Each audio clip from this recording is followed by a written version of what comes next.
And there we go, I think we're up and running.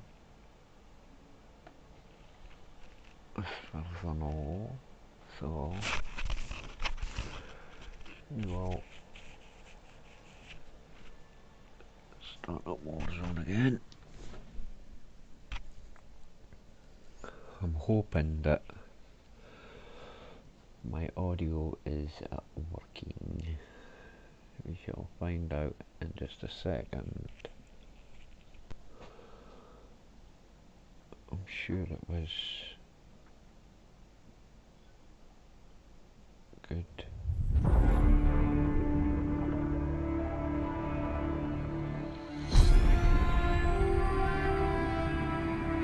Onic, that's who I was on about earlier. Who I got the ideas with.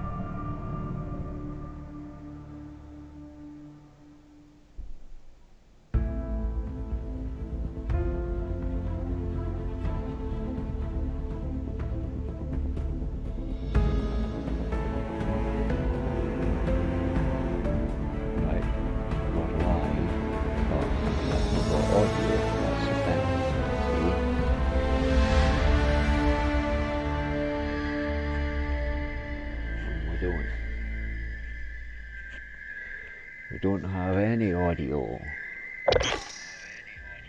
Oh, we do. We do have audio. Right, okay, cool. Okay, cool. We have audio. I have audio. We have chat open. And we have one viewer, which is moi. Right. All day we got all day DMZ, all day Resurgent squads as well. A little bit later. But first we shall go. I just got out of here on a good exfil, as you can see. Had crystal skill in, that'll be about 76,000. That fully loaded, and then 3-stage TAC 56. Put that away, and we'll put that, no, I'll just keep that there. And we've got Mazrah Resort, main building key, side mall security room key, and tower conference room key. I do not know what any of them are for, but it looks like I'm taking that one and that one back in with me. I ken where that is, so I'll maybe see if we could hit that, and then everything else is because I just came out here at exfil B.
Right.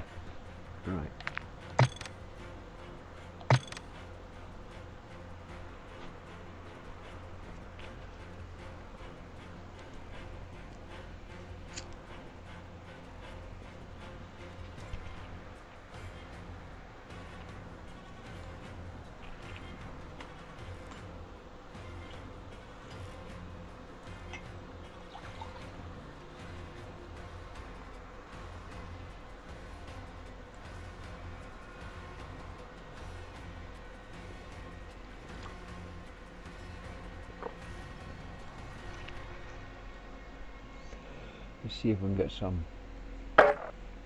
rockets after Leiden.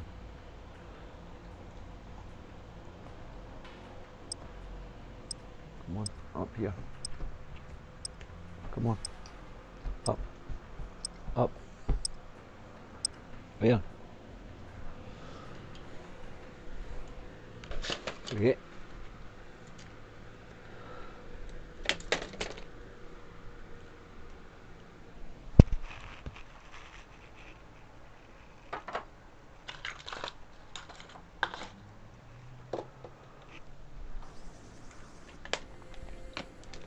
Up you go then.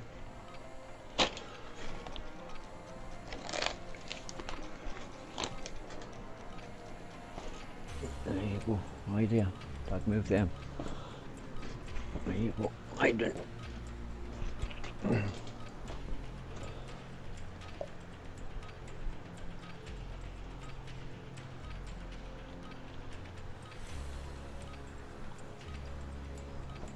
Well done then. Well done. Who's that?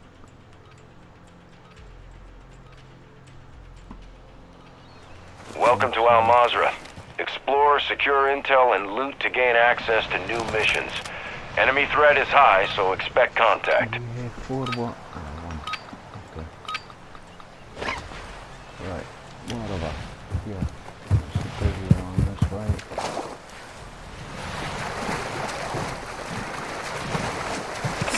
It must be here.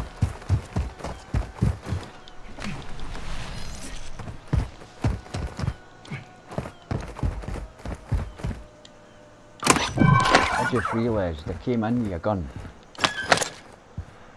Because I had near the rocks and I couldn't have put the gun away, and I'm not going to destroy it, am I? I've got, unless I've got to come in with a gun. That's what I have to put on the post from now on, because that's no very fair, me seeing no guns and then coming in with a gun. And what I need.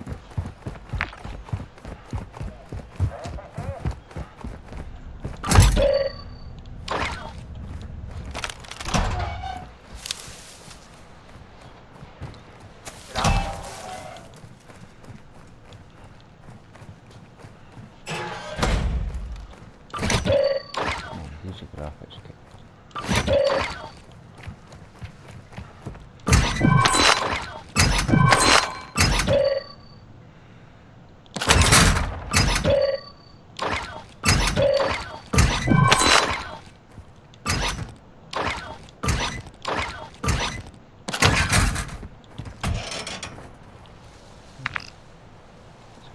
There, but you know, can't win them all.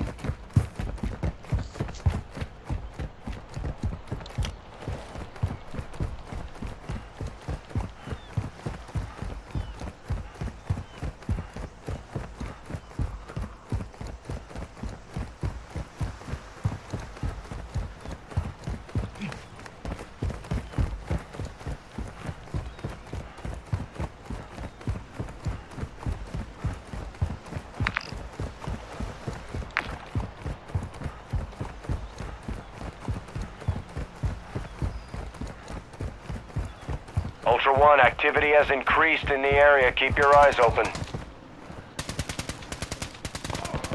Hopefully none of them have seen me. I'll just skedaddle back this way.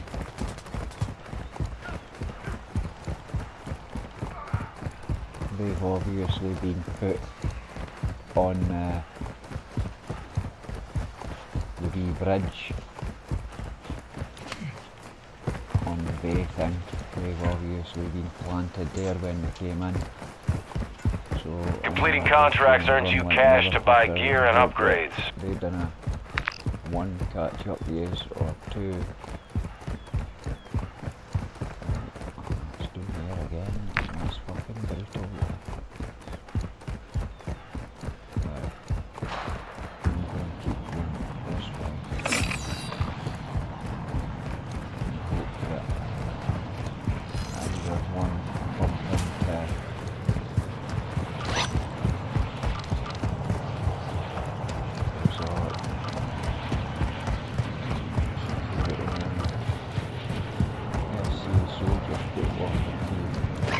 just keep running and follow this pipeline out of the way. Could do that, but I'd much. So usually a building there. No, that's there, right, okay.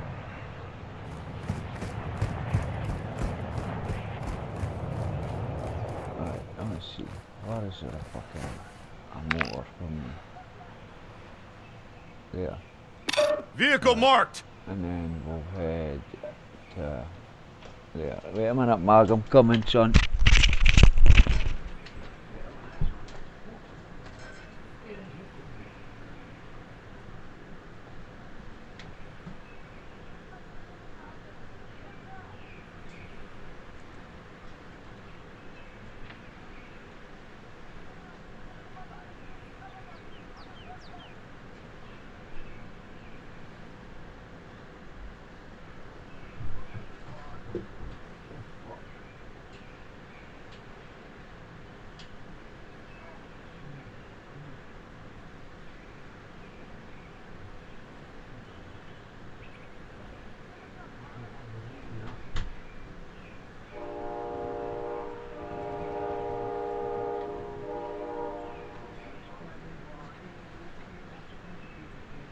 Ultra One, we're seeing increased activity in the area. Stay sharp.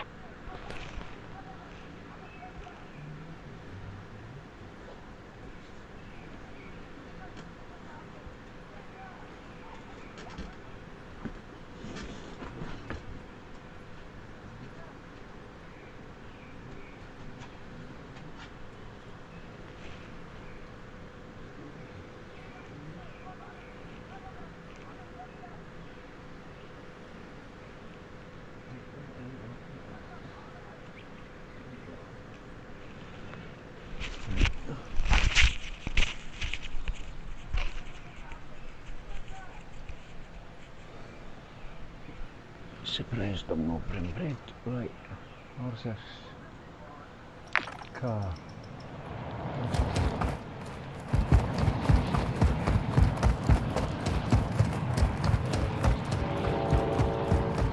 Look like a madman the way I'm going. What's that car got? Vehicle marked! Oh, that should feel better, is it? I better off no going.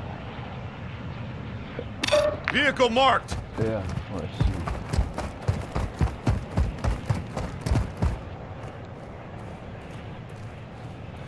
See that sniper bastard there, should we tat him out?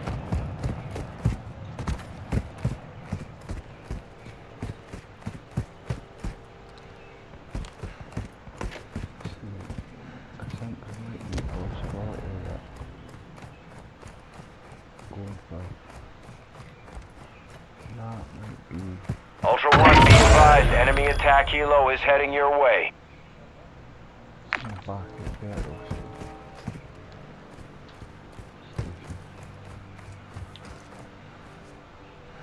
There's one cunt there. Could tat him out. He's got to hear a brother hanging about somewhere. There he is.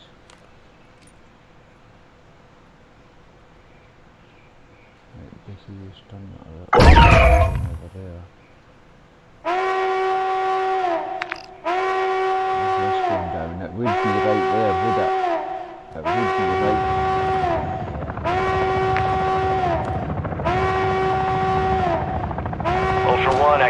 increasing near your location. Stay alert.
What was it again?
Oh dude, I'm so sorry man. I'll get you back up. Send us a request.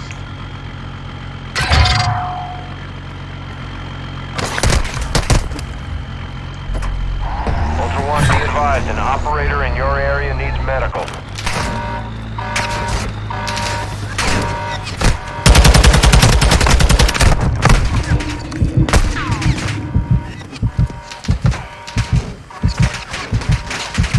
That's a team like.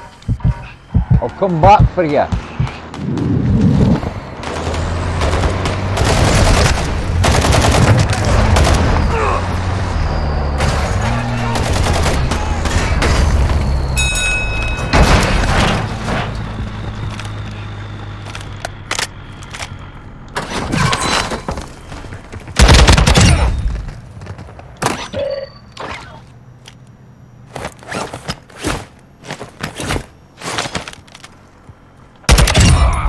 I'm coming to you, mate, don't worry.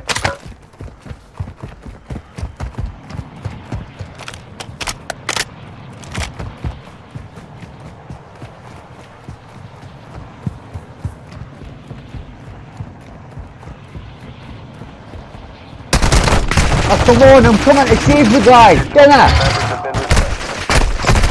Come on, the fuck, man! I'm coming to save the guy that you're coming to save, and you stay that tells you, prick. Fucking rats.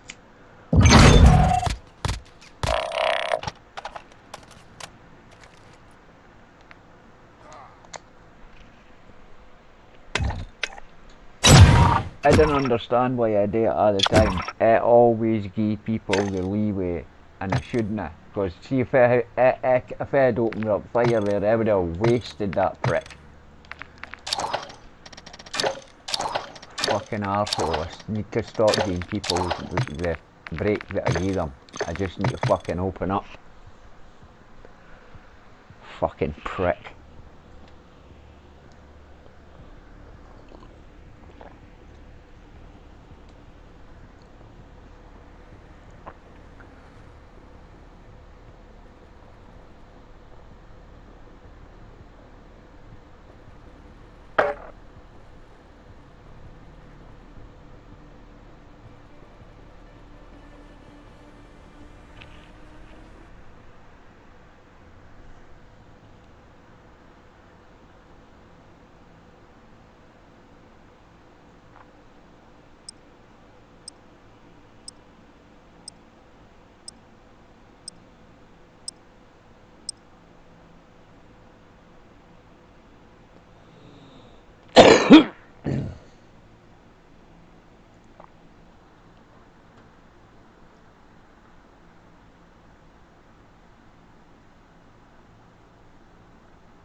Welcome to Mazrah.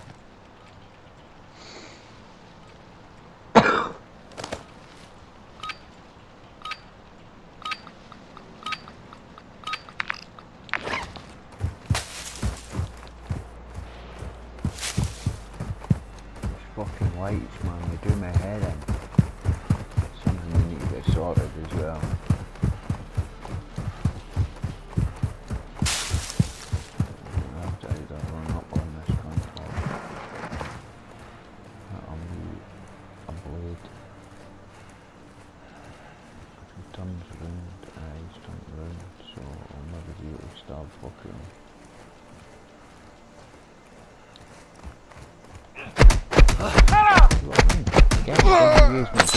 مو معقول شو صار؟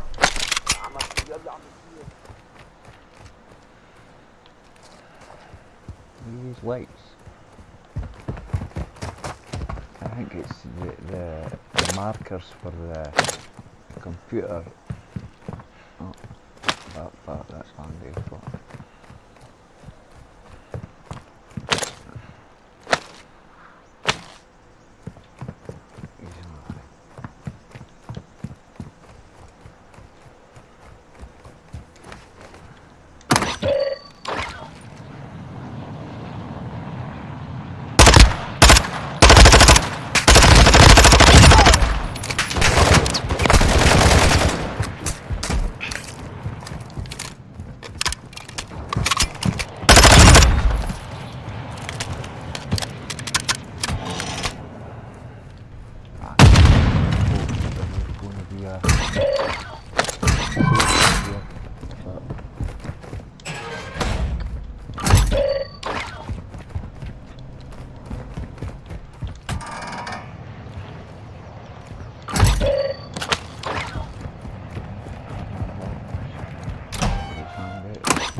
Ultra One, activity has increased in the area. Keep your eyes open.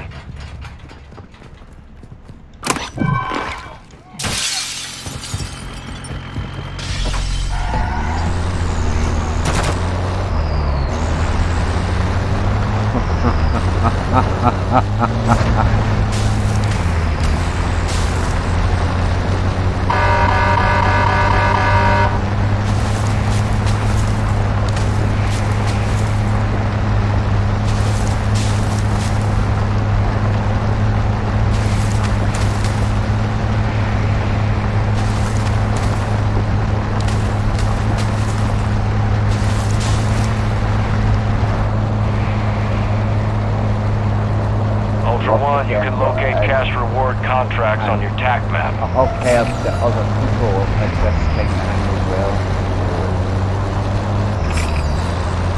What of the LED? But everyone.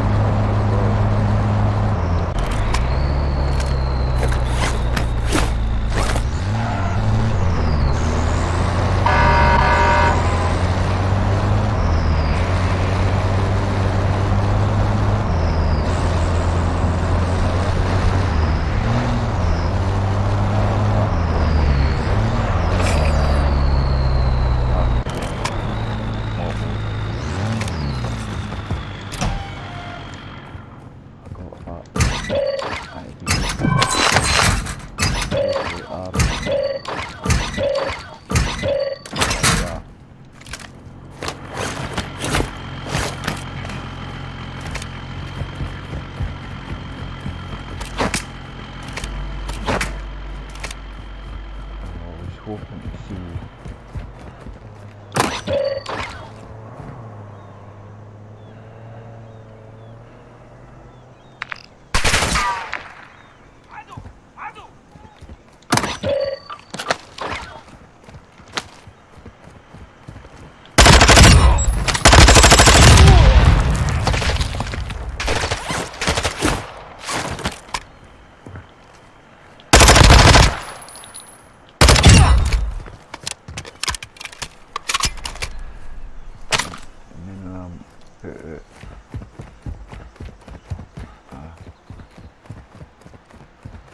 what's its name, Kev?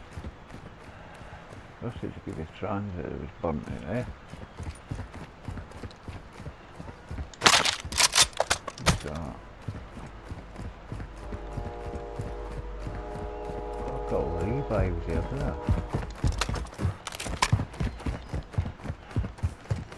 Come on, guns. No, that kind of gun.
Kilo is moving in your direction. Yeah.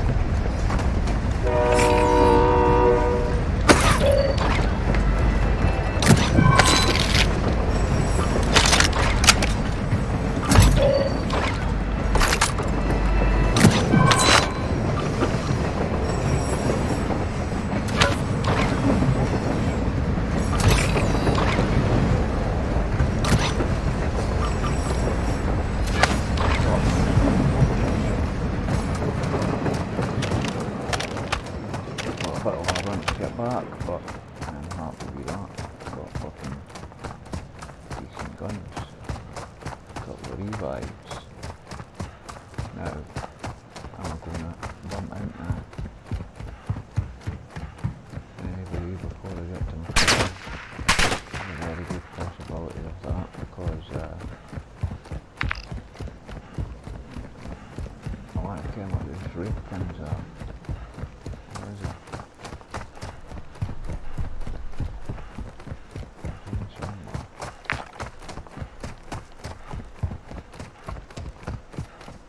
Right, come on, chat. What's the chances of voicemail? Okay.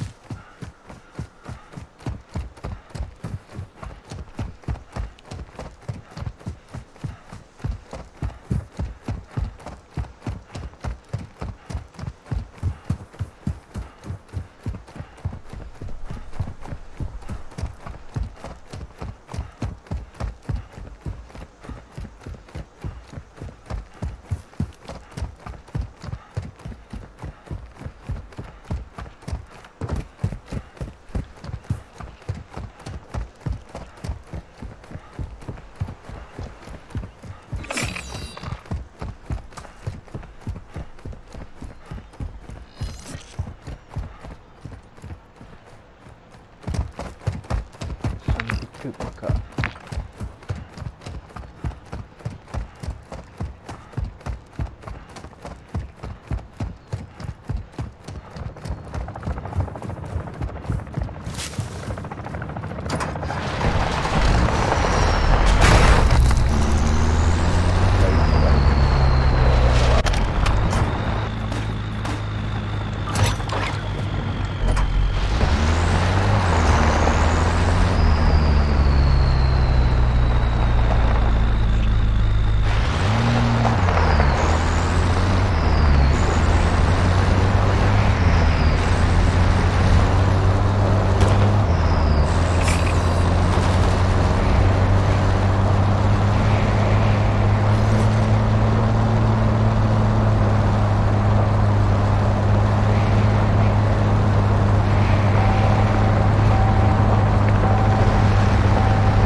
Look at that, there's people in there.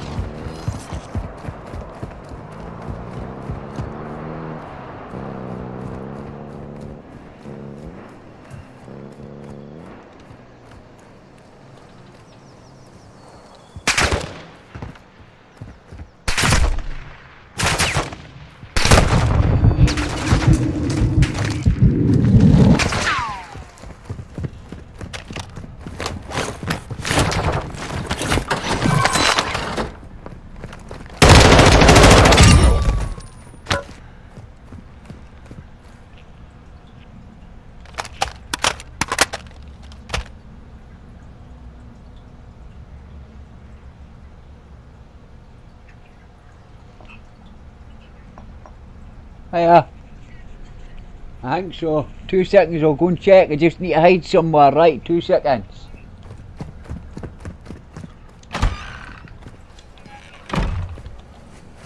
Hopefully I wanna get murdered.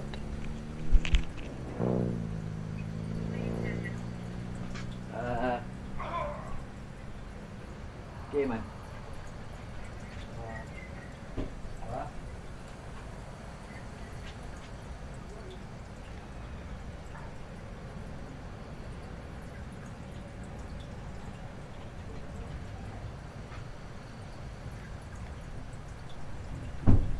You stay there, son.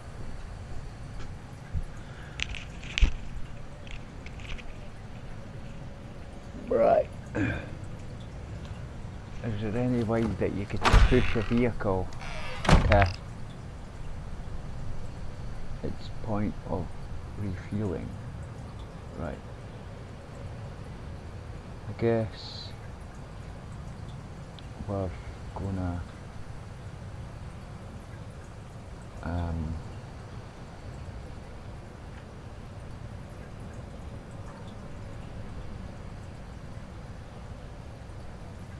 go for fuck it.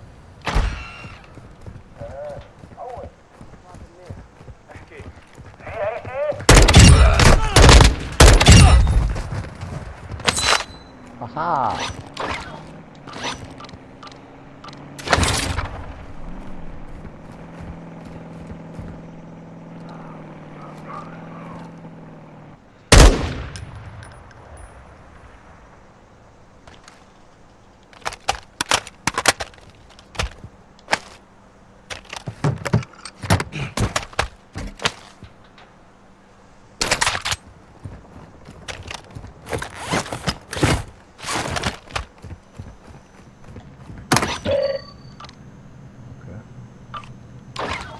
In there.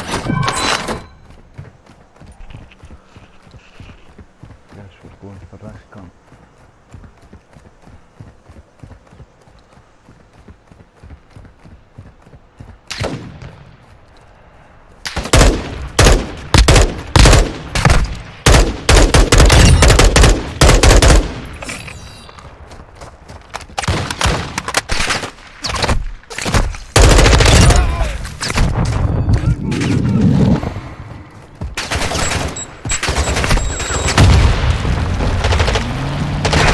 We're seeing increased activity in the area. Stay sharp.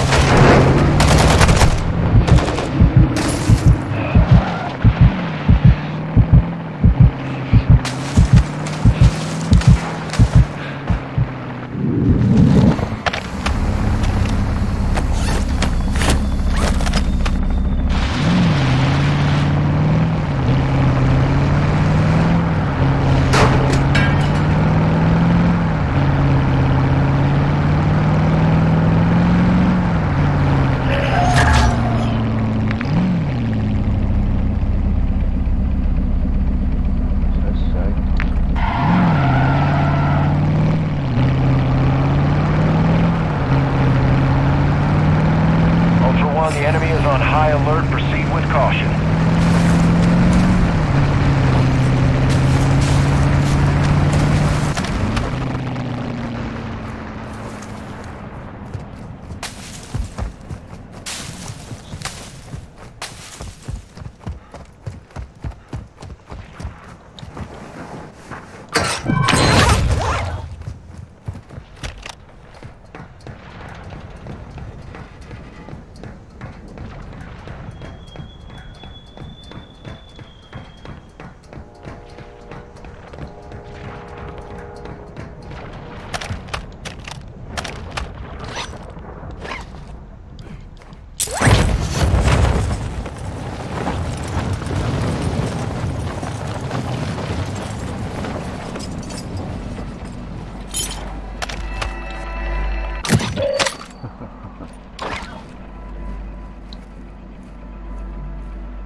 The enemy is on high alert. Proceed with caution.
Enemy operators secured a weapons case. Tracking their location on your TAC map.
Ultra One, activity is increasing near your location. Stay alert.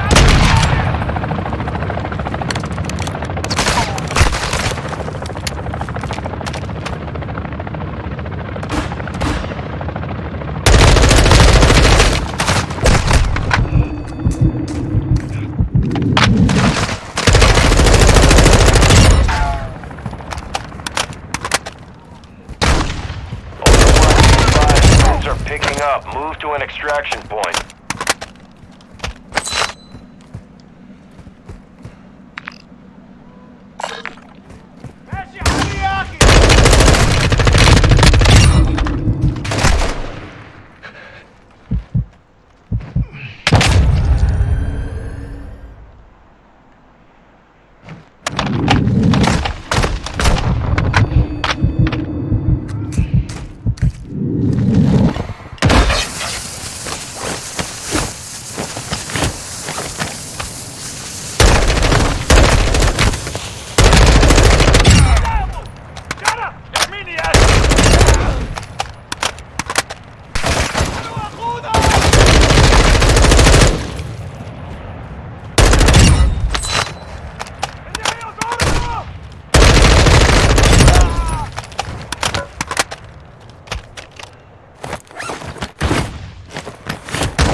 Enemy operators have extracted a weapons case.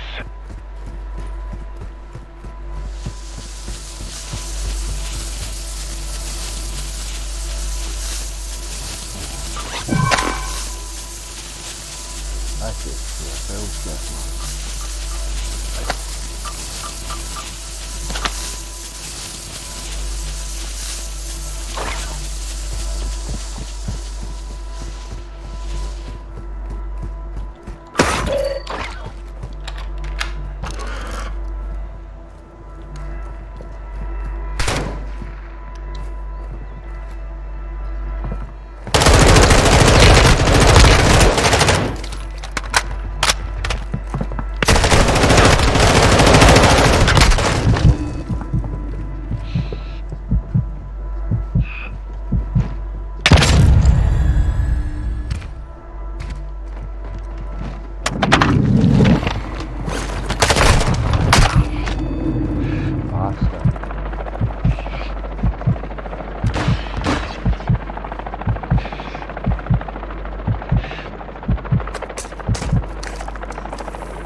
We're seeing increased activity in the area. Stay sharp.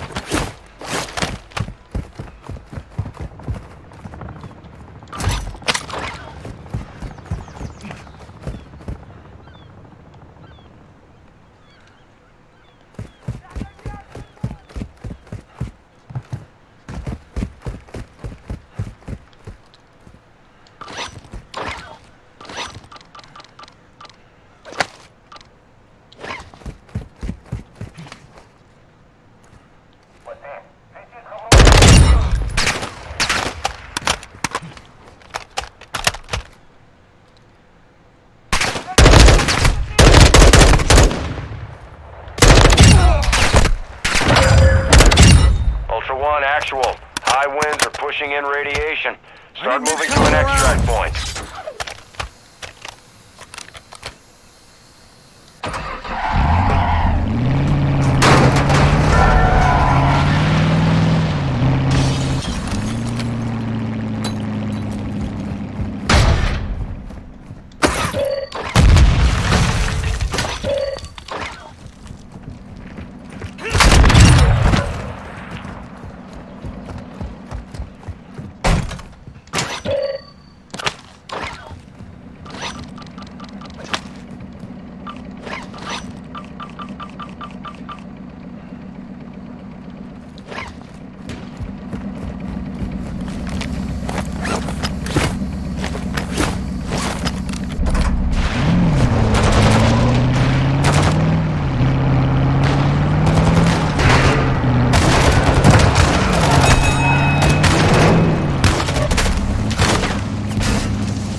Stay alert. Ultra One, the enemy is on high alert. Proceed with caution.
on high alert. Proceed with caution.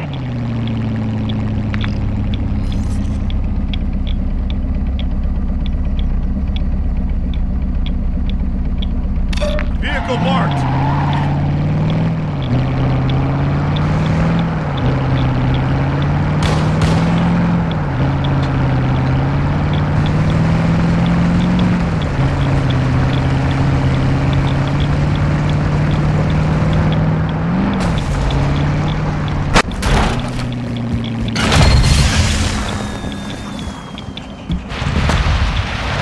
Ultra One, Dino 4 is inbound for extraction.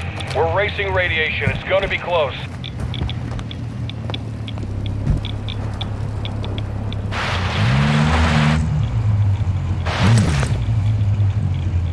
Ultra One, extraction is no longer possible in that area. Get to an alternate extract point. See if I see it coming in. Moving here.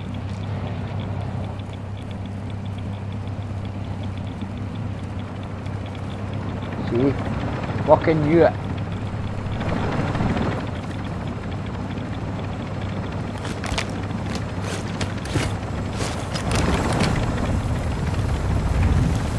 Ultra One, Dino 4.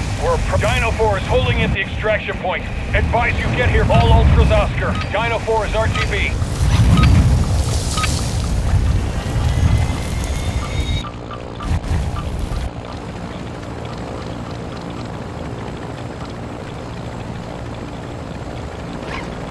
Ultra One, Dino 4, we're standing by. Get to the extraction point now.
We'll go for Ashika Island. Hold on, see if I can get my phone.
Right fans, I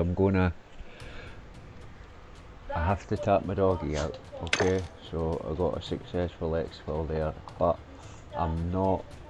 that's not me finished. I'm gonna put YouTube on or something just now, and hey, you are there. Alright bro, how you doing? I wasn't too sure if you were there or no, and I couldn't see, because Sarah's on the phone.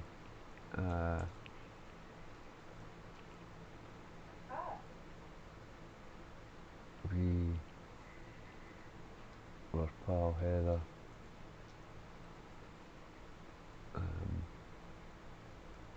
So this is your new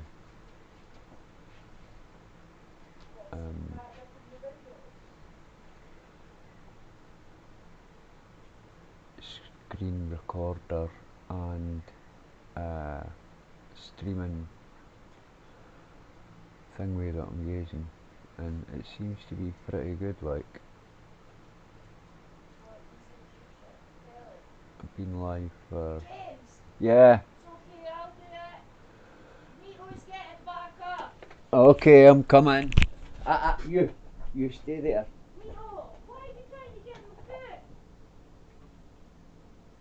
Hear my voice and think I was coming to get your food or something, mate. Or did you smell that doggy and think, oh, did you smell that? Oh, what a lie.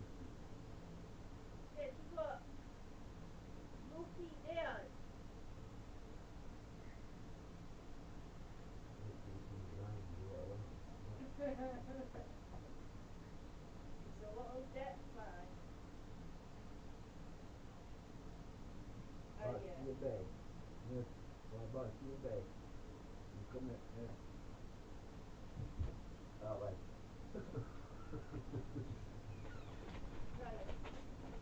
You will come in with me. You will.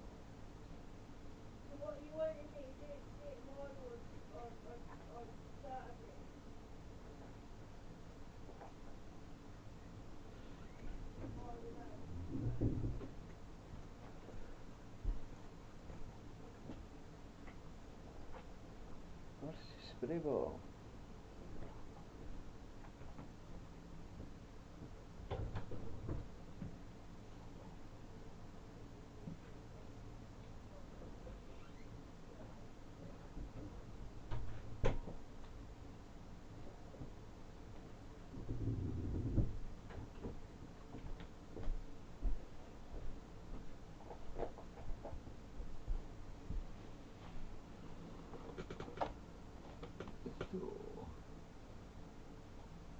Alright, Manny.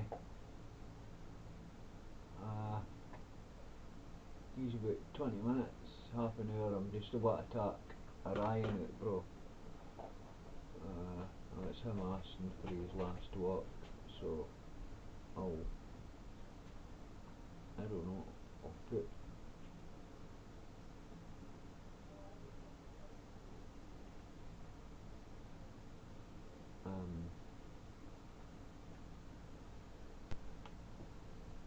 Netflix in 4K. I don't know what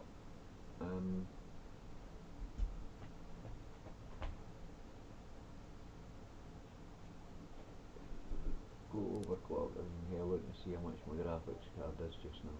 Well, come on, that's stupid. There, I'll go on a price spy for that.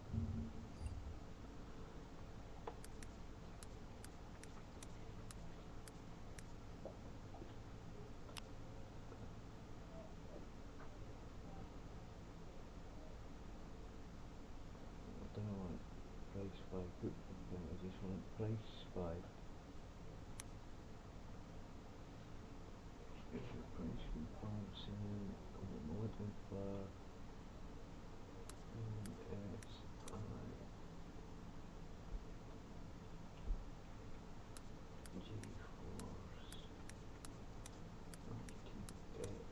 RTX 3080 Super X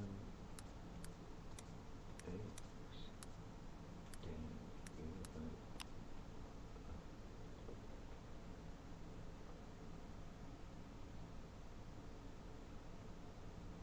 If it's 48, 739, no, that's no me. That's mine's there. 1,137 buck. 850. No, that's no mine. That's LHR. Mine's is FHR. This is mine's here. 1,137 buck. That's actually lower than it's been over the past few weeks. Like, no, I didn't mean 12 gig. I meant 10 gig. 10. 10 gigabyte, 1 HDMI and 3 DisplayPort outs. Right, next. I'll stick YouTube on and you can watch what we get a giggle at.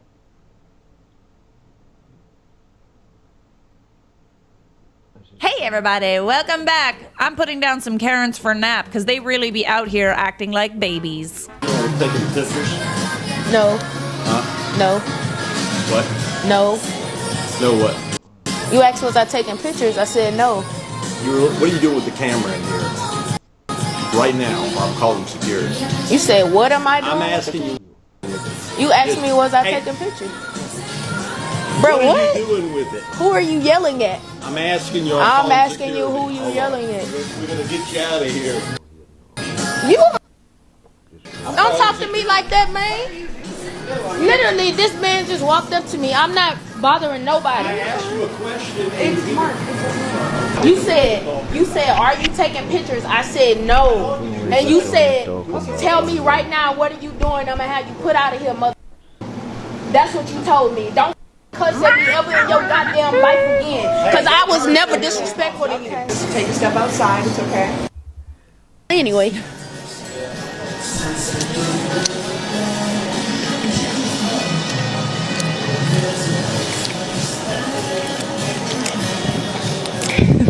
Worth it? Worth it? Yeah. How many emotions can I have in 10 seconds? Dang, all that for candy? Listen, I fully think that if you're recording in public, that you can't really control how people respond to you.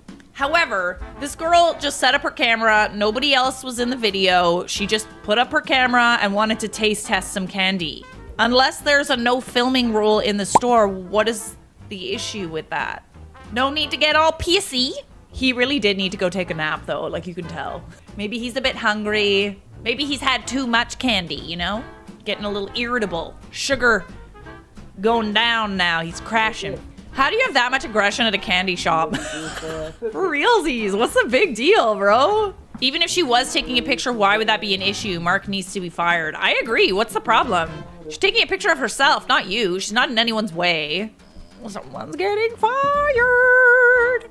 Went to their page and saw multiple people filming inside the store. Why do we always gotta feel like we the enemy, corporate? That's what's up. Like, if anything, that's supposed to help the store, isn't it? Like, if a video like that goes viral, free promotion, free advertising, what's the big deal? I'm gonna tell you the big deal. It went viral for all the wrong reasons. At the airport in Cairo, this blonde woman with her children are about to miss their plane, and they ask if they make cuts so they don't miss their flight. A simple yes or no should resolve this issue. The camera woman is not related to any party involved, she's just filming. Yeah, and we too. We wait for 1 hour. We just in same plane. Because everybody is going in front. All the people stand here more than 2 hours, and you come and sing. And then I miss my plane, me too. And all the people wait. Now we have to come earlier. We are missing the plane because all people come in front. Come earlier. Come earlier. You didn't speak to anybody. Just go back. Oh. That's not for you, ma'am. Take your hands away from me, or you're going to jail. Take your hands away from me, bitch. Listen, get the away from me. Yeah, and you're attacking me. We'll see who they can do with. Shame. You were making this a Keep shame. going. Shame on you. I can do the same thing. The German Karens. The only person who is making this a shame is you, Karen. This is the only person. I agree that sometimes when people want to cut the line, it can be like, oh, jeez, really? Really? Especially when it's like not like a flight connection, when it's someone who just didn't show up early enough to check in. But like, just say yes or no. That's it. That's all it takes. She doesn't know how long you've been there. Who cares? And now you've ruined everybody's day. For what? You wait for 1 hour? Yeah, okay. Big deal. Welcome to airport. He didn't want to pay the bill. He only wanted to pay his half, part 3. He's got it. He's got it. Well, I'm gonna get it. I'm not. I bet you, if you walk out of here, I am not doing this. He's gonna pay the full bill. It's okay. No, he's gonna pay the full bill. You're stubborn. I'm stubborn. We're gonna sit here and argue. You're gonna say this in front of this lady. Can we get the full bill again? Because he's gonna pay. Oh my God. That's what he's. With what? With what? With what? You're gonna pay. $14. You didn't come here with $14. You didn't come here with no 14. I'm sorry. I'm not trying to get loud in here. I'm just saying that you didn't come here. What? If you get loud, then you're just gonna be loud and you're gonna pay the full bill. That's just what we're doing. This is not happening. Okay, well don't worry about it. Here, thank you so much for this. I'm gonna get out. You're kidding me. I'm not kidding. No, I'm not kidding. I am. Thank you, ma'am. Thank you so much. Will they will? I bet you. Peace out. I'm watching this and I'm seeing that this could be quite interesting. So I'm gonna. Oh no, is that gonna? So can I do that, bastard? So I'll just do that and I'll come back just a tiny wee touch. I'm gonna get out. You're kidding me. I'm not kidding. I'm not kidding. I am. Thank you, ma'am. Thank you so much. I bet you. Peace out. I guess what? I'm sorry, ma'am. Oh, what is going on here? Literally, what is going on? So y'all went on a date and he only wanted to pay his half of the bill? I can't tell who's in the wrong because, like, at that point, it's like, okay, just pay your half. Like, why cause a fight about it? But then, like, one person has to pay. I don't know. I just find it kind of dumb. Who's the Karen in this? I don't know. If you can't afford to take someone on a date, you shouldn't be going on a date in the first place. But if the guy tells you that he doesn't want to pay for you, he doesn't want to pay for you. Don't be like leaving the bill with him. It's $14. All of y'all are crazy. Who's the Karen in this? I really want to know what you guys think. Y'all are both Karens in my opinion, honestly. You're not entitled to have someone pay for you on a date. But at the same time, why are y'all getting so upset over $14? Damn. So you're gonna see each other again? Second date? Yeah? Done, and I need to get out of here. It doesn't work like that. It takes days. I want to talk to the manager. Okay, 1 second. Hi, how can I help you? What the is your problem? I just my problem. It's just you. You came in here acting like you own the place. I want to rent a yacht. Does it look like you have yachts? I see them all around there. We don't have any yachts for rent. I see them. Whose yachts are they? They're personal yachts. I guess you don't want to make no money here at this restaurant. I guess we don't. Well, what the hell are you doing? You cannot record me. Yes. That is against my HIPAA law. Is it? Give me, ma'am. Give me that. Oh. This can't be real, can it? Please tell me that this is real. Please. Please. My life will not be complete until I know that you really did just like crouch behind the counter, spin around, tell a woman you're the manager after she complained about a restaurant not selling yachts. For realsies. No, renting yachts. God, imagine if all people behave like this. Like, you are a crazy person. What? You don't seem Renting very a yacht, smart. a restaurant, I think she might be having a brain yachts. aneurysm because, like, Oh, but you've got you can't just like see a yacht yachts. and then They're go into the private nearest people's establishment and be like, I want to What the pay fuck? for this yacht. And then be upset when they tell you that they don't sell yachts. That spin is That's legendary. crazy, man. It really was the icing on the cake. Wait. Hold on. She walked into a restaurant to rent a yacht? And it's not just that. She was upset when she found out that she couldn't rent it in the restaurant. Nobody. Xfinity customers. We're getting through to a supervisor now! Record the out of this call and get me to a supervisor now! Do it! Ma'am, there isn't anything that... Ma'am, there isn't any reason for me to... Ma'am... Through to a supervisor, you little fricker! No, there's your personal foul language! I said supervisor now! Okay. Okay, ma'am. All right. Okay. Okay, give me...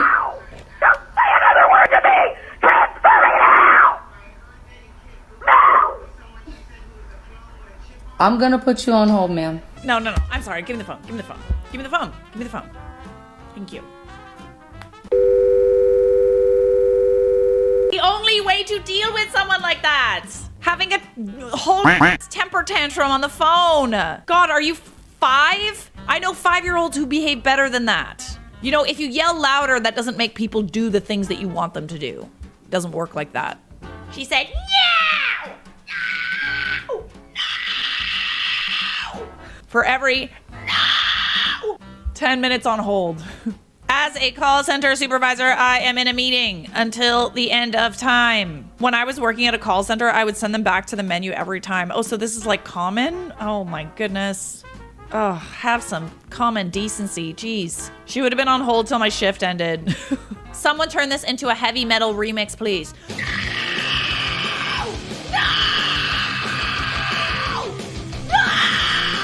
Karens never change. Boo. Boo.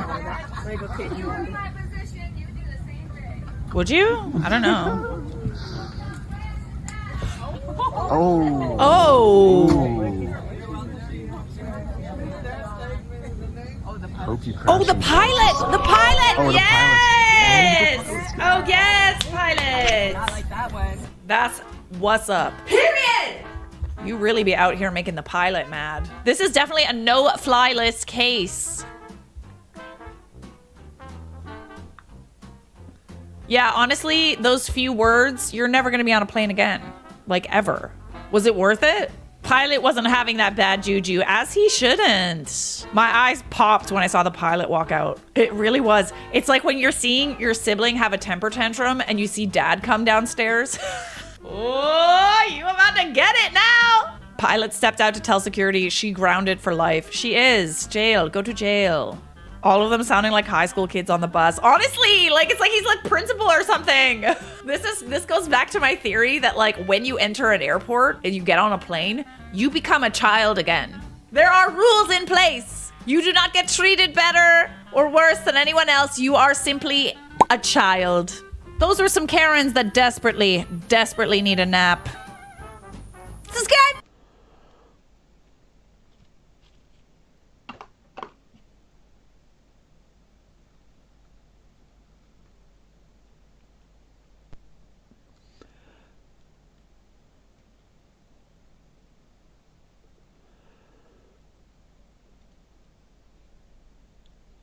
Right, let's see if we start a bit of controversy in the chat.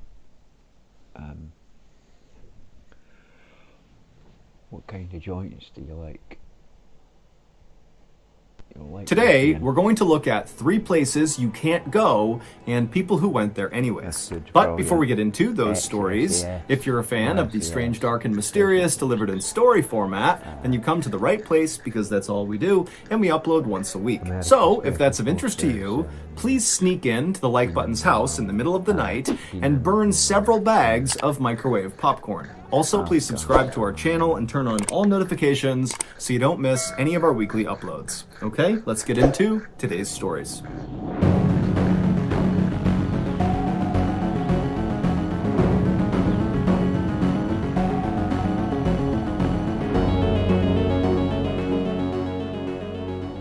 On February 15th, 2004, 2 police officers drove down a quiet street in a little English village called Murrow, and they pulled over in front of this little brick bungalow. Earlier that day, a neighbor who lived on this street had called the police to report hearing a strange digging sound coming from inside of this bungalow.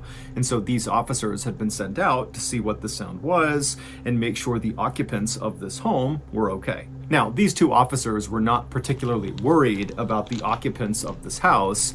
They assumed that some wild animal must have snuck in while the owners were away, and that was all this was. But, as they would quickly learn, that was not the case. After climbing out of their car, the 2 officers just stopped and listened for a second to see if they could hear this digging sound, but the bungalow was quiet, the street was quiet, and so the 2 officers shut their car doors and made their way up to the front porch of this bungalow and knocked on the front door. After a few moments, when nobody answered, one of the officers reached down and tried the handle and found it was unlocked. And so he opened the door just a crack and he called out through this opening in the door into the bungalow saying, "Hey, it's police, we're here to check on you." But when no one called back to them, the officer opened the door the rest of the way, and immediately both officers saw there was a huge problem inside of this house.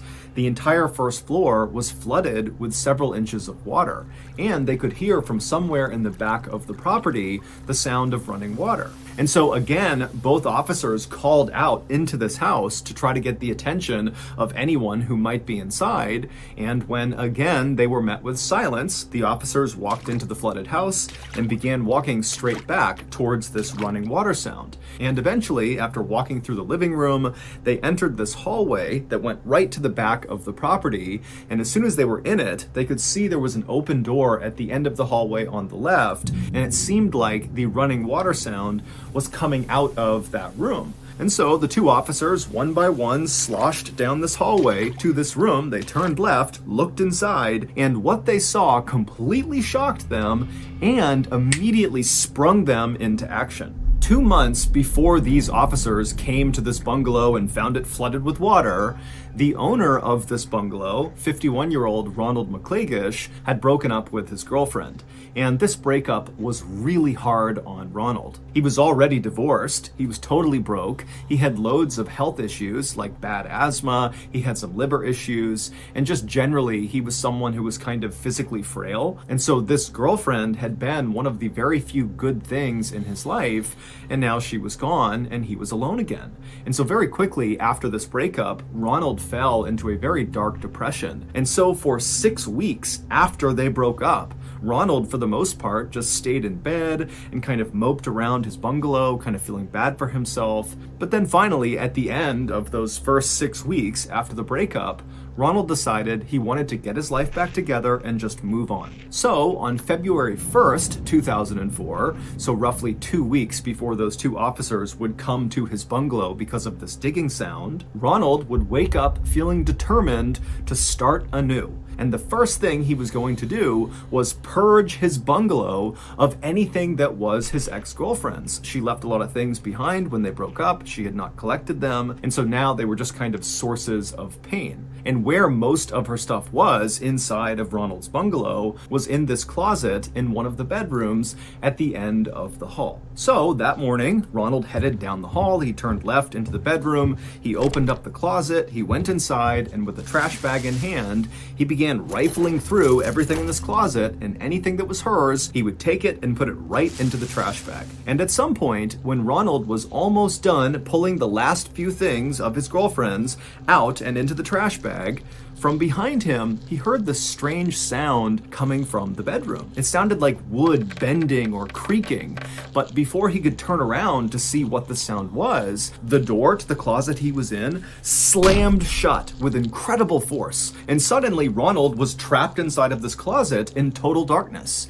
Now, Ronald was likely shocked at first, but he would have reached and tried for the handle and found that no matter what he did, he could not open this closet again. And so Ronald began screaming for help and pounding on the door, but nobody came to help him. The closet that Ronald was in was fairly tall, but it was only 2 feet wide by about 2 feet deep, which meant Ronald could only stand inside of this closet. He couldn't sit down, he couldn't bend down, he literally was trapped standing. And Ronald didn't have water, he didn't have food, he knew that no one was going to be checking on him anytime soon, and even though his bungalow was kind of small and shabby, it was built out of brick. And so the likelihood that his calls for help were penetrating outside loud enough that people could hear them and that they would come in and rescue him was pretty slim. And so at some point that evening, Ronald realized he needed to do something different if he was going to get out of this closet. And so above him were a series of pipes across the ceiling, and so he reached up and he grabbed one of them and he broke it off. He was likely thinking that with this pipe, maybe he can burrow a hole in the wall and crawl through to another room, or maybe he can punch a hole in the door and somehow unlock it, or at a minimum, with the metal pipe, smashing it against the wall or the door would be louder than any noise he could make by yelling. However, the second he broke that pipe off the ceiling, something horrible happened. The pipe he broke was a water pipe. and as soon as it was broken, icy cold water began pouring down directly on top of Ronald's head and face. And again, because he can only stand basically in the middle of this closet, he couldn't get out of the way of this water. It was like he was under a waterfall and couldn't go anywhere. And so he likely tried to ignore the water and tried to use the pipe and screamed and do anything he could to get someone to know he was in here, but no one could hear him. And so it was like he was being tortured with this freezing water, and he's in this tight claustrophobic space. It's total darkness and he's totally panicking. And for days and days, that would be Ronald's nightmarish reality. But despite how terrible his circumstances were, Ronald continued to use that pipe to both smash the walls to make loud sounds. He also began burrowing into the walls, trying to make a hole. But Ronald was getting weaker and weaker. He became very sick. And also, because the water was constantly hitting his head and face, his skin got so saturated that literally his skin started falling off. It basically opened up into these sores and began to sag, and the water just began brushing his skin off. And so finally, after about a week of being trapped in this closet in these terrible conditions, Ronald realized help was not going to come in time, and so he put his pipe down, he kind of slumped up against the wall, and then closed his eyes. Ronald's neighbor, who called the police, actually did hear Ronald using that pipe to try to dig a hole in his wall, and she heard Ronald smashing the pipe on his door, and she must have heard muffled shrieks and yells, but she didn't know what they were and kind of just decided it wasn't her business. But when Ronald's house went from all these strange sounds to silence, that was when she called the police and said, hey, I had heard some digging sounds coming from the bungalow and now I don't. And so when those two police officers arrived at Ronald's bungalow, they went inside, they went down the hallway, they went into the bedroom where Ronald had gone, and they saw this huge wardrobe, which is a big wooden piece of furniture, toppled over right in front of the closet. And at the bottom of the closet, they saw two human feet protruding from underneath that little space at the bottom of the closet. Those feet belonged to Ronald. He had managed to force his feet underneath the closet, but of course, he could not have fit underneath the closet door. And so the two police officers rushed over, and together, they barely were able to get this wardrobe off of the closet door. And when they opened the door up, Ronald was in there, he was deceased, his body was still in a standing position, kind of rigid and propped up against the wall, and freezing water was still pouring down onto his head. It would turn out no one had intentionally trapped Ronald. Instead, his wardrobe was just unstable, and it happened to topple over at the worst possible moment.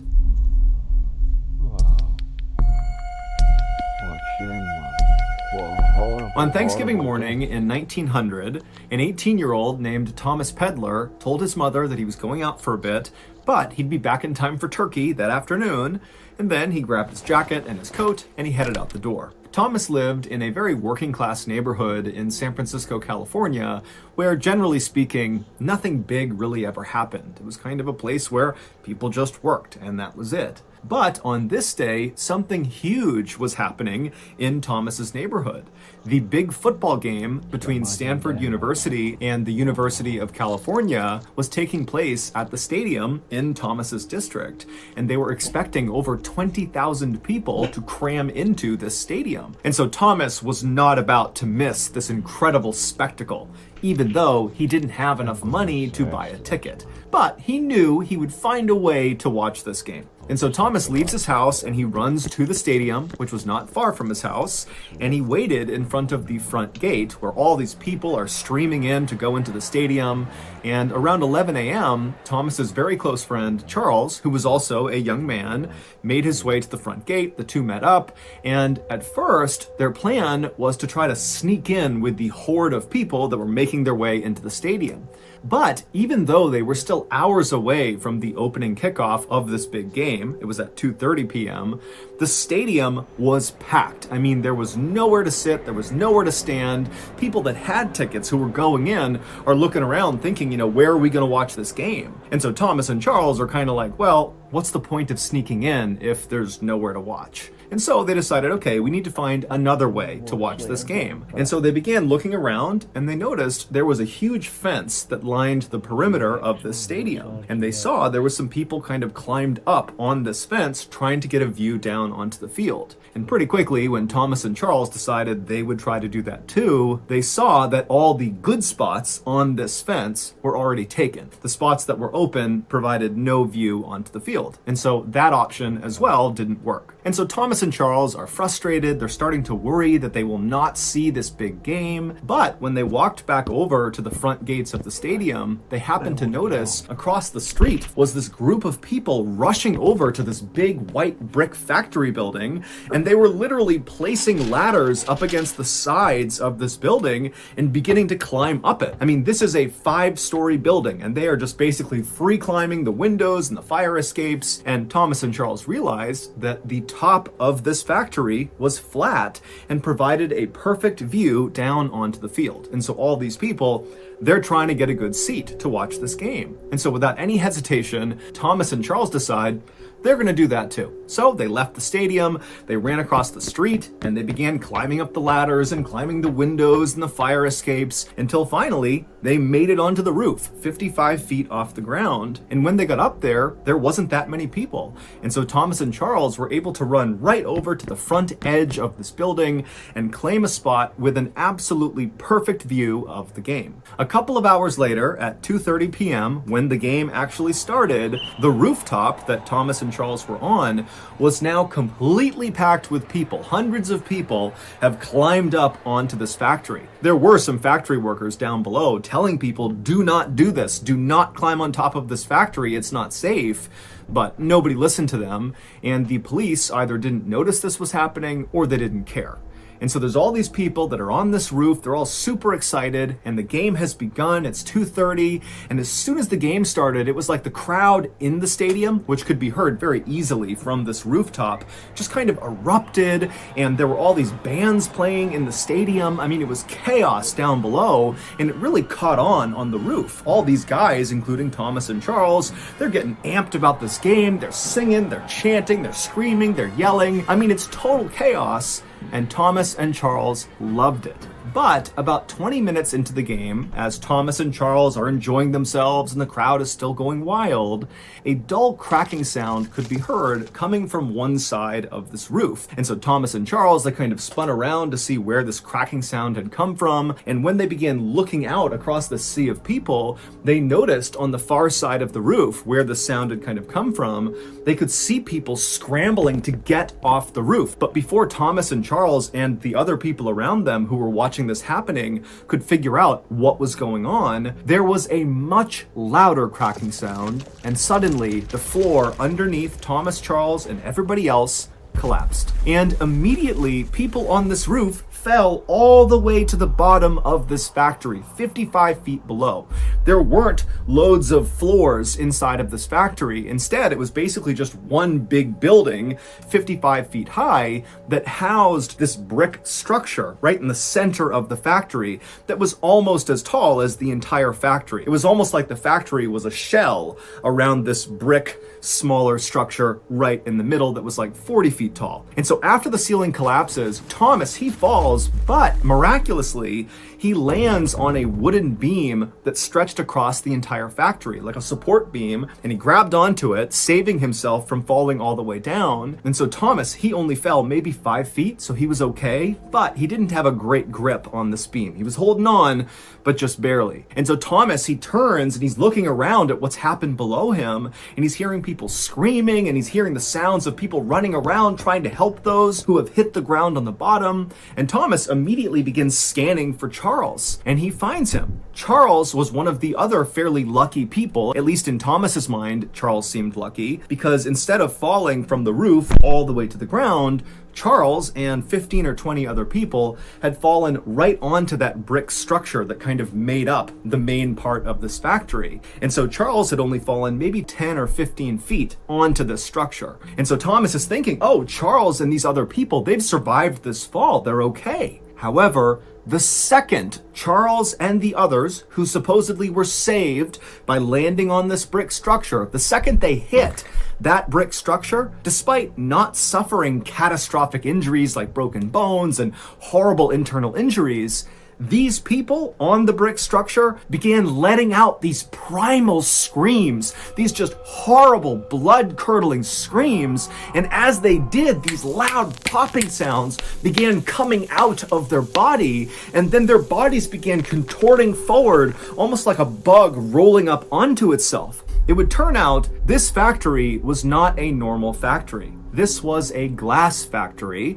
and in order to make glass, you need to heat sand and some other chemicals up to extraordinarily high temperatures. You need a furnace that can literally burn hotter than lava. And so that brick structure that was housed in the middle of this 5-story tall factory was a glass furnace, and it was on. And so even though the inside of this furnace was the hottest place, it was over 4,000 degrees Fahrenheit, the outside of this furnace, where Charles and the others had landed, believing they were saved from this 55-foot fall to their death, was still extremely hot. So hot that the factory workers couldn't even go near the furnace, even with special equipment on. The way they worked with this furnace was with these long metal pokers. They would work the flames and the glass at a distance. And so the instant that Charles and the others landed on the top of this furnace, they began to light on fire. Those snapping sounds that were coming out of their bodies was the sound of them instantly igniting on fire.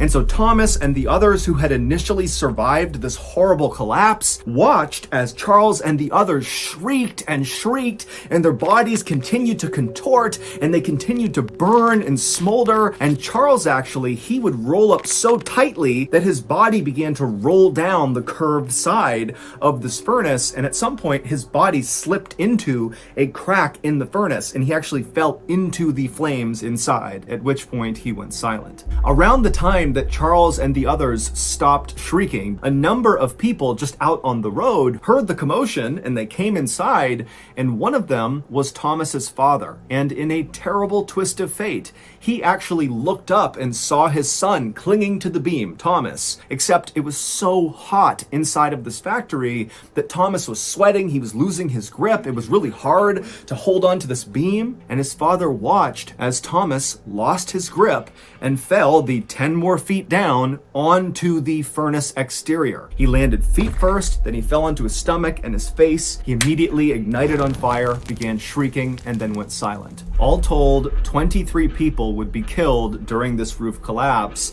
and dozens more would be horribly injured and disfigured. This collapse goes down as one of the very worst disasters in sports history. However, on this day, the crowd inside the stadium was so caught up in the game that they actually didn't notice this horrible tragedy taking place just 100 feet away from where they were. It wasn't until the end of the game, when the winning team's fans carried their players in this kind of spontaneous parade out of the stadium to celebrate, that they walked out onto the street and saw all these burnt up, rolled up corpses of the people who had landed on the furnace.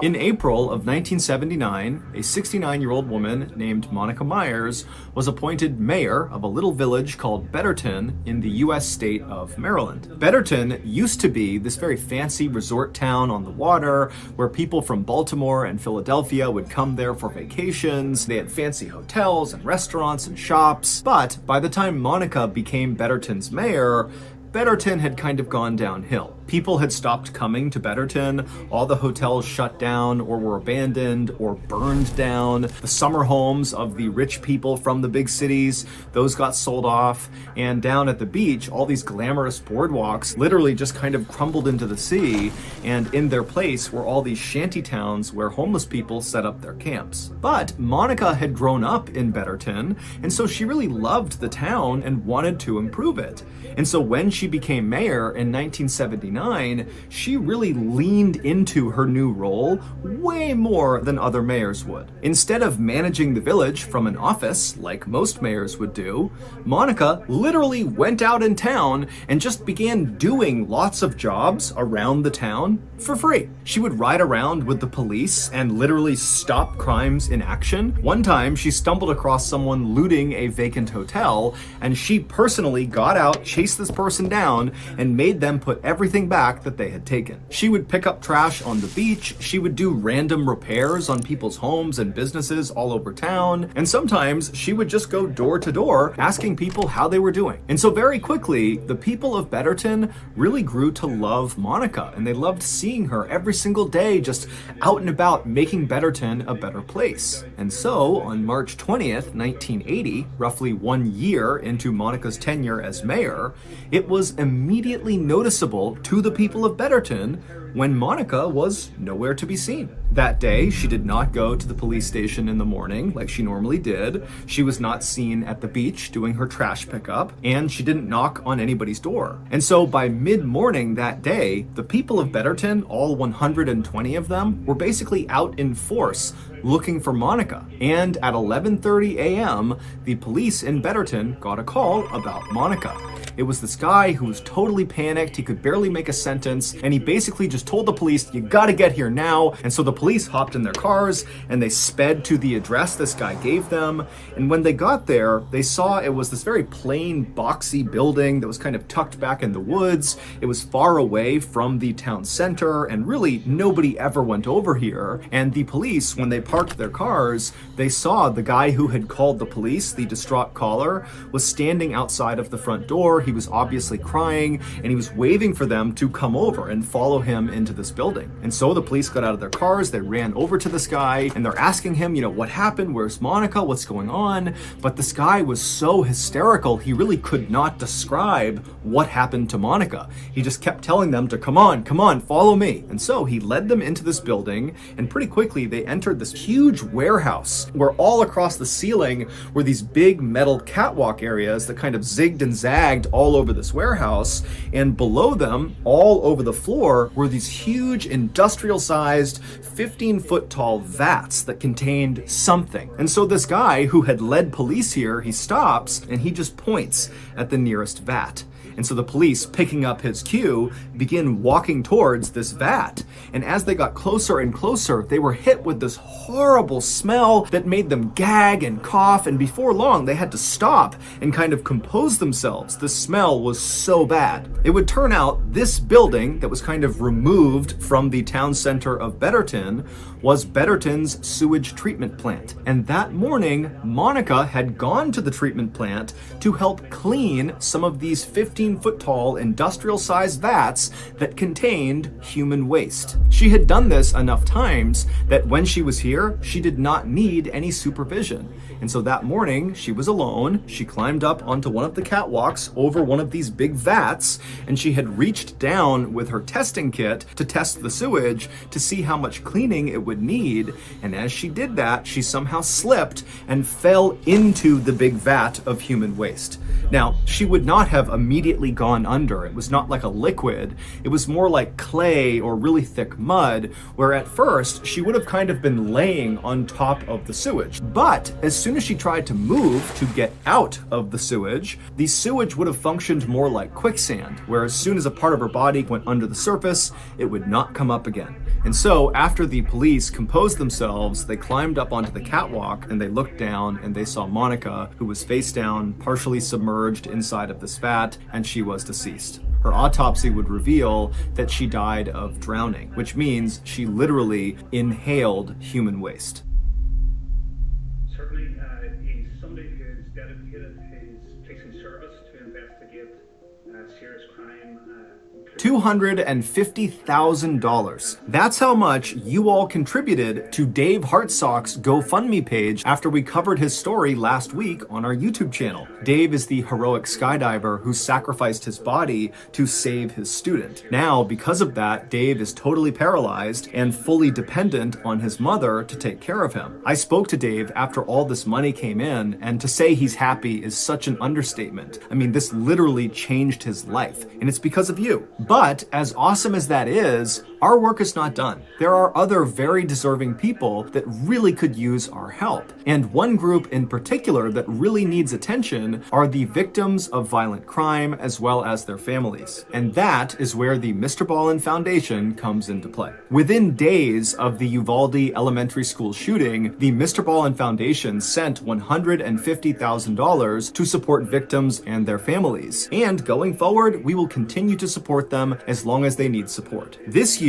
in addition to all the donations we expect to receive, our company, Ballin Studios, which is a separate entity, is going to be giving $1 million to the Mr. Ballin Foundation, and all of it will go to the cause. We are not taking any money for profit in Mr. Ballin Foundation. Truly, 100% of donations that go into that foundation go to the cause. And if you don't know this, that is very rare for most charities. Usually, you got to pull money to pay for the organization. Not for us. It is 100%. You give money to the Mr. Ballin Foundation, it goes right out the door to victims of violent crime and their families. So, if you want to join forces with me and the Mr. Ballin Foundation and genuinely make a difference in the lives of people that so desperately need our help, go to MrBallin.Foundation and click on Get Involved at the top of the page. Once there, consider becoming a monthly donor to the Honor Them Society. These supporters not only contribute to the cause, but also they get free gifts and exclusive invites to special live events. Again, go to MrBallin.Foundation and click on Get Involved to see how you can partner up with me and the Mr. Ballin Foundation.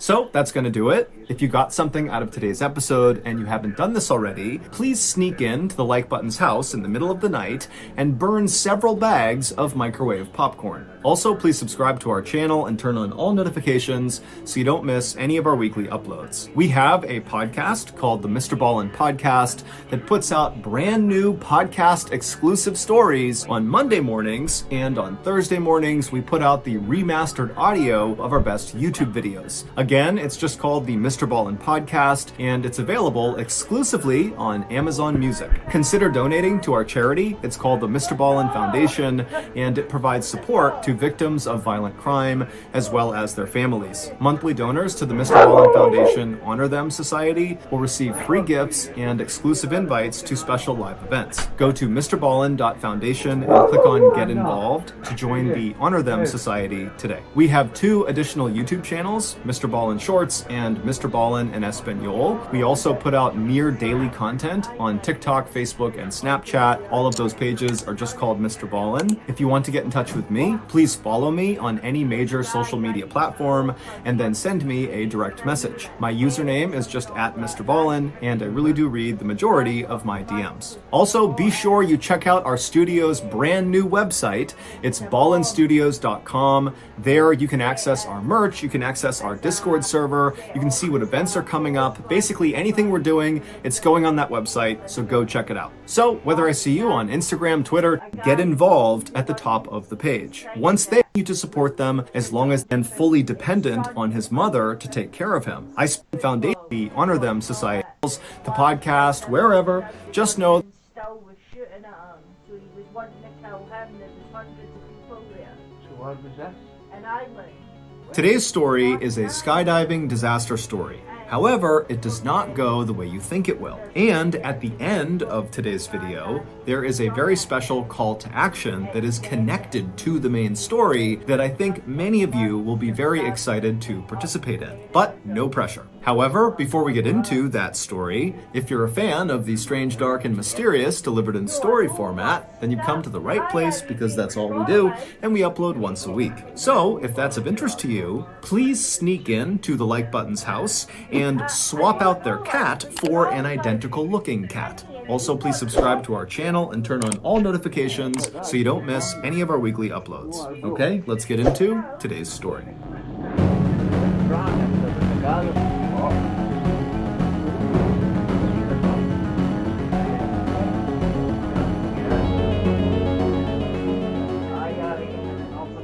On the morning of August 1st, 2009, 44-year-old skydiving instructor David Hartsock pulled into the parking lot of Skydive Houston in Texas and then made his way inside. A few minutes later, and Dave, like the rest of his colleagues, was hard at work getting ready for the day before the facility opened up and the inevitable weekend rush began. Skydive Houston is actually just a private airport, and it's not really in Houston. It's located about 30 miles to the northwest of Houston in a city called Waller. The main facility of Skydive Houston is situated right up against this huge open airfield that basically looks like a big green grass field. And the main facility itself is comprised of several large buildings, one of which is a huge hangar that contains the Super Twin Otter airplanes, which are the little aircraft that bring the skydivers up so they can jump out. Because Skydive Houston offers something called tandem jumping, it gets a lot of first-time jumpers. Tandem jumping is when a skydiving student attaches to the front of their instructor. Literally, they're buckled onto them, and then the two of them leap out of the plane together, with the student never detaching from the instructor. This method allows the student to just kind of go along for the ride and have no responsibility, while the instructor, who's attached to them, does everything. They make sure they're both stable in the air, they're the ones that pull the ripcord to deploy the chute, they're the ones that land them safely on the ground. And so obviously, tandem jumping really appeals to first-time jumpers. Dave had finished his 3-year-long training course to become a certified skydiving instructor just a few months earlier. But even prior to going through this course, Dave was already a very experienced skydiver with over 800 jumps to his credit.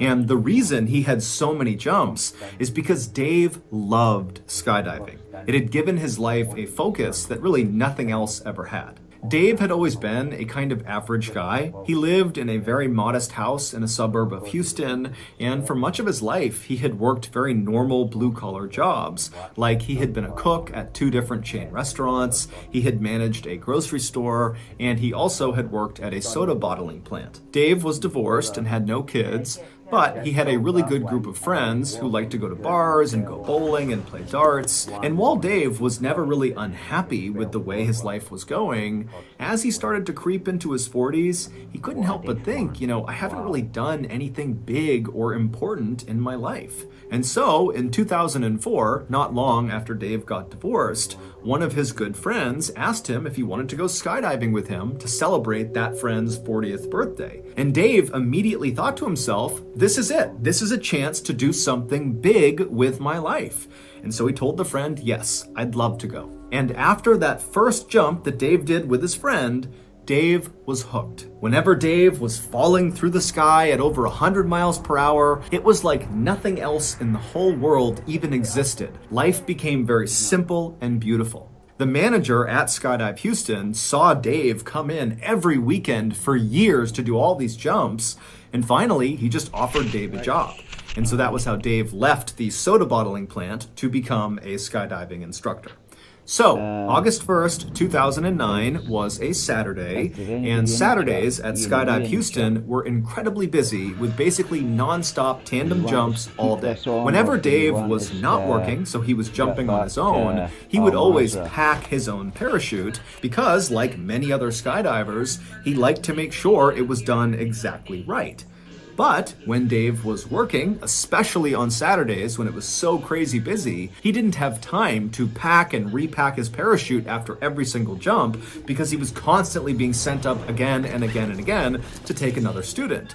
And so instead, he would take one of the pre-packed parachutes that were left out for instructors inside of their clubhouse. That particular Saturday in August of 2009 went very quickly, with Dave going up one after another with different students and jumping out and pulling the chute and landing safely over and over again. And then finally, at the end of the day, right around 4 o'clock, when Dave was getting ready to be done for the day, his manager came up to him and said, hey, do you mind doing one more tandem jump?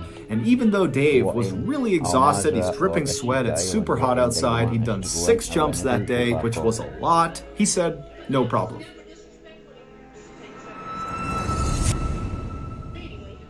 Well, it's that time of the year again, which means the big game is right around the corner. Right now, trillions of people are rushing to their local owleries to get their mitts on the perfect winged beast for their game day buffalo owl dip. Meanwhile, me and old Long focus on what really counts on game day, and that's finger strength. Every day for the past 20 decades, me and Lungy have been waking up at 1 a.m. every day and putting our fingers through a grueling powerlifting routine so that on game day, when we fire up our gasoline-powered cell phones and load up our DraftKings Sportsbook app, as soon as we see the bets we like, our fingers are so jacked that when we tap on our screens, our fingers go through the phone. Now, does that ruin the phone? Yes. Is it worth it? I don't know. But it jacks us up.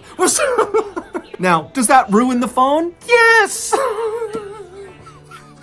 Now, does that ruin the phone? Yes. But is it worth it? Probably not. But it gets me and old Lungy jacked up on game day. So, if you want to be a betting behemoth like me and old Lung, then you better put that hooter back in the owlry and head to your local gym and start pumping some finger iron. Because this year, I'm teaming up with DraftKings to give all new customers a winning offer. All new customers have to do is sign up for DraftKings using my promo code, Mr. Ballin, and then bet at least $5 on the big game, and you will instantly receive an additional $200 in bonus bets. Yes, it really is that simple. New customers who bet $5 on the big game will get $200 extra in bonus bets. Wondering what you could use that $200 in bonus bets on? You could try same game parlays, where you combine multiple bets from one game, like which team will have the most passing yards and which team will have the first touchdown of the night for even bigger winnings. If mobile sports betting is not yet available in your state, don't worry, you can still get in on the fun with DraftKings Daily Fantasy. Download the DraftKings Sportsbook app now. New customers use promo code Mr. Ballin and bet $5 on the big game and get $200 instantly in bonus bets. Again, that's promo code Mr. Ballin only at DraftKings Sportsbook. Okay, back to the story.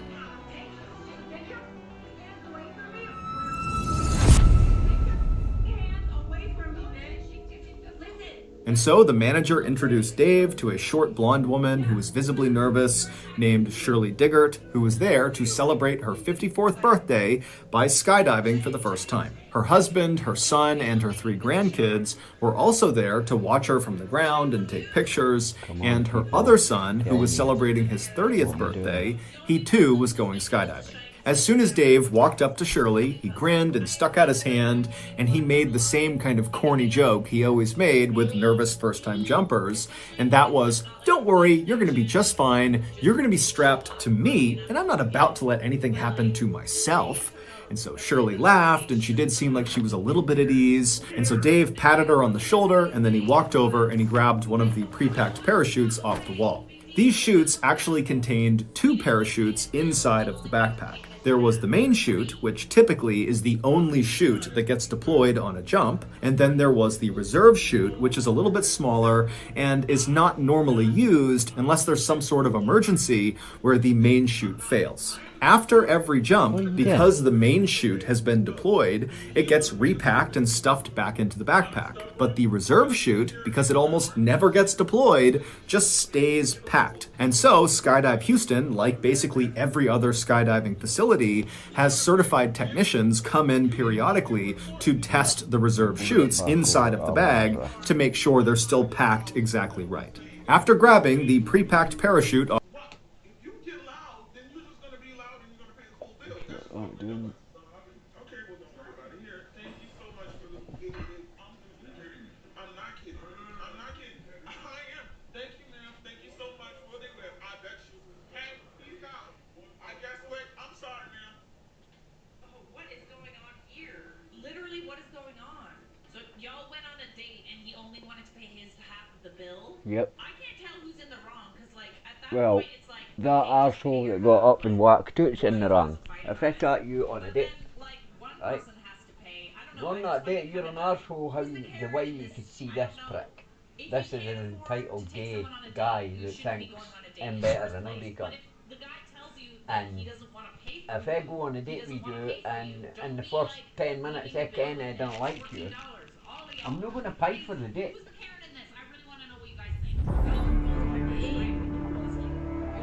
Okay, the 8, but it's still, I'm not going to pay for you if you believe yourself, if you came across as a pure arsehole, you know what I mean? You're a pure prick, or any pure prick, whatever, right? I'm not going to then go, I'll pay for you. No, listen, you're paying for your own meal. I feel like on the first date a man should pay. Well, no, I know. This is a new way of thinking now, though. And I feel like on the first date a man should pay. fair enough, if you like the person, but nah.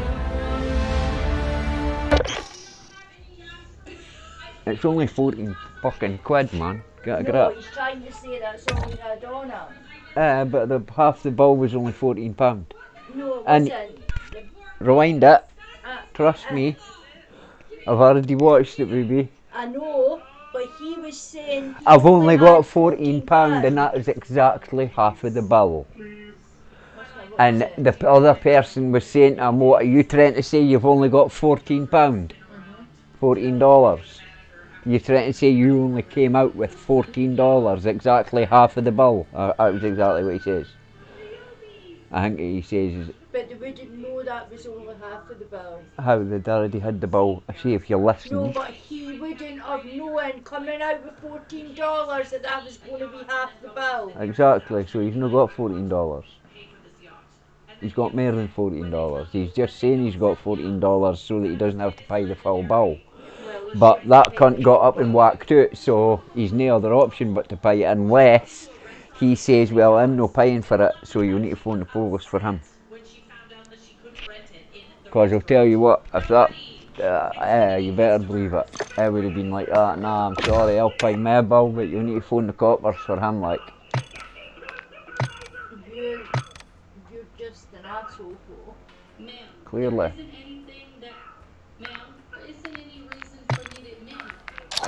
I couldn't even see you from your hat. Probably, You would be expecting her Mazrah sell shop. Could I get rid? No. So, what other guns have I got? I've got, that's all my Gucci guns, so I'm just going to keep these.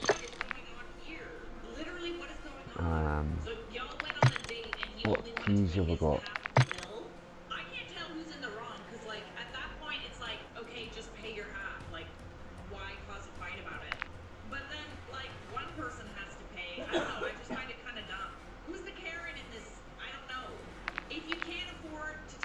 Hideout in the City Castle conference room. That Channel 7 conference room. Tower conference room. What tower? Let's go. Let's go.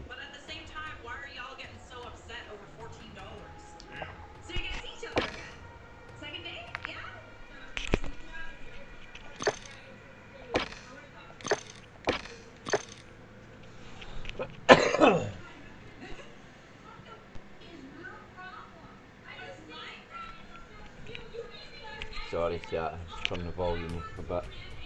Sorry, I have to turn my volume up a bit. Just turn your volume down a bit if it's too high, sorry. Can you see this cow? Look.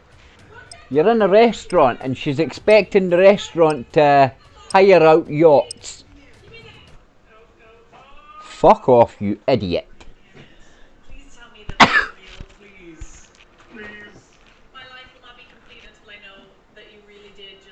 Did you see what the woman done? I want to speak to manager, and she bent down, spun around, stood back up and went, hi, I'm the manager. Brilliant.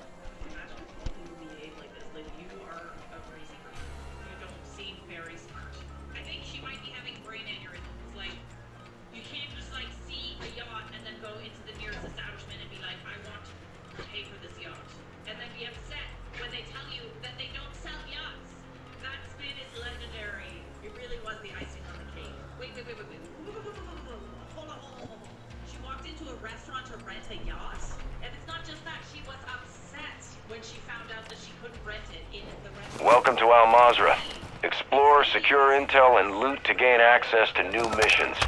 Enemy threat is high, so expect contact. Let's boogie. That way. No, this way. Guns have we got? Crazy shotgun. This. I gotta. There's a dude there. Shoot him right in the head. No. And fall back. Or sneak up on you, dude. You can't hear us. Yeah.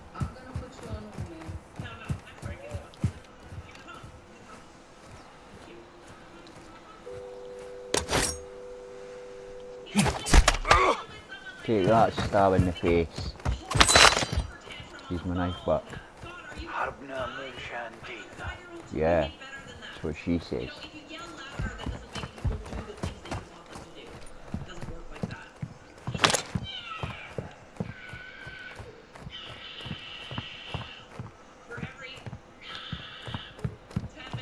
Gucci mask. Use that. Start that as well.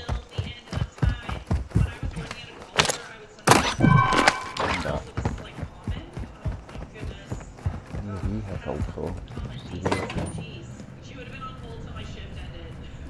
me safe, man. What the fuck, baby? I think I might put that up just a touch too low.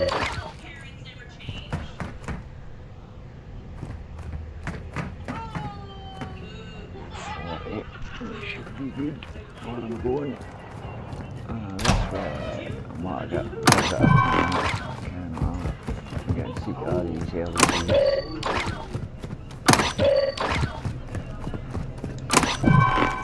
I'm getting 90 ammo. Not a 1. Yeah, that one that was in what's that? Is that high value gear? No. I can't believe I've not even got a single.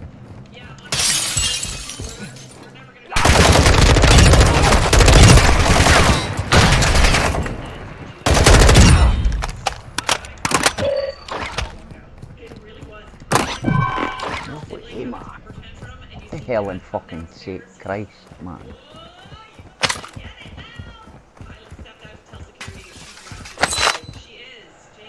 Send it, bitches.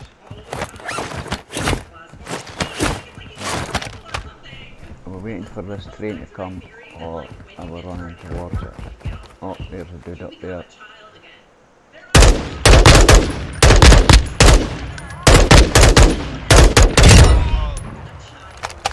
Your mate.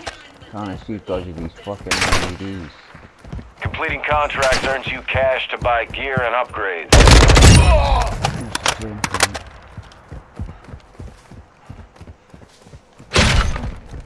That's just dudes on the train. Ultra One, activity has increased in the area. Keep your eyes open.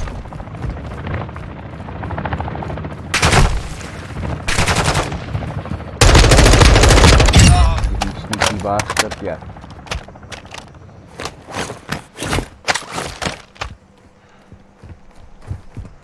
Did I get that? I can't see because of that fucking light.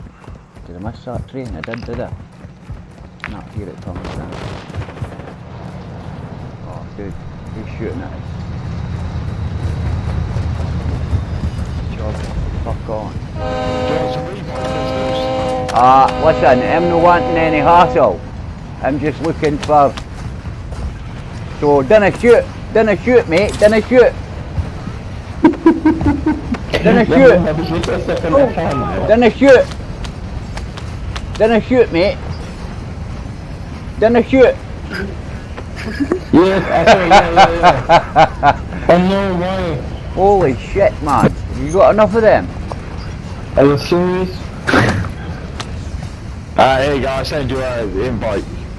Sounds, mate. There you go. Nah, it's not. Did you join? Oh, we've got a team of 6. 6, we'll jump out with nowhere to kill. Take 3x pistol, and I'll make sure no one kills you. What is this? Oh, no. What am I doing? Nobody sent us an invite, mate. Ah, we've got, there's 6 of us already in this squad. Ah, right, okay, mate. Right, I'll just... If you jump off, I'll make sure nobody kills you. Don't kill him, just let him go. Right, lads, see you later.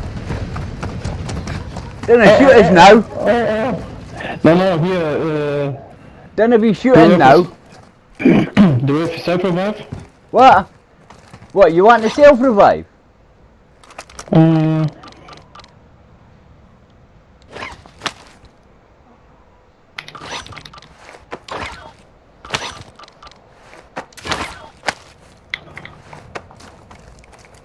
You got it? No, I have. You have? Ja, you take it, I won't niks verstehen. Okay. Ah, look, this dude's what I call with what?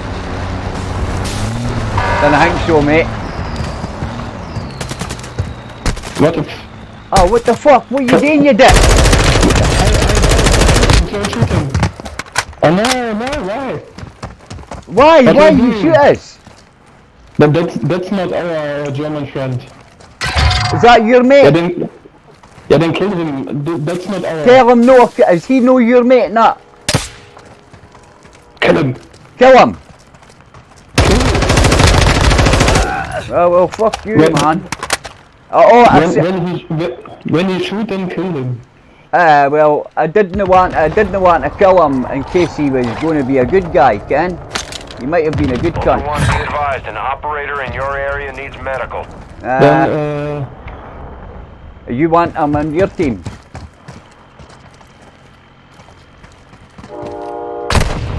Somebody's your sniper does. Oh, fuck you. His team. Sounds, mate, thanks. Hey, what? Where? Other side of the train tracks. What the fuck? Get on the train, mate. Hide. Was this your friend? Nah, he's no my friend, mate. I'm on my own. Oh man. Wait, I come. Don't shoot. I'm not. I knew where you went to, bud, so I knew where you were going, Ken. Do you need ammunition or something? Nah, I haven't got ammo.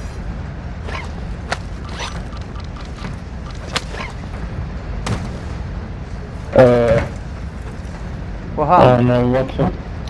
It's went outside. It's glitched. Yeah, it's glitched out.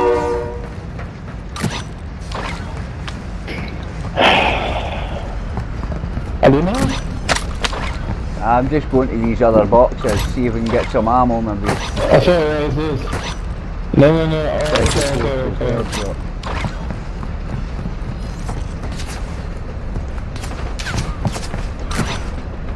I got it. No.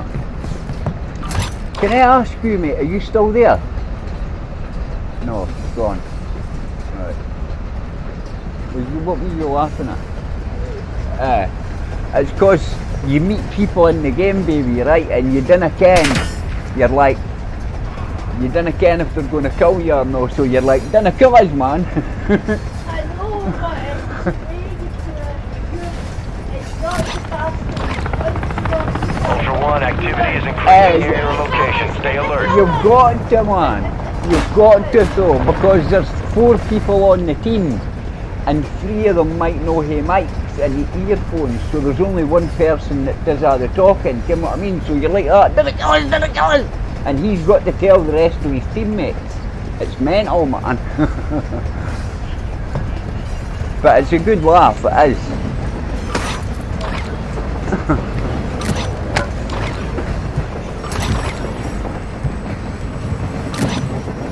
That's the first time that I've met a team that had like 6 people in it. Oh shit. Get up! Get the far down there. Get up! No, get. So fucking deep.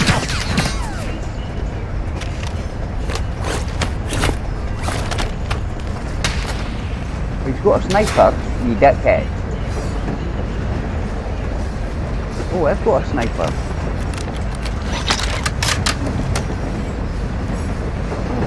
didn't ken it had this sight on it.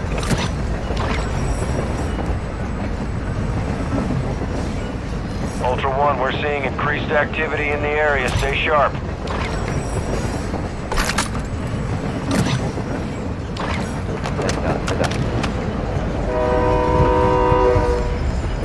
You've got a car in here somewhere.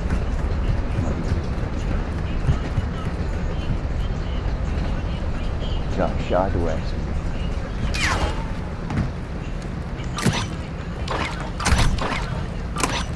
See how many fucking revives they cunts had, man.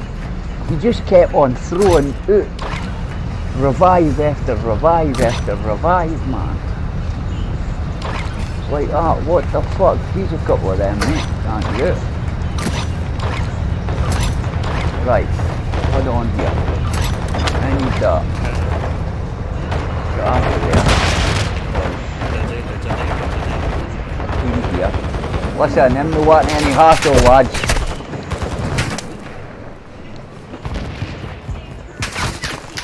No fight, no. Fucking stop shooting at us.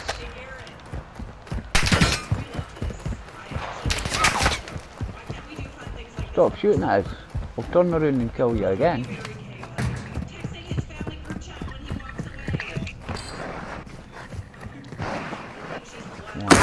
Come on, I need armour. There's a big backpack, that'll fucking be nice. Still no armour though. Oh, the car's still here, that's mine.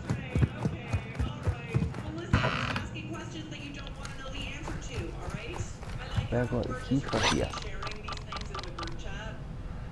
Special Forces dead drop key, I might head for that. Right, I've got one there, one there. I should have picked up more of the revives, man. I'm going to go back there actually once I get this car.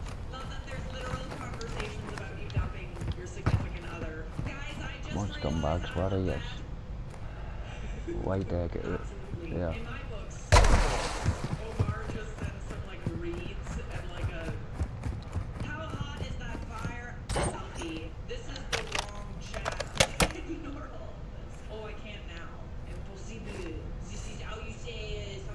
Nobody here. Fuck off. Right then. There's nobody here. Okay, fair enough. Use my car. Right, where am I going again? Special Forces dead drop. Pipeline, so I'm going that way.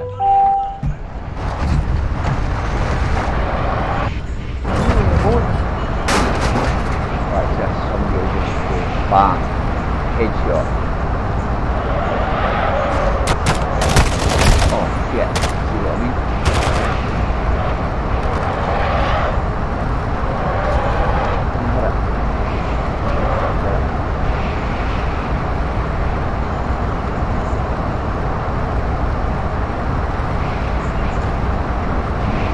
Ultra One, activity is increasing near your location. Stay alert.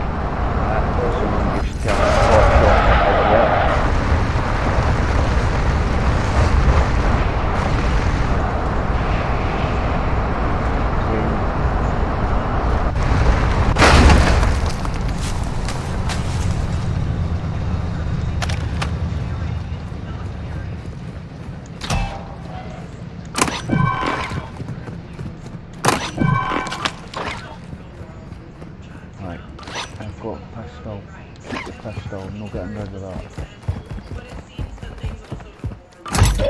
Oh, geese are beautiful. Right. Come on, let's go.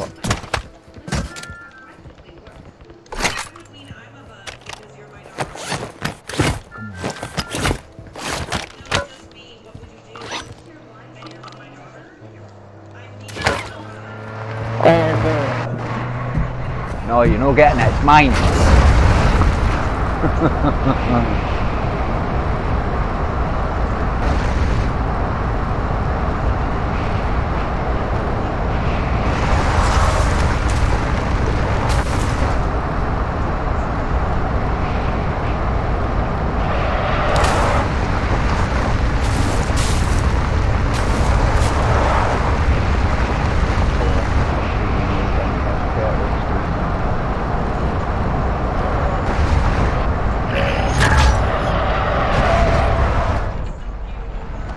What says Ultra One, the enemy is on high alert. Proceed with caution. Met ya.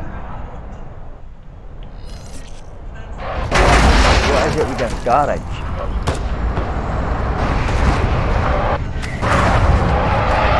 That's better market to the fucking petrol station. Now, wait a minute, there's another one, is there?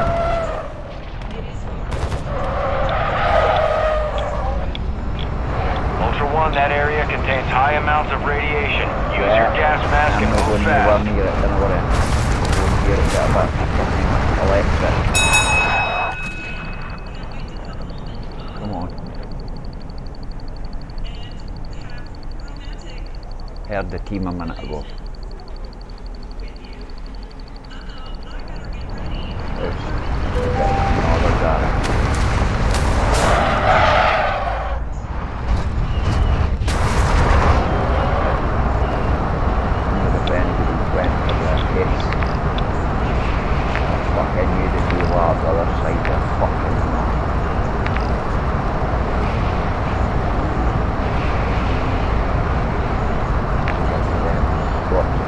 Ultra One, the enemy is on high alert. Proceed with caution.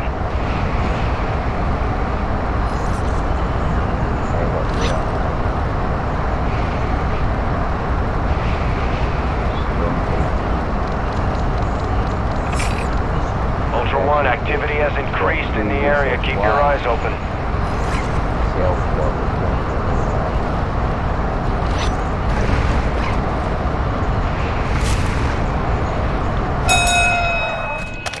Pull that tank up. See if somebody steals me more.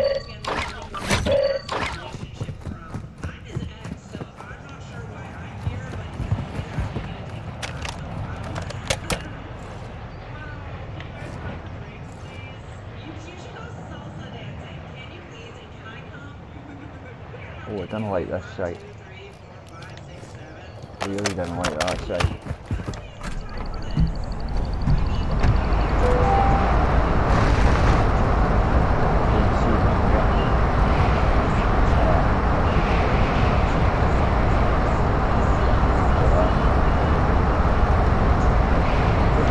Ultra One, the enemy is on high alert. Proceed with caution.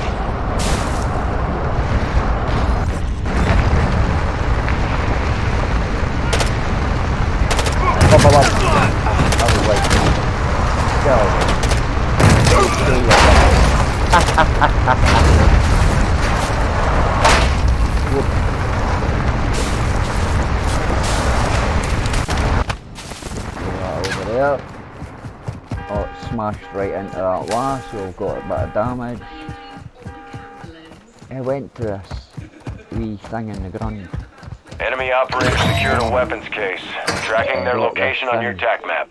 Cost, well, I could sell it for 25 grand. Oh shit, they're close to heat. Oh no, they're miles away. Gonna head up that way in a minute.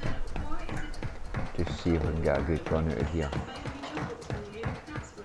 Only one gun I'll be getting rid of, and that's that. Need large caliber rounds.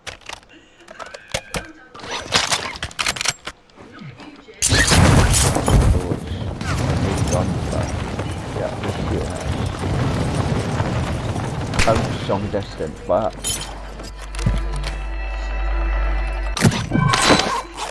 Let's see, I'll tap that precision.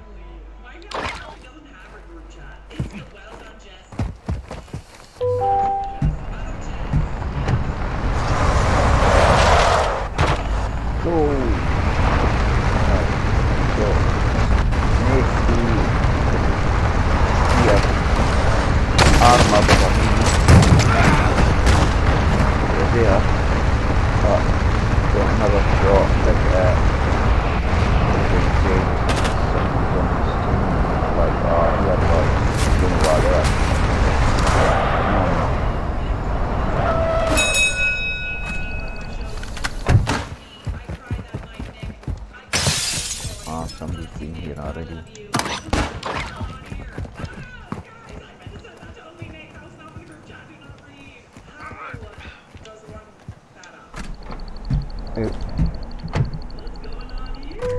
Boogie. Wow, right, let's, oh shit. hope these dudes didn't hang in trying to rob them. Oh no, they're 1,000 metres away, but they're coming in the same direction. No, they're miles away. I wonder if we should go and help them. I think we should go and help them. I wonder if it's that team that was we earlier.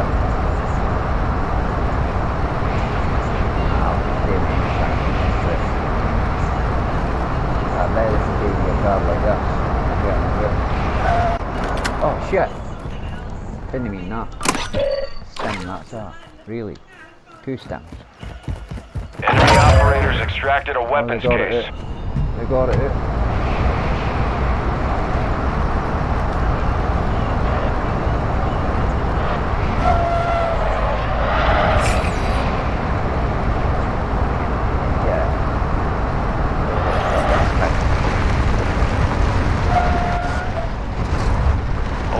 Be advised, winds are picking up. Move to an extraction point.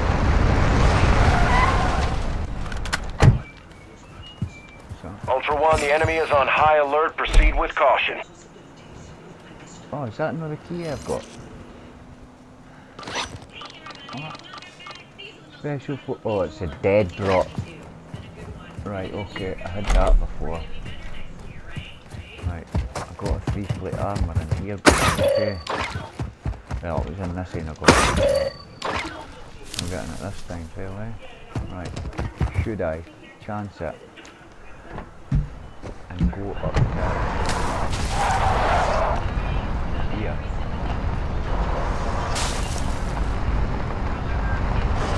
There's Resto again, up there. Somewhere.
Go behind there. Where did you go to?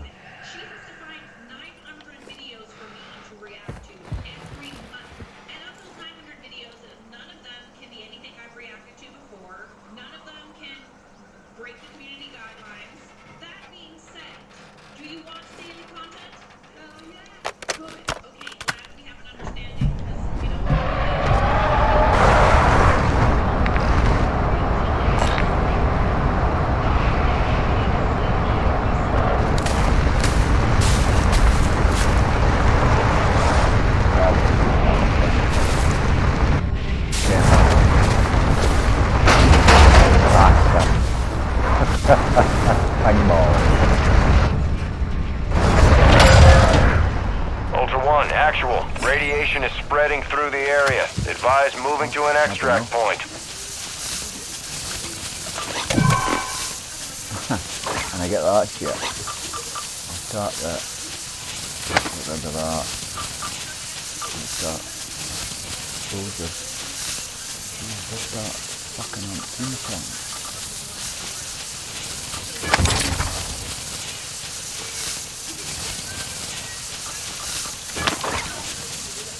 Right, what's that? Shell shot.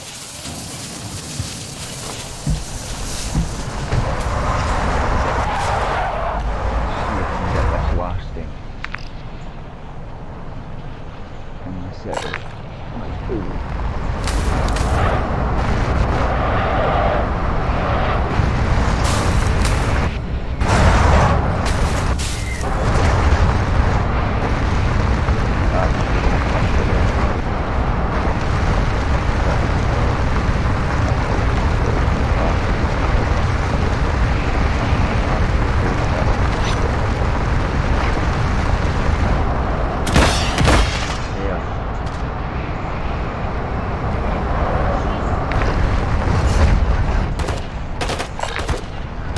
Shit, motherfucker.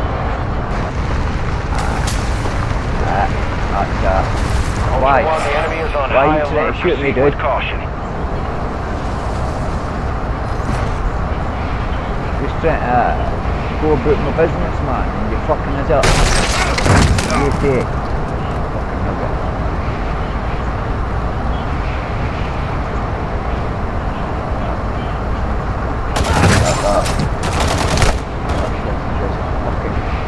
Terror station being divvied up yet.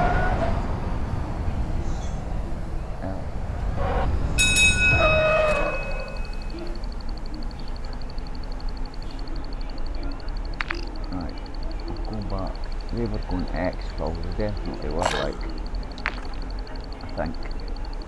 Is the X-Fill being called there? No, so they will be the one now. I don't know now.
Oh fuck no.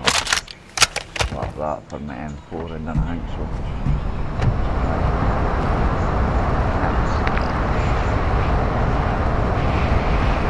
Next fuck off. Who is here?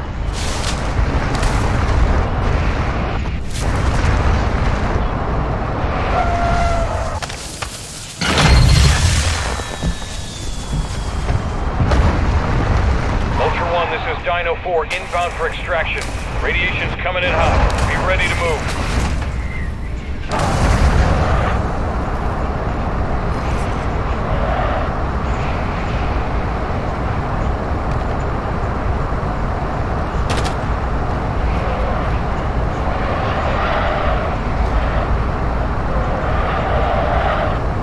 Ultra One, we have visual on the LZ. Keep it clear.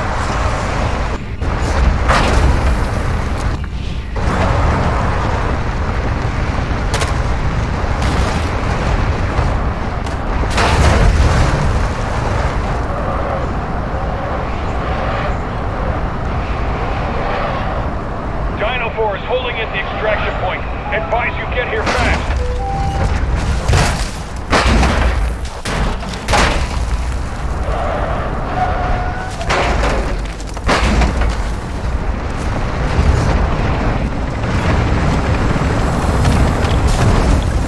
This is Dino 4. All ultra secure. We're exiting the AO.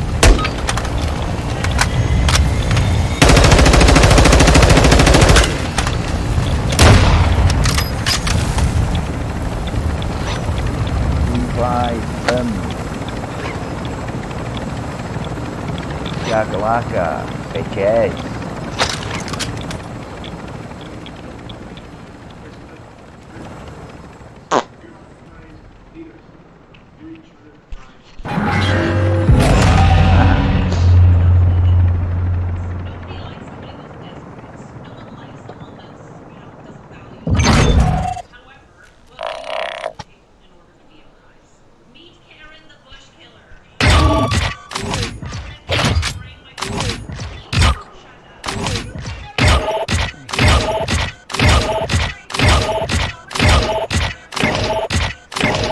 Right. These damn fucking keys, man. Where is it from? Where is this soldier? Dead drop. Is it a dead drop?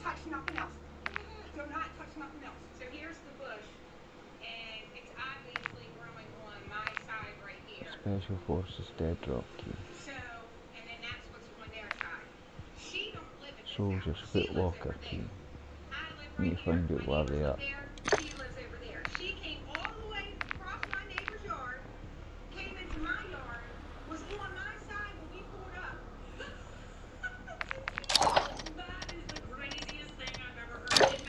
Right, well, for the laugh, for the giggle, for the fun of it, we'll go into,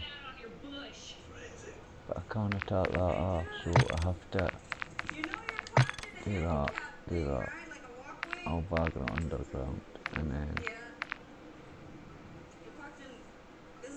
Tsuki Castle hideout key, 1 use left on it, and that's a tower conference. I don't know where that is, but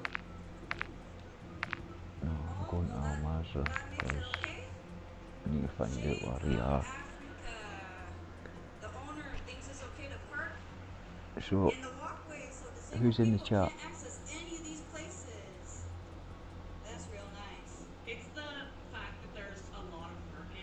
Could anybody maybe look up and see what Special Forces dead drop and where it's located, and then the SC Soldier's Footwalker key? What? I've looked that up before, I'm sure it was at that crash site.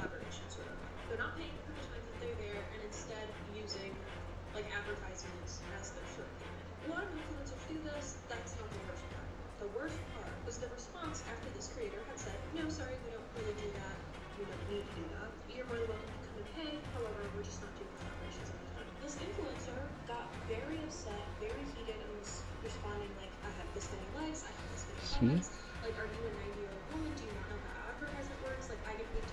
a minute.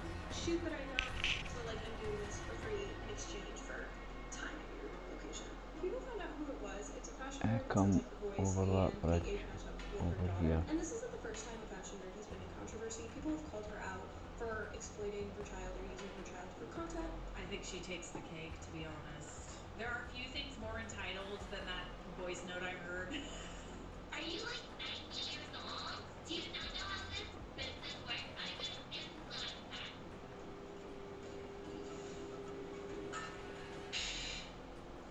So entitled. What, you think you're entitled to food when you don't pay rent in this house?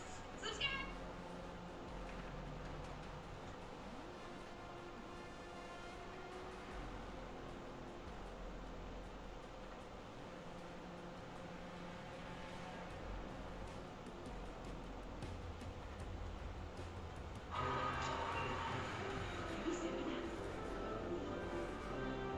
Right, that's not true. Is it set SC Special Soldiers Footwalker key and Special Forces dead drop?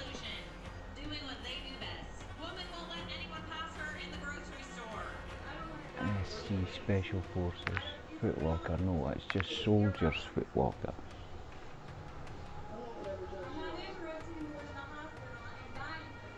SC Soldiers Footwalker. Yeah.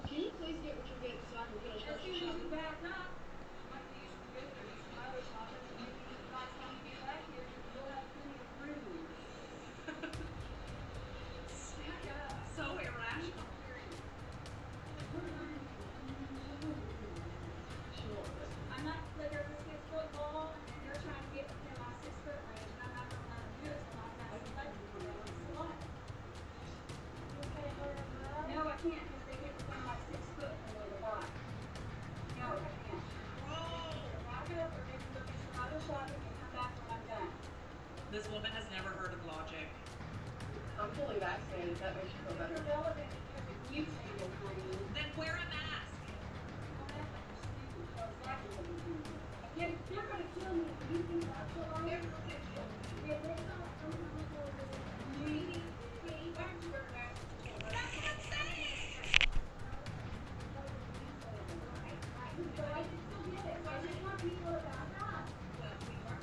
Ah, right, okay.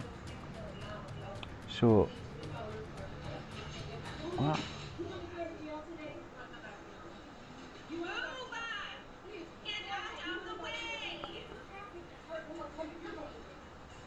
You're the one that grabbed the hose. I know you part of asking you, can you please get out of the way?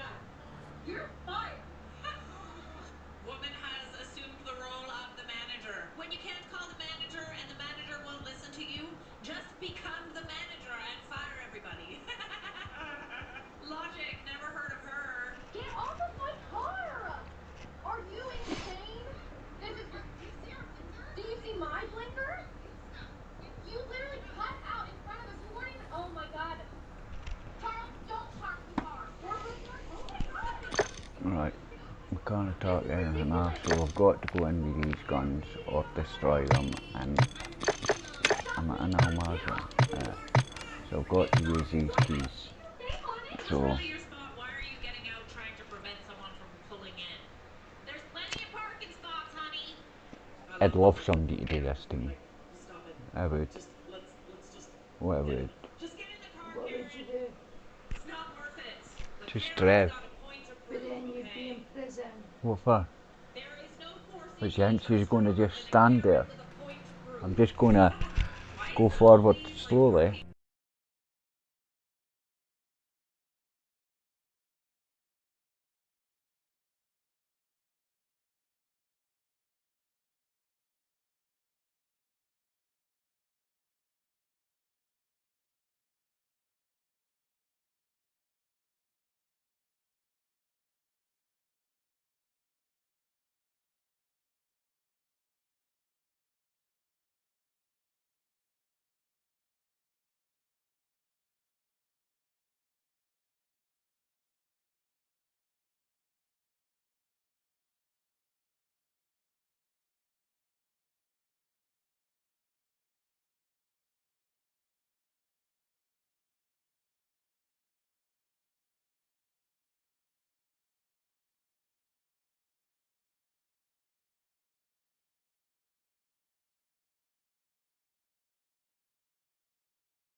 To Al Mazrah.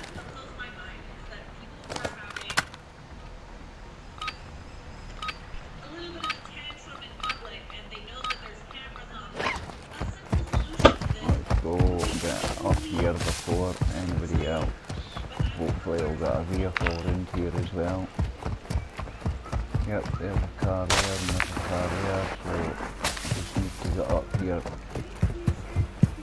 And then if somebody starts shooting at us, either sniper rifle, then I want to get a shot, because I want to shoot back.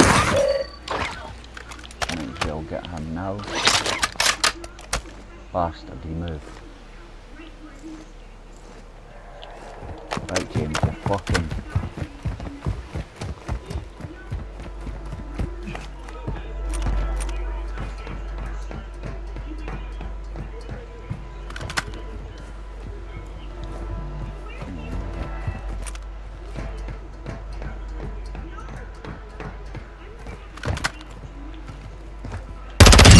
Hi. Ultra One, we're seeing increased activity in the area. Stay sharp. Bloody hell, man. Come on, shot that one. Somebody's shooting at you in like 10 seconds. Jump in here and then just boost quickly. saying pulling out parachutes, you fanny.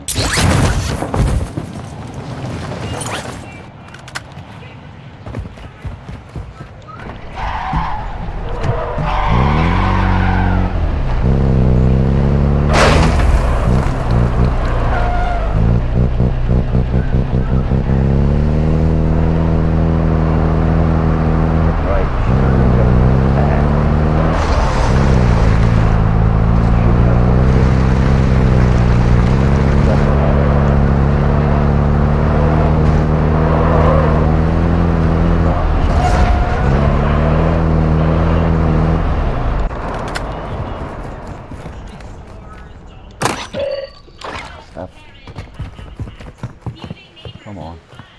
One. Get that out of there.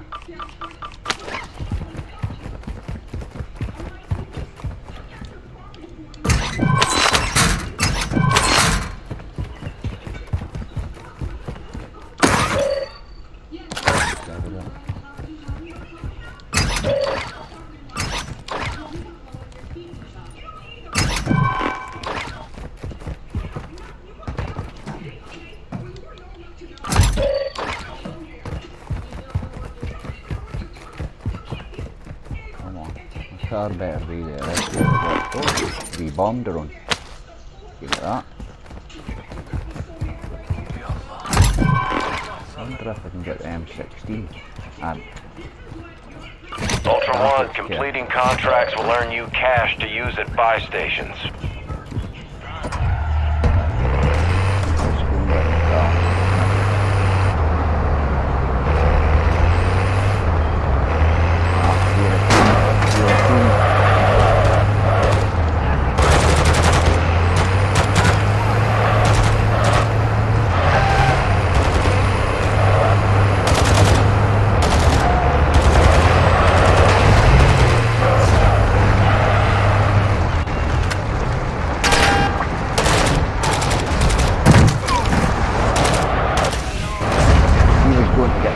Okay, but I bet him to get up here.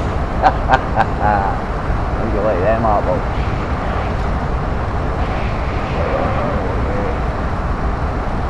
Someone gets a headshot.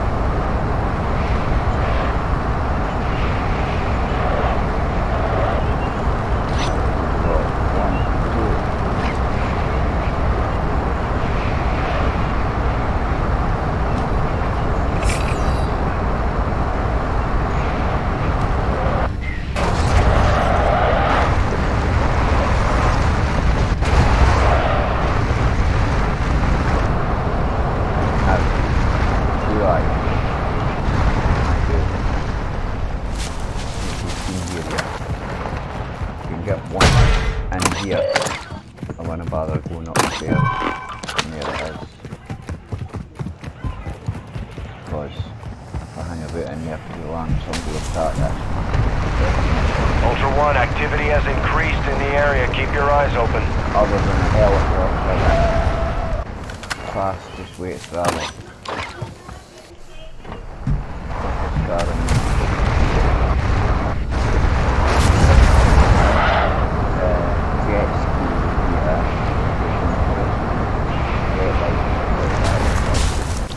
Ryan, you just scratched him.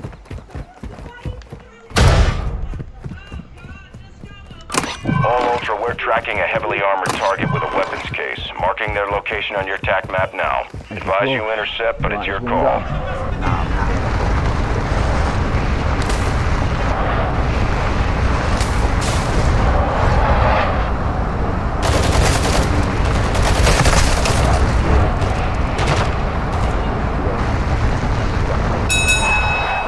Battery charge, no fuel.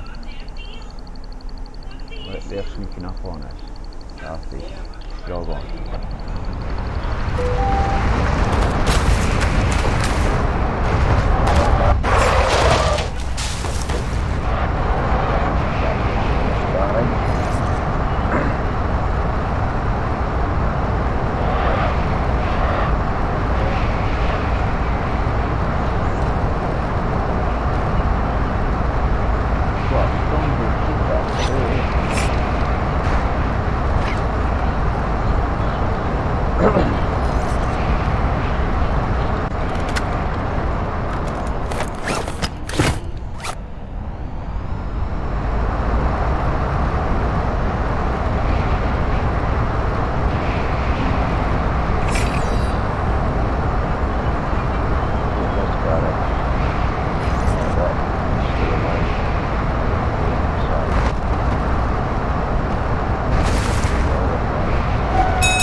Wishful thinking, lads. See you later.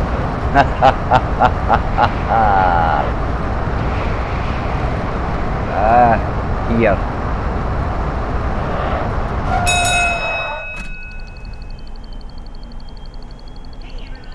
Come on then. If you come after us, I'm shooting you like.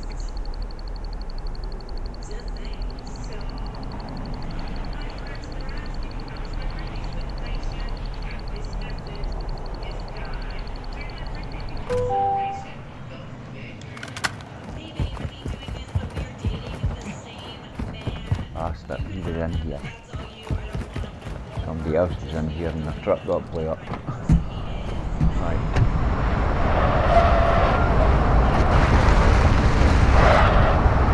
Up to this foot walker. See if we find her.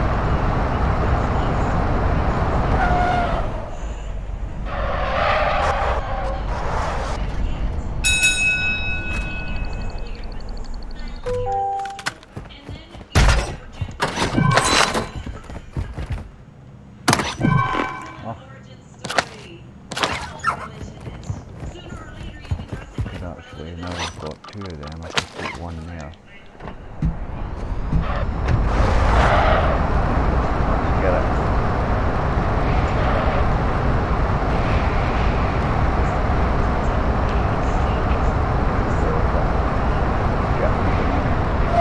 Right, hold on.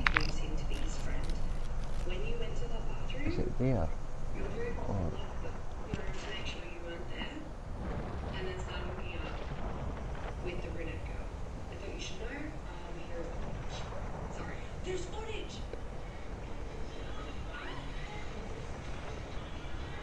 in the middle of it, there. Yeah, in the middle of that, there. Right. I'm going to go up there first.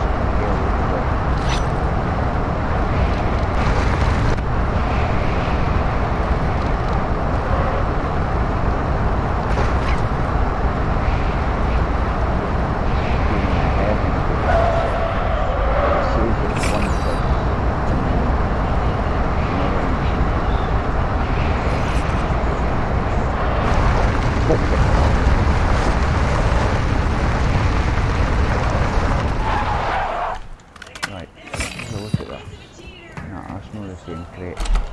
That doesn't open that.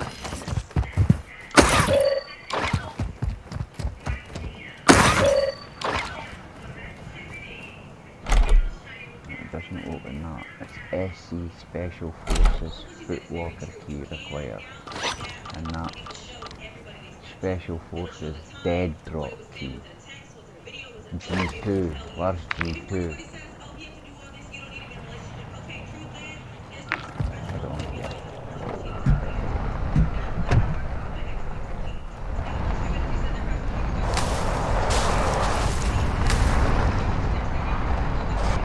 There's a fucking... No way. Really? Yes.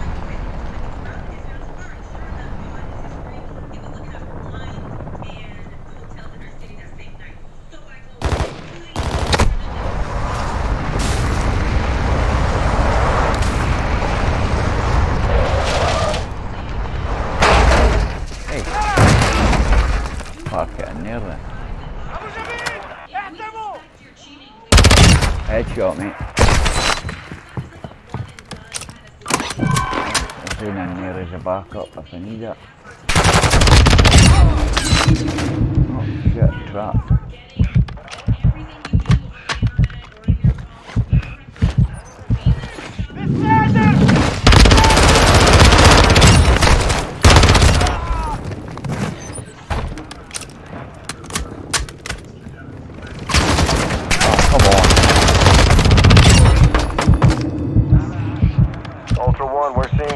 Activity in the area. Stay sharp. Come on.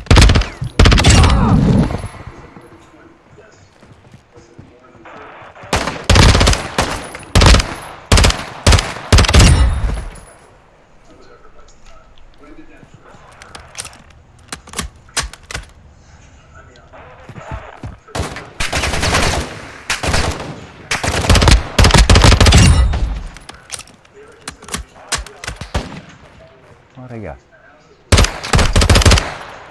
I'll get you in a minute, you prick. What are you? There you are. You got asshole.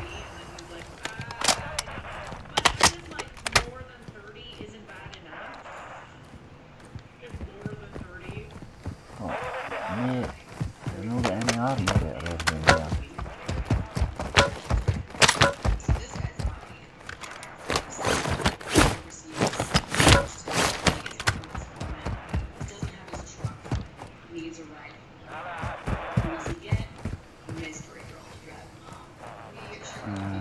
Right. Let's see. Cross here. Right in the centre.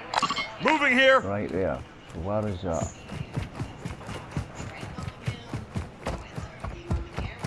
Is that it there? Oh, I see. He's my car. Where are you, little bastard? Where are you?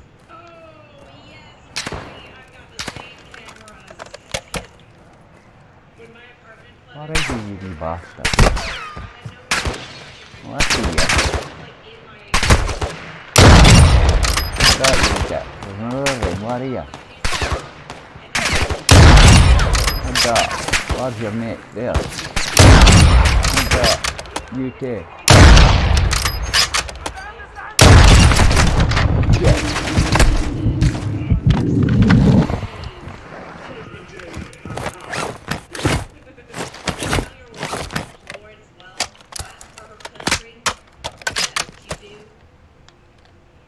Alright, there you are. That's where you little dick. I've seen you too, mate. Don't worry. Got the Brit. Got you in the head that time. Got you through that 2K. Yeah, boy. Shooting tech. Hi. Well, you can't hear, I know, I forget. Right, what have I got in my bin? Go down here to this crash site. Stop, what are you doing?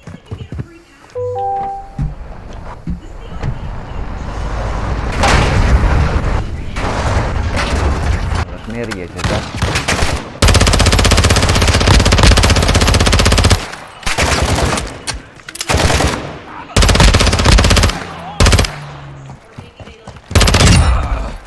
Poke your head out, poke your head out, poke your head out. Go on, I dare you. Down there. It's all going to get you.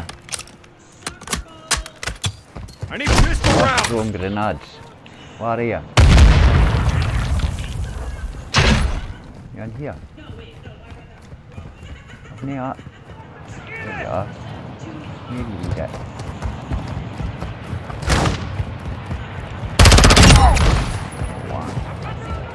Where's your mate? Right, fuck this. Go to this branch. That'll be this thing here. Bomb maker supply cache key needed for that, right? There it is there. Crash site weapons case. Oh fuck, I didn't realise that there was more than one. Ultra One, activity is increasing near your location. Stay alert. Yeah. That's it. That's the one. Where are you? Blackman and a Fettet and a rusted fridge. Put that there, I can where that is.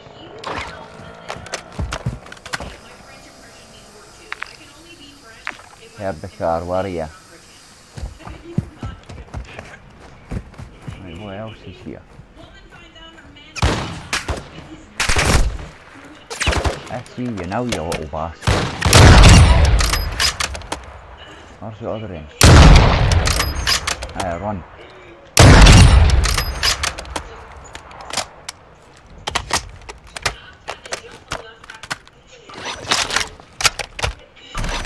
Right, let's have a look at this weapon. Fuck no. It's not even got sights on it, man.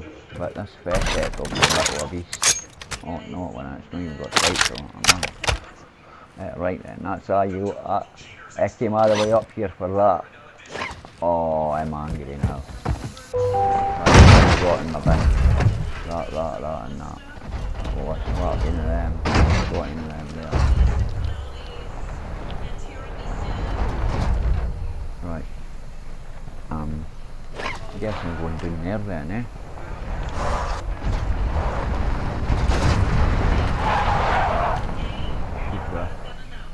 Fuck it, why not? I think I've already took them out.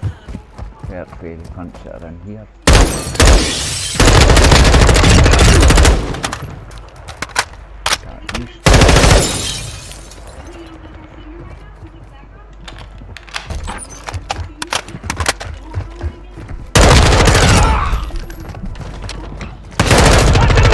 Fuck, I forgot about you.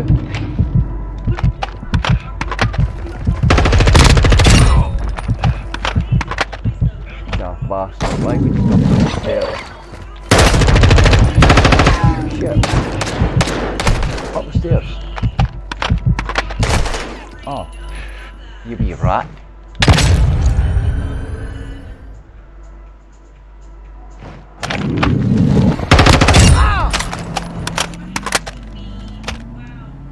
Shit. Where's the box? Watchman circle. That's a good gun.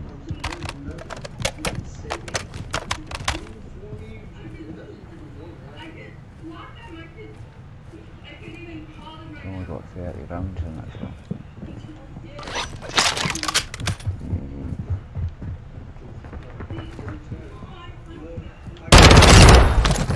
Face shot, mate, face shot. That's what they call them.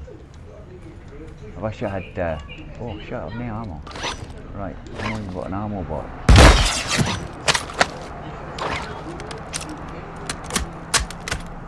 Right. What do I start? Waxman sub or M4 Waxman sub, is it?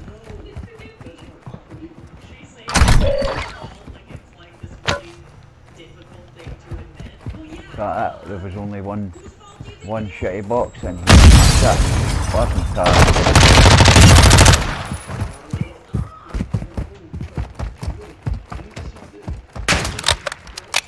somebody sniper in me.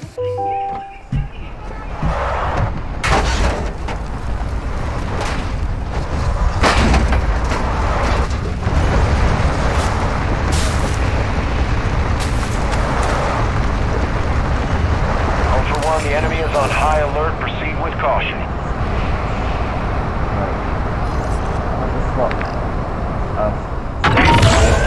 Right. Ultra One, be advised. Enemy attack hero is heading your way. Right. 4.5 minutes. Here. Check this shit out.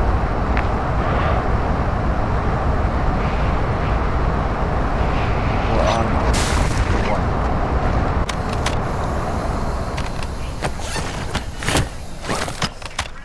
Armor chest.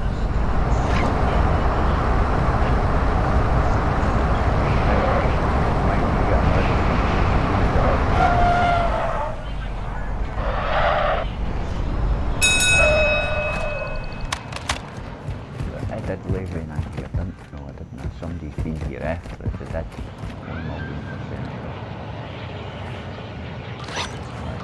Actual to Ultra One, winds are picking up in the AO. Advise you get to extraction before radiation moves in. So we just live off that.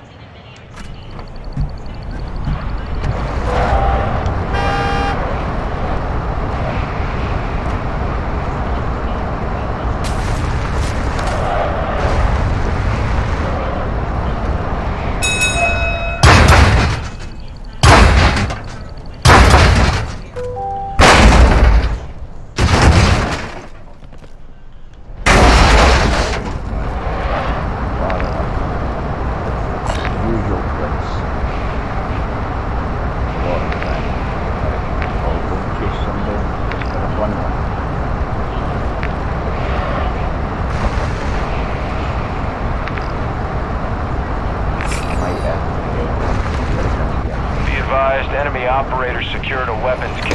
Locations are marked on your TAC map. Alright, so they've just wiped out a team. Whoever that is has just wiped out a team and took that weapons to Saka.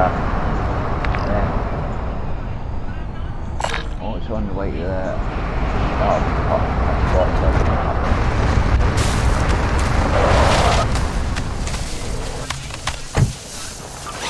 I thought that. What could... What's next?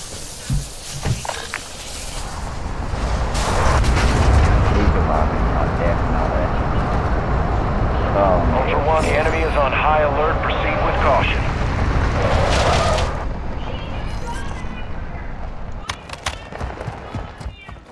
Maybe.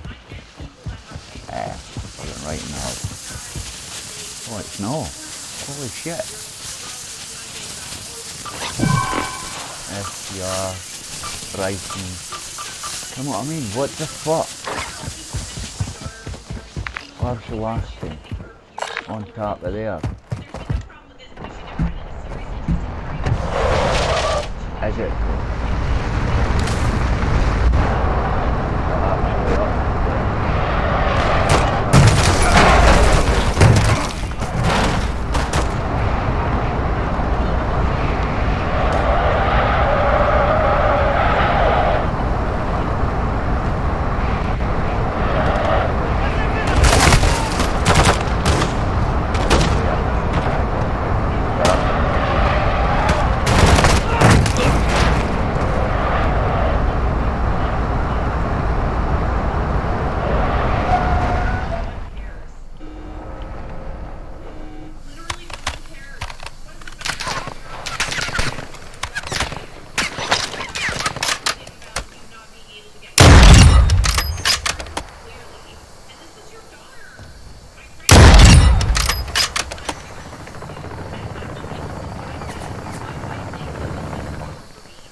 Silly running up on a guy.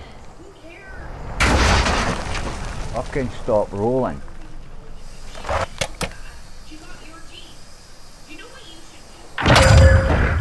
Ultra One, actual. Winds are pushing radiation through the area. Advise moving to extraction when able.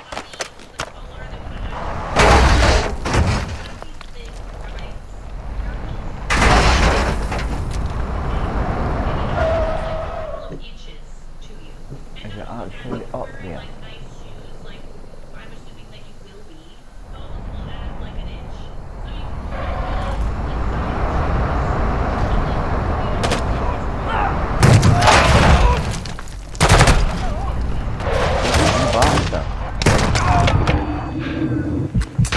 I'll be right, who sniped this?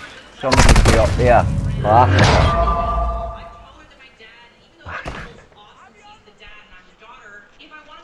Do you want to hear what I'm doing and stuff? No. Do you watch me sometimes? Do you want to hear what's going on? No. Right. Just checking. Oh, pricks.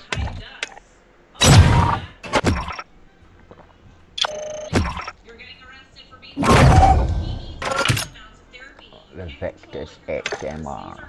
I've lost it. Dickhead. I'm getting it up there, so, right.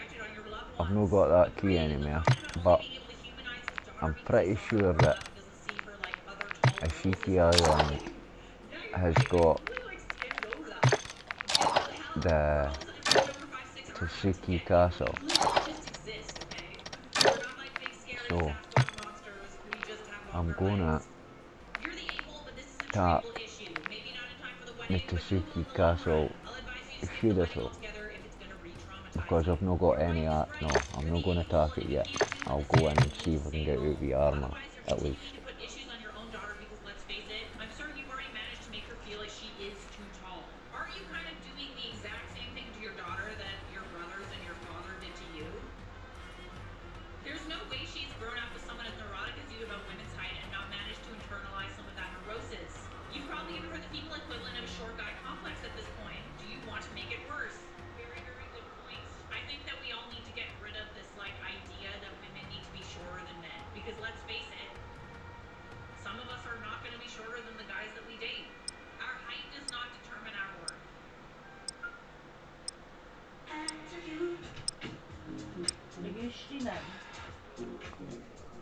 What? Is ya? No.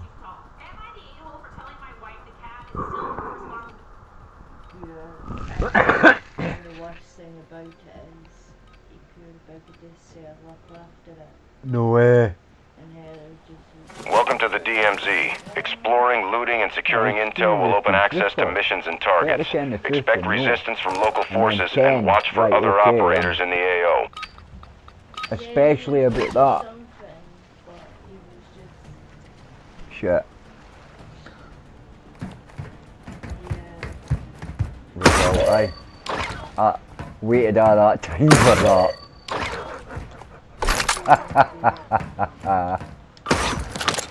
Oh, saying nothing. Right.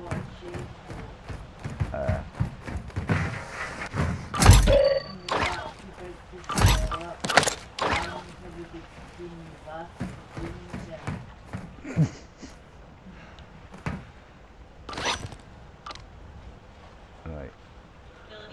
Activate that because I've got 2 of them, and then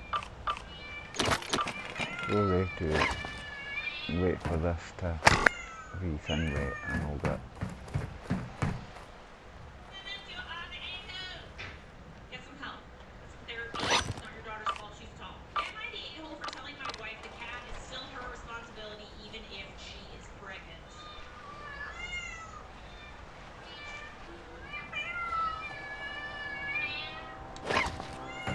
Don't come near me, dude. I've not got a gun. I could hear you. There you are. Right.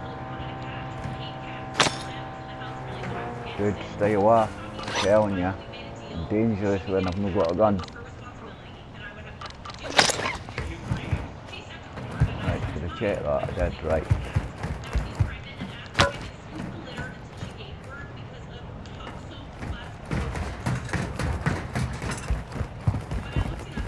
Oh, I'm getting that. That's mine. Revive. 1.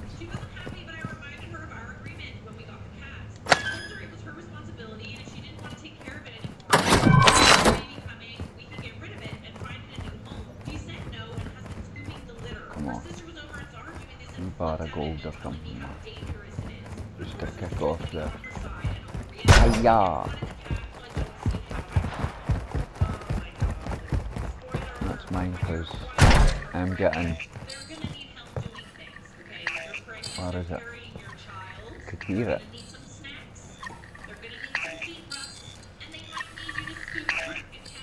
What? You must be there. Right, I need to get a gun before I could do this, but I will Ultra get a One, gun. we've marked an enemy stash near your attack map. Secure the contents. Could they be, like, anything really? Come right here. Nobody here yet. If I didn't rile anybody up, I'll be able to just go and keep on getting stuff that's worth money. Like, anything. Where's that there just now? If I could sell it, I'm grabbing it. Right, just wait a minute, mate. I'm not here. Light bulb. Sell it. Electrical tape. Sell it. Oh, till. Can't sell the till, but a bottle of whiskey. £200 IFAC, whatever an IFAC is. 250, like that. £40 electrical tape. I'll swap it for that. Where am I going? Separate. Nobody here yet? Nobody came out yet? Can I get a gun yet? 5,720. I could get TAC M. Get what? That'll do.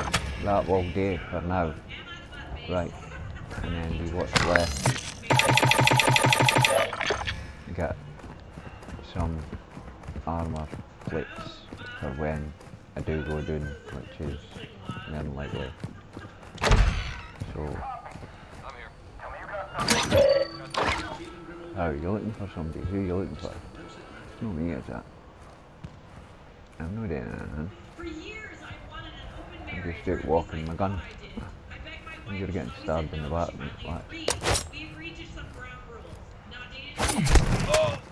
Take that, mate. Oh shit. Now we need to shoot these guys.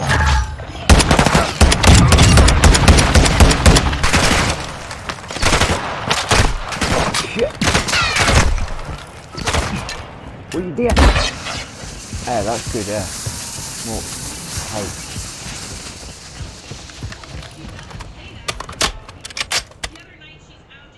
Right, I didn't want to talk M. Talk M's a fucking a one-shot Larry. Isn't it?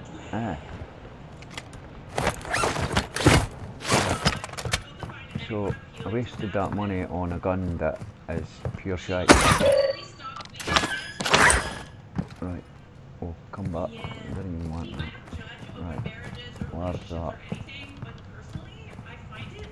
Right here.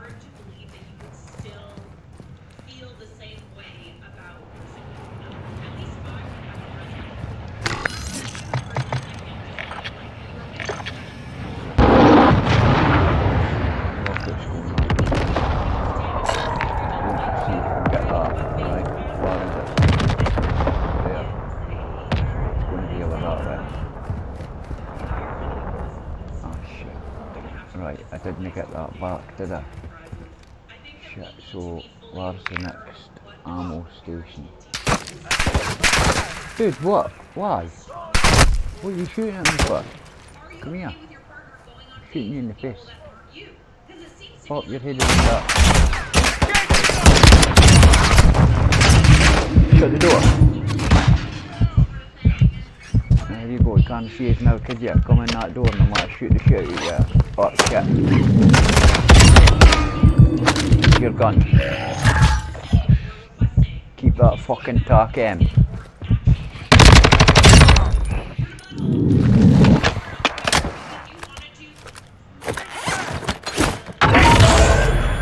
Be advised, the enemy attack helo is approaching your location. Okay. You didn't make it.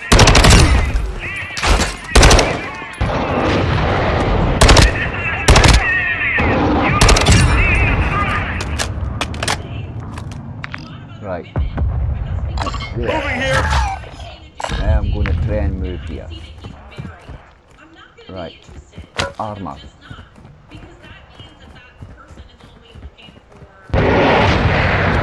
Why the boots is that going off like? I'm getting that. I've got to try and look at the shit.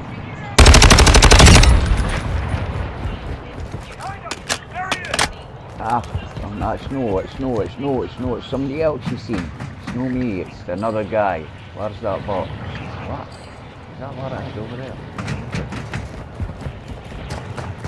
Try and get up there. See if I can do this. Whoop. Keep getting killed. Come on. Go up. Go up there. Nope, I'm not going up. Come down there then.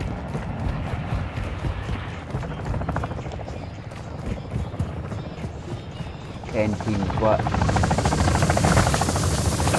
What? And the first. Lockwood. Start getting close to that, and I'll start that, and I'll start that, and I'll...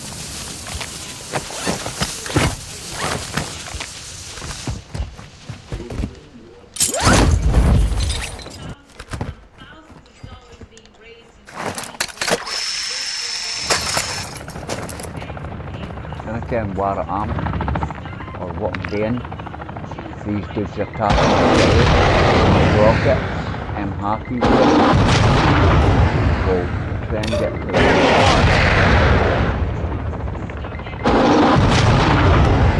what are these?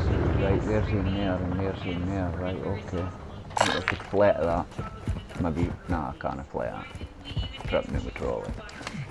We can jump over there and run to it, I suppose.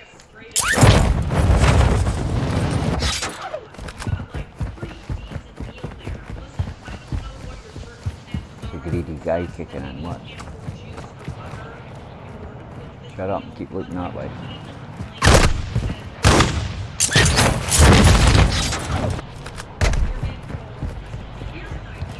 No.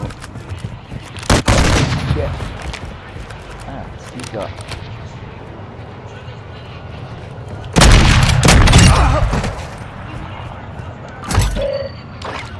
Fuck you, boy.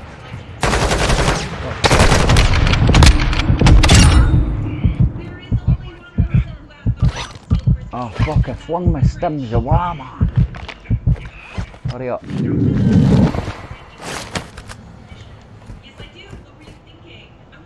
Here's a stim there, pick it up.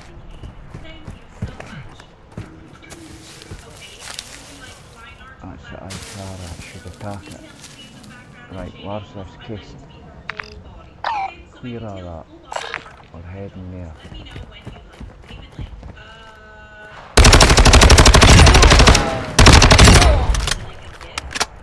Gun you've got. We're taking heavy.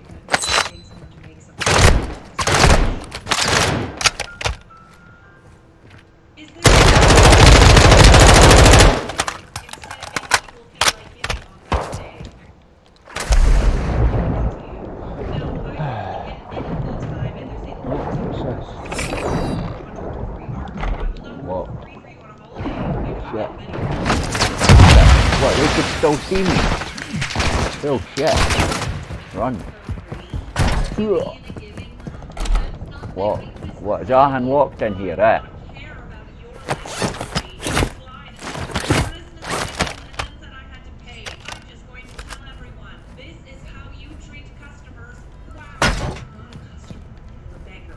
What's in here? Oh. Just cause I think that possibility that what at the top? Right, where is it? It's just out here, is it?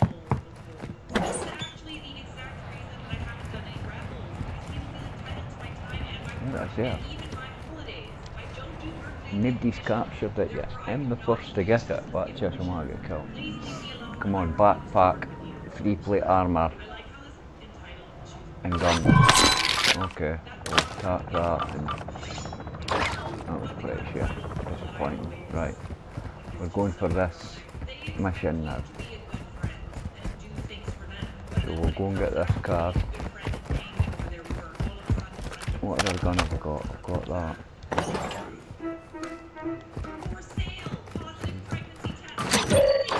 Get me some decent shit to sell. Or find a fucking backpack. Right, use this car. We'll get ourselves to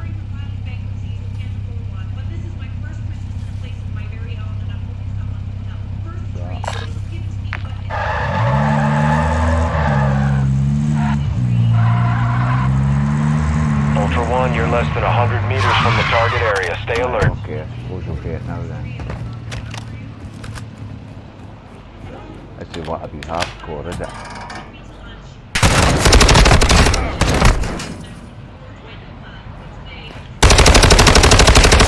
Right side! I see him! Bastard, yes! I forgot to get stims, no way.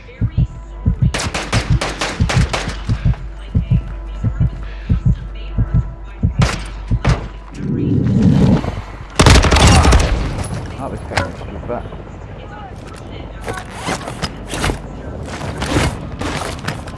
Right, we've got blades. Then I forget we've got blades. Shit, they're coming already. Fuck off, you cunt.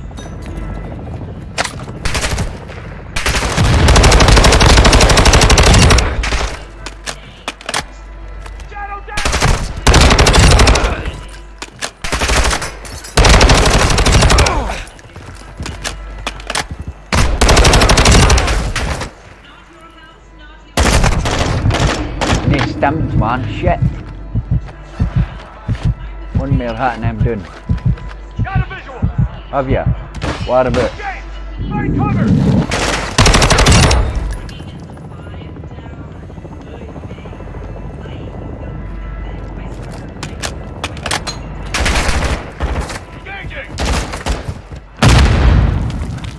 Come on, bitches.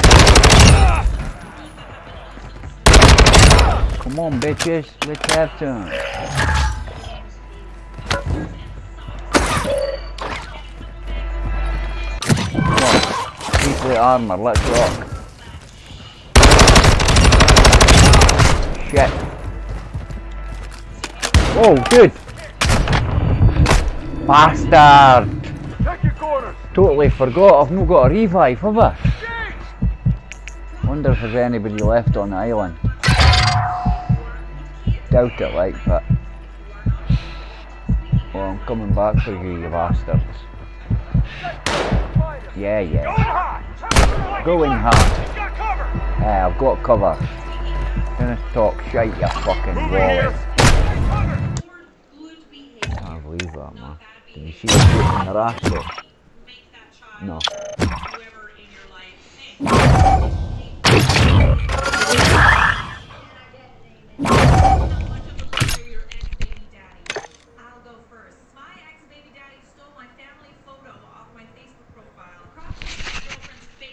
I'm getting held hostage to make roll-ups.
But you keep it for yourself. Am I understanding that correctly? No, you're understanding it more like she's got one that she doesn't let her kids play. That's the way it sounds to me, eh? Yeah, she's got one. They're not allowed to play it, so she wants another end that they can play.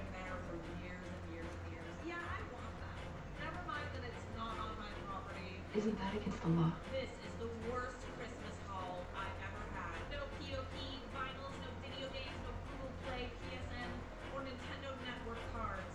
No DVD or Blu-rays, and as the Lego sets I get for Christmas go, this one's below average size. I knew that my family would blow it this year. Oh God, the only thing that I care about is getting gifts. This is a PSA for people who are just looking forward to Christmas because they're worried about the gifts that they're going to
So buckle up. Get ready. Strap yourselves in. I think it's safe to post this because it's been more than a few years, but I firmly insist that this not get posted outside of Reddit. Too late. This is about a now ex-friend who was invited as a bridesmaid. It's a long story, and I apologize for my English if it's bad. Names have been changed. To start, my friend Sarah was getting married, and she invited our friend group, who mostly got together in college, to become part of the bridal party. I was lucky enough to also be invited as a bridesmaid. The now ex-friend Leah was also invited to be one. Sarah was not own a country rich. Sarah not own a country rich, but she's still massively wealthy, and her marriage is to an equally, if not more, insanely rich family. She's also one of the nicest, sweetest people I know. None of our friend circle are anywhere close to the financial influence status, but she always makes sure to include us in her life, along with her rich friends, because she said she connects with us more. We have the same hobbies and interests as how we all met. Example, in one of Sarah's major birthday milestones, we were all invited to her multi-billion word celebration in a big event location. We all got a beautiful custom gown for free because we were part of the program for a dance routine. This is important later. Hack that away. Log it. Anyways, the point is, she's a wonderful person who loves us and gives us with an open hand. And so for her wedding, she invites our friend circle as part of the bridal entourage at her big wedding. What's more, all we literally had to do was be there when needed, because she and her fiance would be handling all costs. Wow, unreal. It was kind of an unbelievable surprise for us. I would love to be able to do that, but friggin' goals. Huge expense, but definitely a really, really nice thing to do, especially if it's a very expensive wedding. Our now ex-friend Leah was also invited as a bridal party member. We met her as part of our common interest group, and she was normal. She was alright, I always thought. But her entitlement started to show a little when Sarah would do things for us. Sarah used to offer to give us rides home when it was late, and Leah grew to expect it all the time after. She also came by often at Sarah's house, sometimes without warning. She would just arrive and expect to be welcome and stay all day or sleep over. Leah would also make comments during get-togethers, like a joke to Sarah like, is it your treat today? And get all happy when Sarah gives in to say yes. She usually does, even though the rest of us tell Sarah she didn't have to.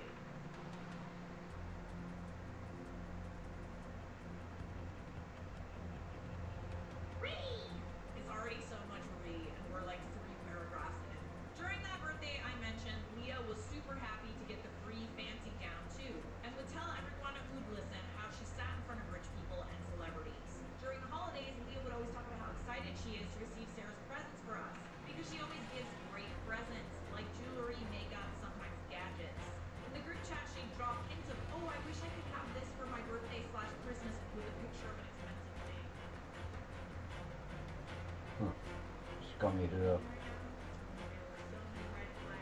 This is the thing about entitled friends. They will literally squeeze you dry, and then when you're tired of it, they will make it seem like it's your fault. They somehow conveniently forget all the nice things that you did. It was uncomfortable at times, but I didn't think it was too harmful or anything during that period, because Sarah didn't mind or say anything about it. And I thought maybe it was just because Leah didn't have nice things with us growing up, so she was enjoying it. So Leah was also part of the bridal party. I didn't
generosity. If you can afford it. Obviously, not everybody can afford this, but I can, so it was important to me to do that. Leah warned everyone about her schedule and that it needed to be a date where she could get some days off from her job so she could be available. And she told Sarah she wanted to come help her pick a dress so she could give suggestions. Huh? Sarah said that she wasn't picking out a dress, a designer was making it bespoke for her, and Leah went all in, asking which designer it was. It's not a name like Chanel or Dior, but if I say the name, you may recognize the designer immediately. What the style was gonna be, and that she would come and see Sarah's fitting so she could supervise. Maybe that was her way of offering help? I don't know. Around this point, some of us started to gently remind Leah that it's going to be Sarah's family who accompany her to this kind of thing, and that the dress will surely be beautiful enough to Sarah's wants, and that we have to plan the bachelorette party. Leah, as a matter of fact, said that Sarah told her family that she was coming too, that they all knew her, and that she was like Sarah's sister too. Okay. Leah added that she was happy to help with ideas for the bachelorette party, and evidently with full expectation that Sarah would pay for it. No, absolutely not. You know the kind of friends that are awesome friends? What's she doing? Fight over the bill. You know what I'm saying? It's like no. What's she doing, my boy?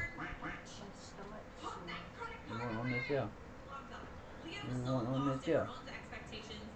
Dad fix the chair for my doggy.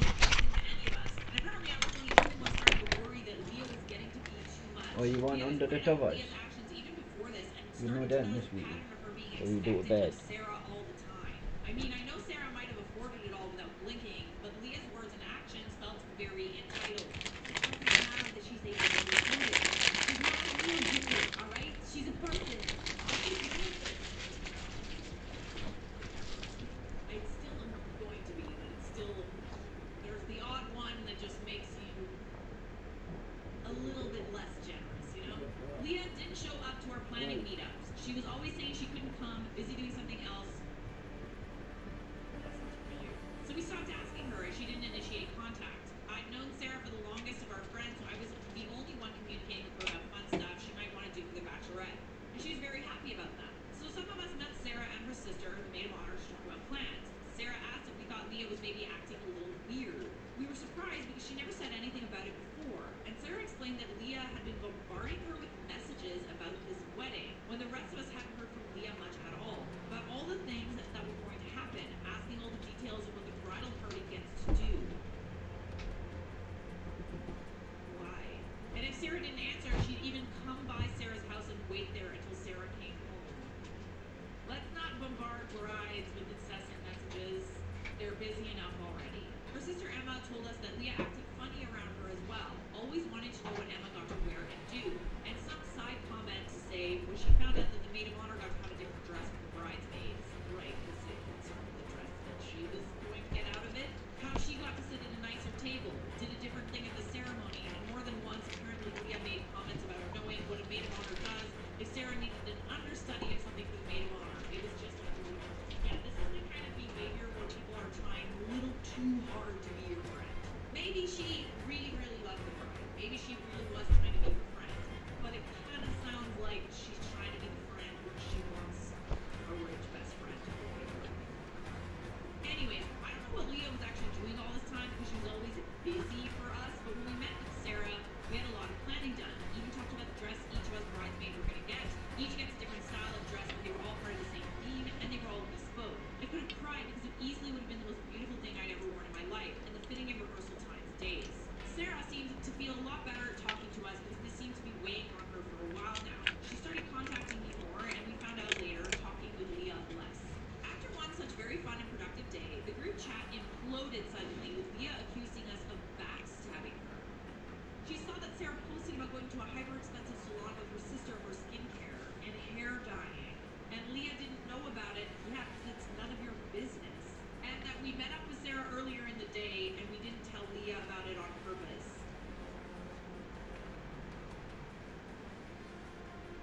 None of us knew Sarah was going to do that after our meetup, and certainly none of us went with her, and we told Leah that. And while we made her feel a little bit better, she said that she was mad that we didn't tell her we were meeting with Sarah.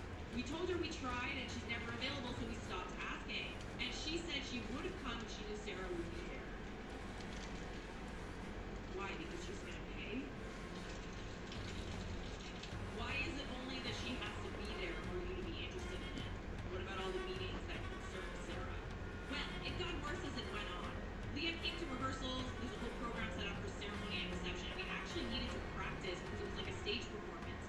very pretty for the wedding video. And Leah would get mad about where she was supposed to go walk and stand. She wanted to be at the head of the line. She complained she wouldn't be seen if she stood next to our taller friend.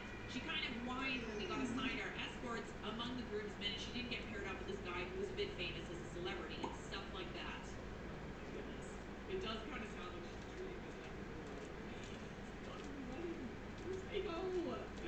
I was very worried about Sarah because she seems to be getting stressed out. She hates confrontation and finds it uncomfortable with all of this from Leah. The rest of us tried to herd Leah along and to make a laugh out of some of her whining to lighten the mood. Fortunately, Sarah had a very scary and apparently very expensive wedding coordinator and choreographer who sort of bullied Leah to place during practices. Unfortunately, Leah would whine about this bullying to Sarah later, saying her coordinators were mean and how we, who were supposed to be her friends, were making fun of her. And we tried to make light of her complaints. Well, yeah, you've got a lot of them, so yeah. It came to a head during the fittings. Leah was busy, again, and would be late but swore she would come and demanded that we all wait for her, but we went on. We all enjoyed the fittings because the designer shop was amazing, and the people were so nice and they adored Sarah. We got to fit into these beautiful dresses, which clearly cost a fortune, and we couldn't stop thanking Sarah for all this. Sarah was so thoughtful, she had each of us wear these jeweled brooches to pin to the sash part of the dresses. While we were all fitted, we talked about bachelorette plans, and Sarah was very excited about it. And she said her fiance also wanted to make sure us girls got pampered and get us that getaway Leah initially proposed. Leah arrived in the middle of all of this, and she saw us, and I swear I've never seen her look so unhappy to see us. She smiled for Sarah, of course, and wanted to know where her, Leah's dress was. And oh my god, her face when she saw her dress. You'd think they'd offer her a potato sack, not a gorgeous designer gown. She wanted to know why hers was different, and was reminded everyone was different. She was scowling and criticizing the dress the whole time she was getting fitted, wanting alterations and wanting it to look more like Emma's. She even said it wasn't her color. And she wanted a different color. She wanted to know if we even got jewelry to go with the outfit. Oh hell. When she got given the brooch, the first thing out of her mouth was, "I'm keeping this, right?" Wow. As shocking as that was, because I mean, that was a pricey piece of jewelry right there. When Sarah went to give Emma this little tiara, which sort of was like a scaled down mini version of the tiara she as a bride would wear, Leah asked if she would be getting a crown too! Shut up!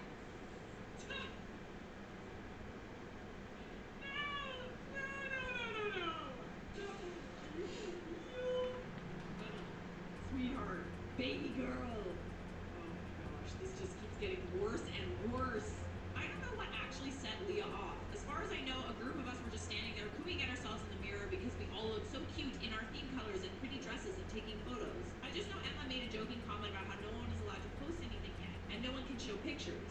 And Leah made a comment back that was along the lines of the dresses being obviously unfinished. Who would want to post them while they still looked like this? In front of the dressmakers. Sarah was very shocked and hurt by that because she had picked the styles for each of us which she thought we'd love and look our best in individually. Leah just exploded, saying that clearly Sarah was being scammed by the rest of us because Leah got the worst dress and the worst brooch. Just like Sarah's birthday event, we all had the same dress, and how we've all been backstabbing her because apparently we made sure she was never informed about these things so she could get saddled with the worst stuff.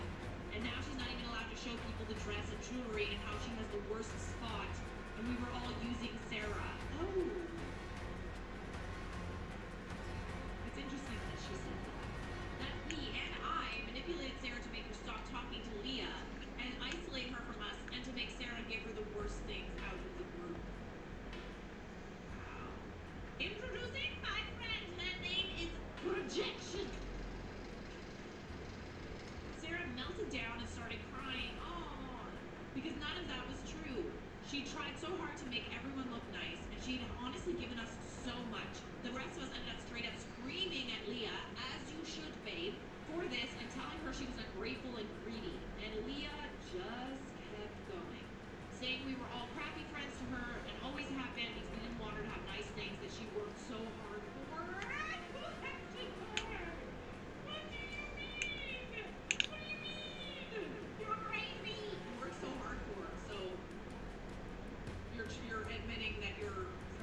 but she refused to until she got her dress and jewelry and shoes because Sarah promised they were hers.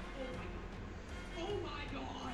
We called Sarah's fiance to come pick her up because she was crying so much from the stress. And her fiance arrived and saw Sarah in such a state, he asked what happened, and Leah started yelling again, and he told her,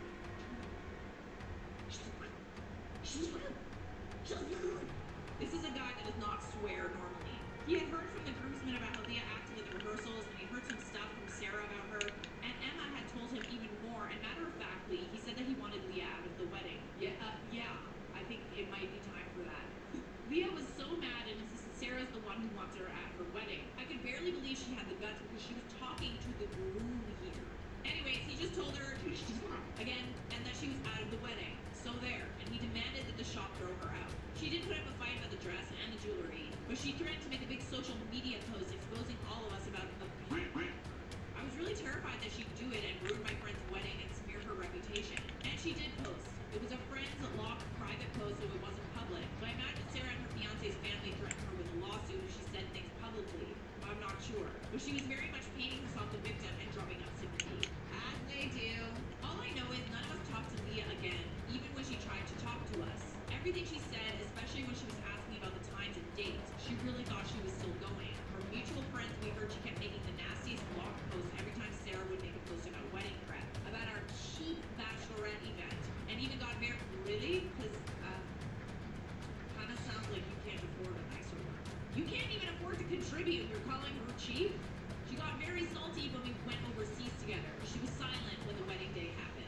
I've not tried to contact her since, though recently she is apparently orbiting around our extended friend group, probably trying to get back in. We would not let her talk to Sarah again. But I can assure you, Sarah and her husband had a wonderful, uneventful, fairy tale-like wedding beyond our wildest dreams and are very happy. That was a long one, but I loved every moment. I think because it's very familiar. And which is sad to say because there's lots of people like this. But it's nice to know that when you encounter someone like Leah, they are not crazy, you know? It's like, oh, well, maybe, you make all these excuses for them for a really long time, and then after a while, you can't really make excuses for them anymore. And then when you set boundaries, they start to act like the person they've been hiding. Probably for the best. Subscribe!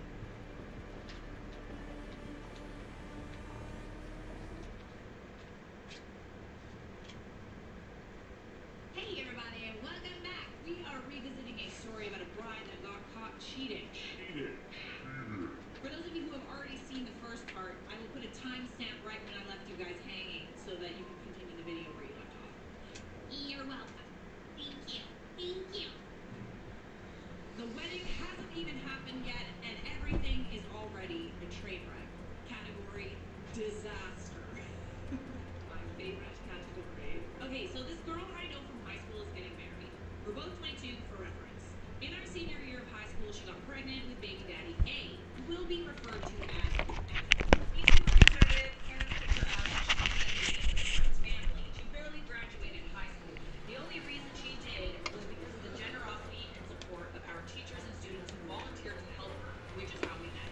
We were in the same law class in the morning, and she had the worst Sorry people, if anybody is there. so I took extra notes for her, tutored her, and brought her stuff. Island.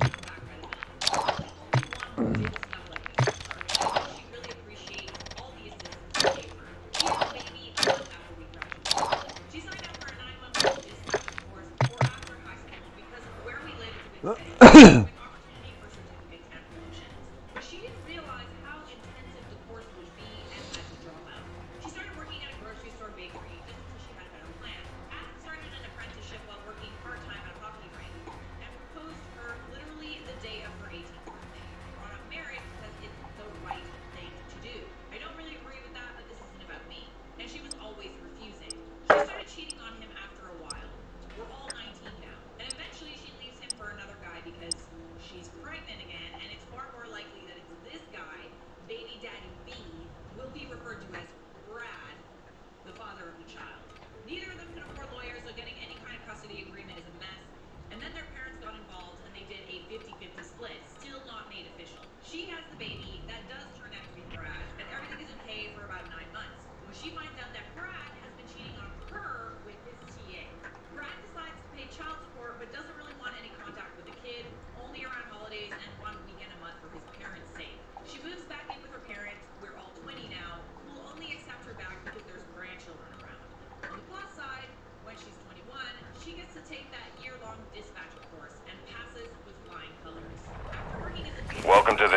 Z.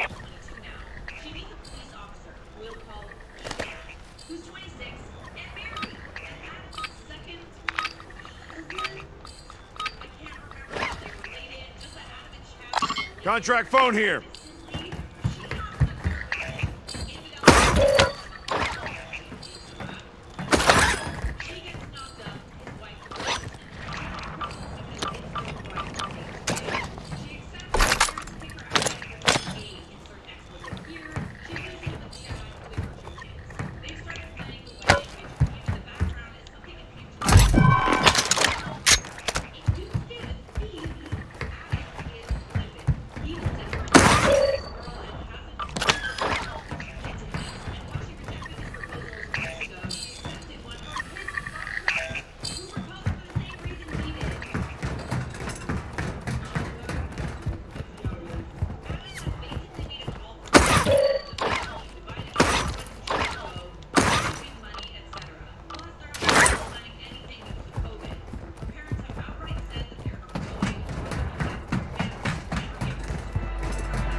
Ultra One, we're seeing increased activity in the area. Stay sharp.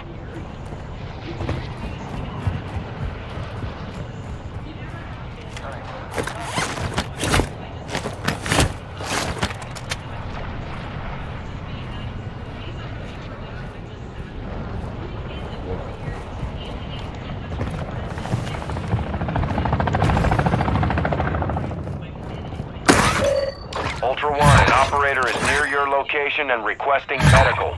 Where is he? Two of them. You got a patch.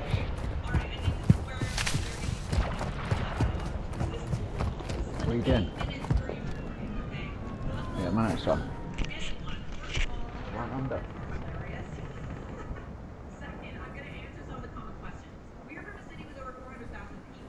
Yeah.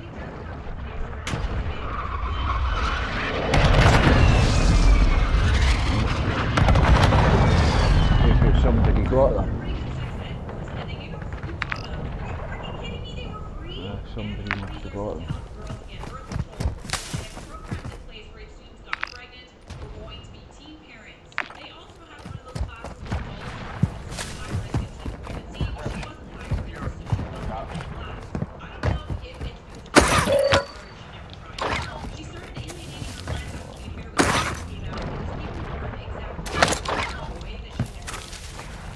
Ultra One, completing contracts earns you cash to use at buy stations for gear and upgrades.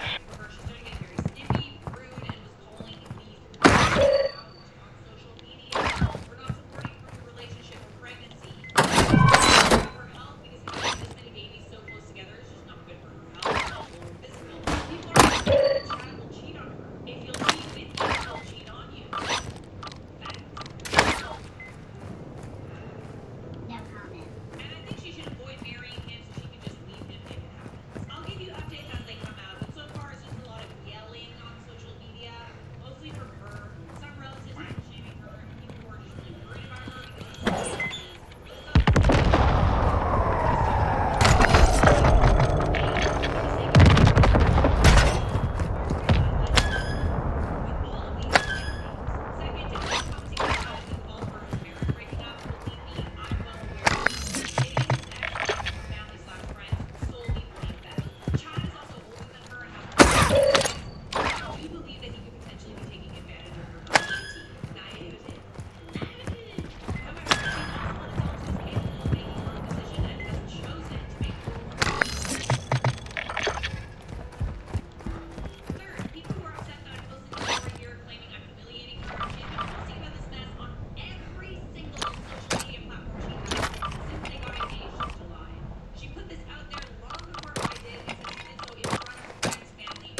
caliber rounds.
Ultra One, the enemy attack helo is moving in your direction. Ultra One, an operator is requesting medical near your location.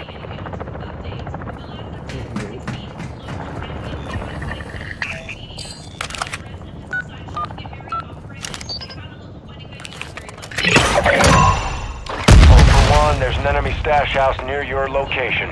Take it down. Got ya.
Ultra One, you're approaching the target area now.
Armored enemy reinforcements are incoming.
Stash is open. Secure that equipment.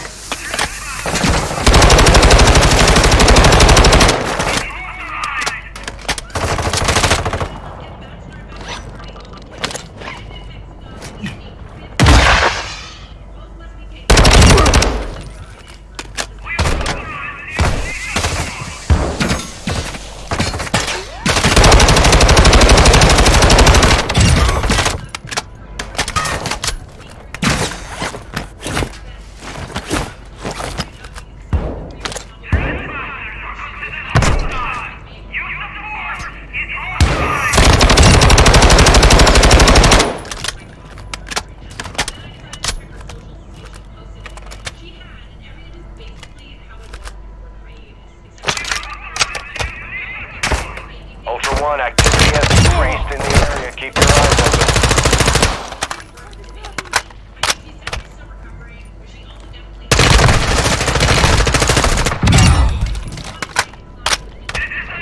I need mid-caliber rounds.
are increasing in the AO. Move to an extract point before radiation spreads.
So fucking coming. Get the fuck. Caught a bit fucking. What the fuck? How can you still be coming, man? Right, how the fuck do I get out of here?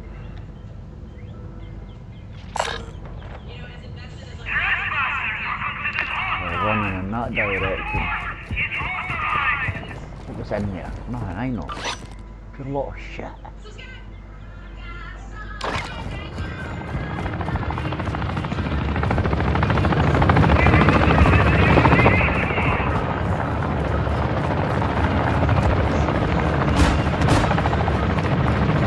Ultra One, the enemy is on high alert. Proceed with caution.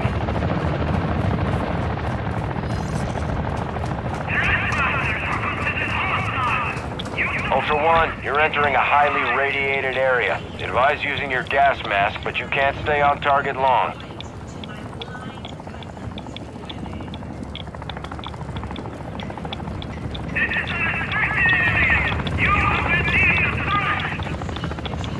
Who the fuck did I got up?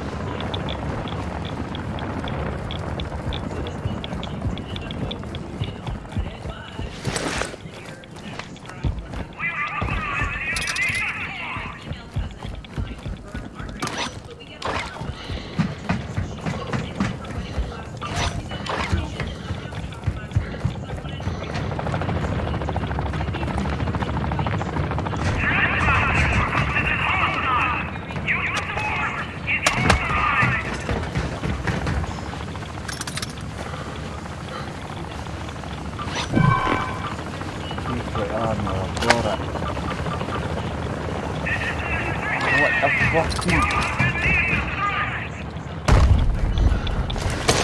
can't believe that shit, man.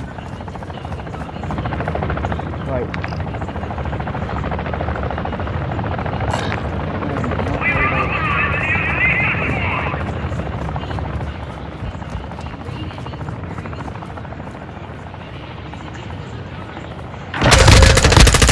Ultra One, actual. High winds are pushing in radiation. Start moving to an extract point.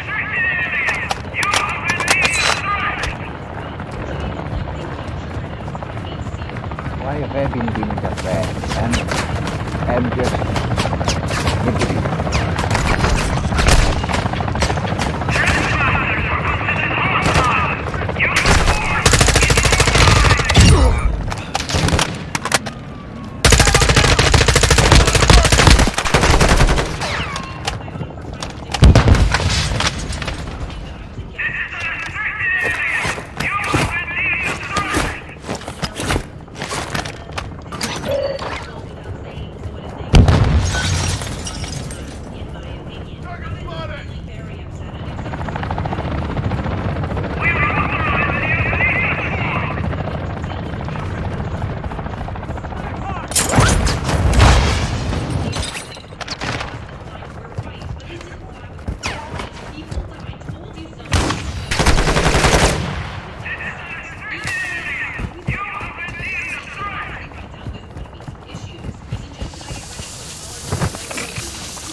Right, what else?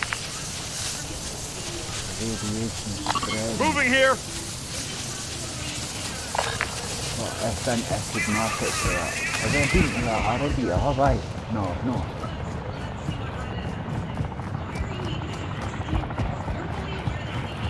Ultra One, the enemy is on high alert. Proceed with caution.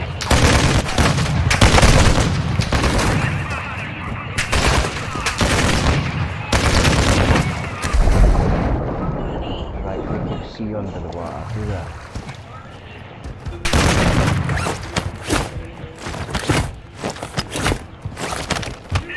Lost, man.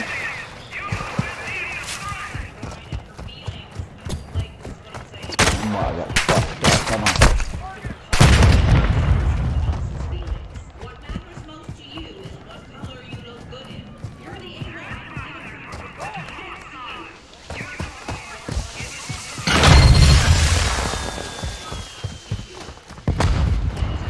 Ultra One, Dino 4 is inbound for extraction. We're racing radiation. It's gonna be close.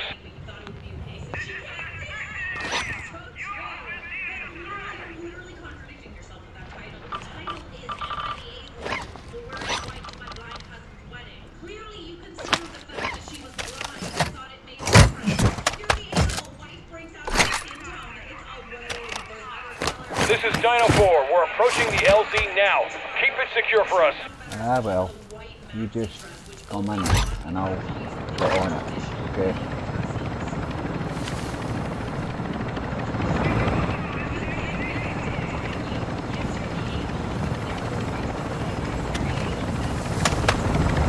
Ultra One, Dino 4. We're standing by. Get to the extraction point now. Dino 4 to actual. All objectives and personnel secure. We're RTV at this time.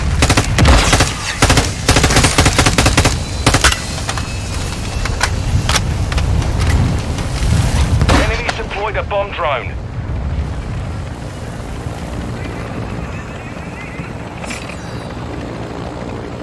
It's not quick enough to catch, your bomb drone's not quick enough to catch this. We'll get it up here.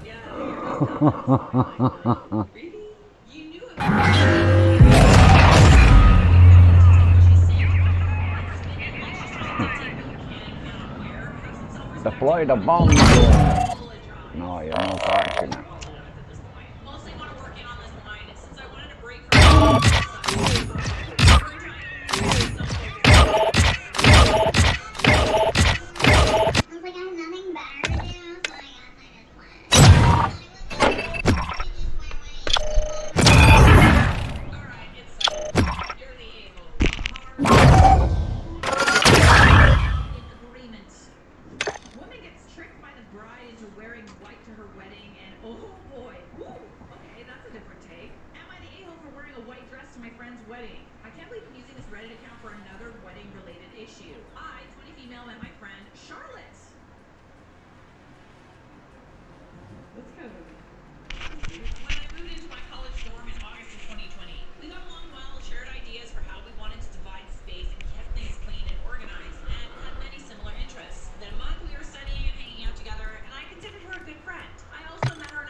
she was sure. She said yes, and even picked out a pair of pink and white heels from her closet to go with my dress. I figured that was that. Fast forward to last week, I show up in the dress about a half hour before the ceremony. I get some weird looks, but no one says anything. In hindsight, this is when I should have realized something wasn't right.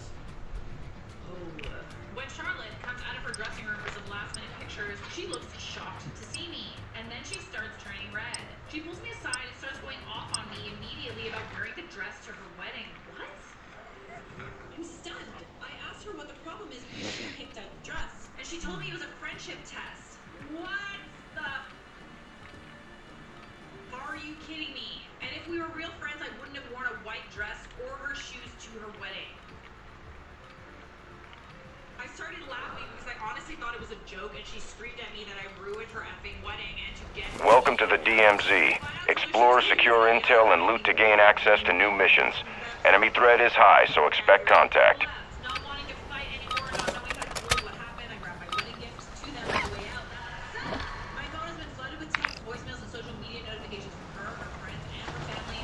Contract phone here. Honestly, I don't see what I did wrong. Am I really the a-hole here? And people have said you're the a-hole because you should know not to wear white to a wedding. And I just want to clarify that I brought this point up to Charlotte more than once while asking if she was sure. She insisted I wear the dress. She said I would look lovely, and she wanted me to look my best for her wedding because she made very nice pictures and videos. I would not have worn this dress if she not assured me multiple times that it was what she wanted. And she told me to comment below if the bride's wearing white, I should at least be prepared for weird glances. The bride didn't even wear white. This was another non-traditional thing she did. Blue.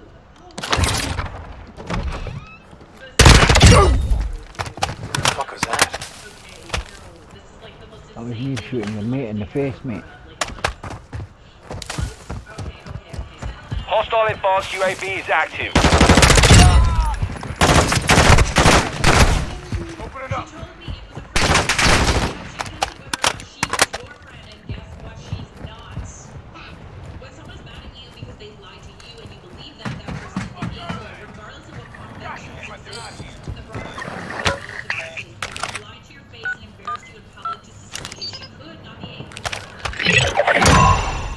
Ultra One, intel reports an enemy stash near your position. Locate and secure the contents.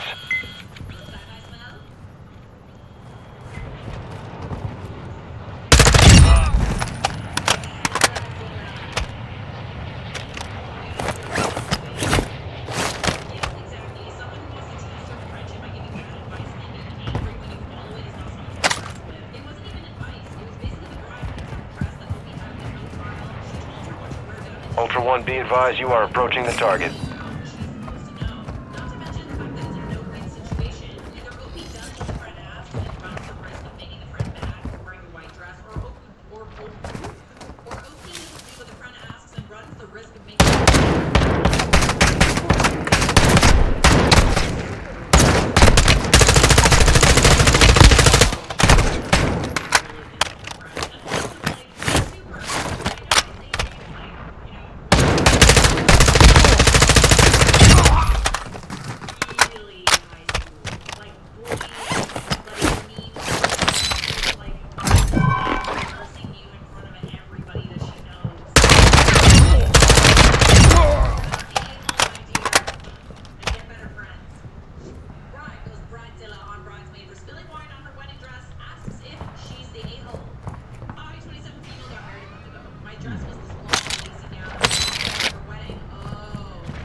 shit, I didn't ken you were a team.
Right.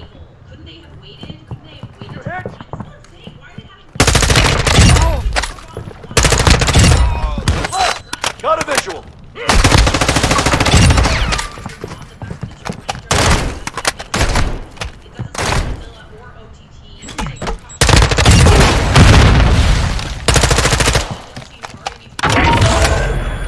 Be advised, the enemy attack helo is approaching your location.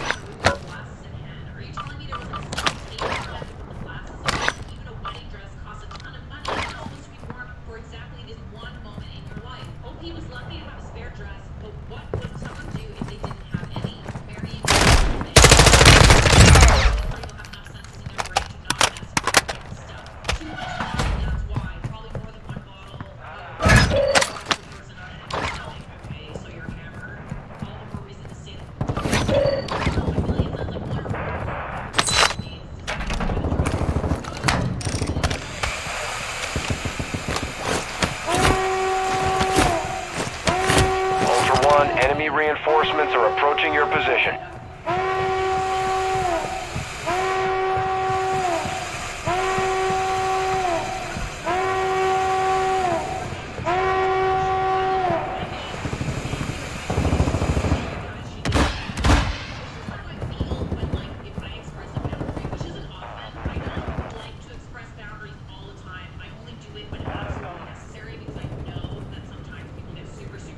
Hostile advanced UAV deployed.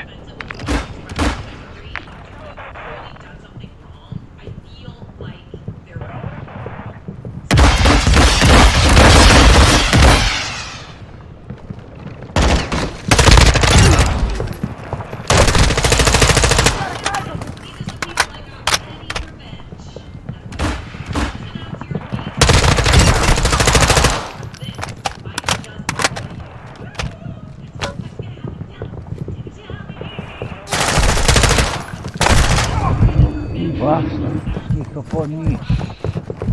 This is bullshit and just running through the door.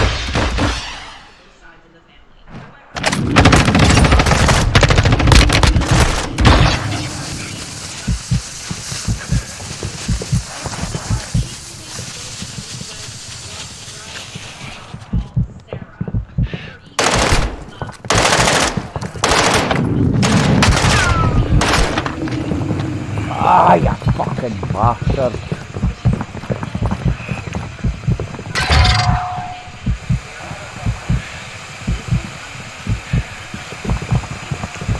Target spotted! Flanking right! Ultra One, the stash is open. Secure the content. Bastard, man. Devastated. Devastated. Emma's two much younger sisters were the flower girls at Sarah's wedding. At the very last moment, Emma switched out one of the white petals in their baskets to blue ones she had secretly brought with her. She told her sisters not to say anything about it or let the bride see them until it was time to scatter them down the aisle. Sarah looked very confused upon seeing the blue petals, which didn't coordinate whatsoever with her theme. But of course, she didn't say anything about it in the moment. Most of Sarah's other bridesmaids were also Emma's friends, had attended Emma's wedding, and were all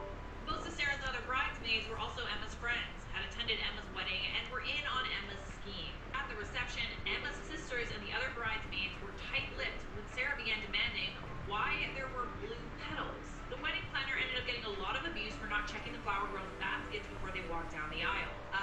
Scheisse, she got in trouble, eh? It was for the greater good. There will be casualties. Finally, it was time for the speeches. The speeches took place in front of a massive screen displaying a loop of photos with Sarah and her husband, which had been compiled by Emma. Emma took the remote that controlled the presentation screen, and at first she showed some pre-approved humorous photos of Sarah with Emma and other friends to facilitate a couple lighthearted jokes. Then, at the very end, Emma said to Sarah that she must be wondering why there were blue petals instead of the white ones originally planned.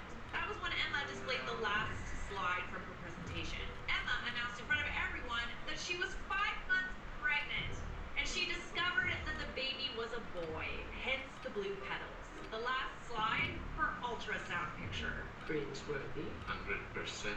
There were shocked yells and gasps. Sarah had a fit, but those involved in the scheme cheered so loudly that I sincerely regret watching the Snapchat recordings with headphones. Apparently, Sarah had been very nasty to her bridesmaids before, driving several of them away and forcing the others to pay ridiculous amounts of money for dresses. Emma and my cousin were eventually thrown out of the party, but they were all smiles. Sarah's fuming mother went to confront her outside, and Emma retorted with, gentle.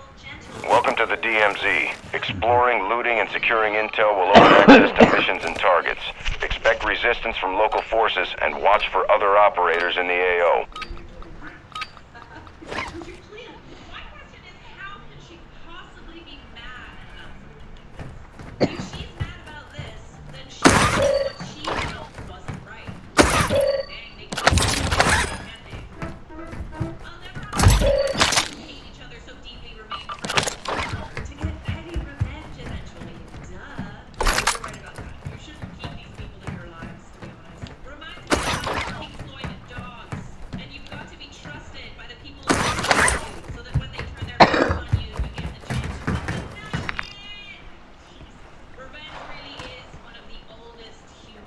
Contract phone here.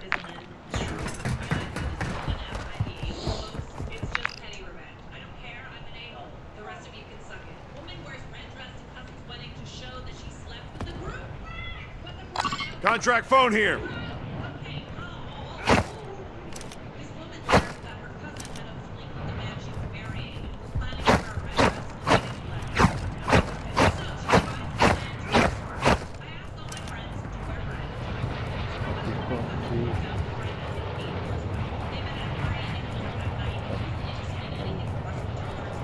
Ultra One, activity is increasing near your location. Stay alert.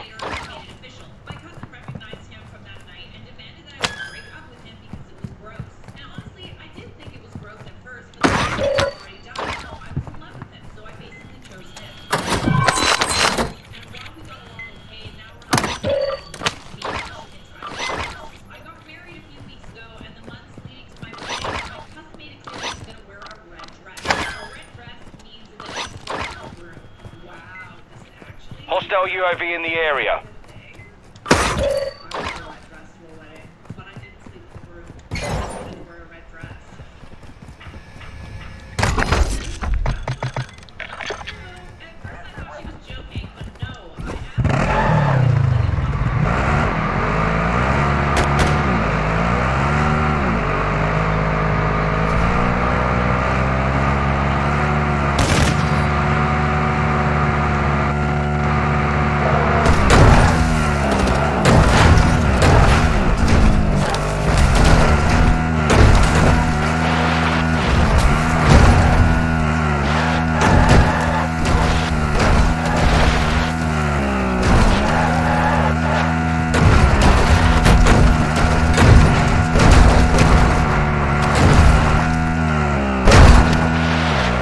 Contracts earns you cash to buy gear and upgrades.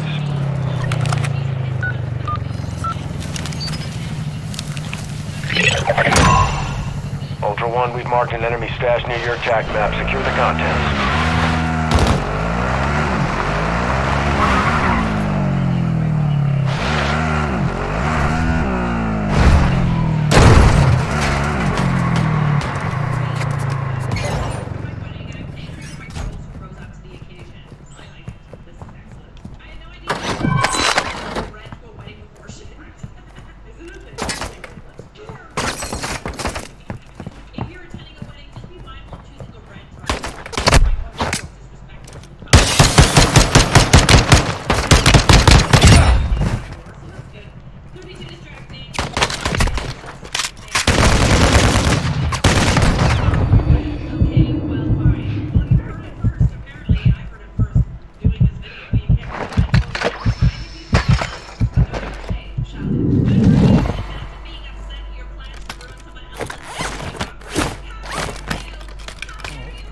403.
That individual was an enemy informant. Transferring his bounty payment to you now.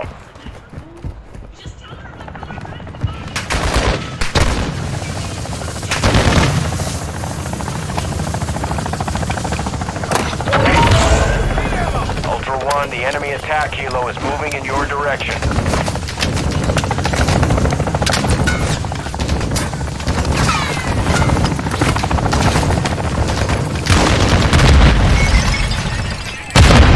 Bad guys!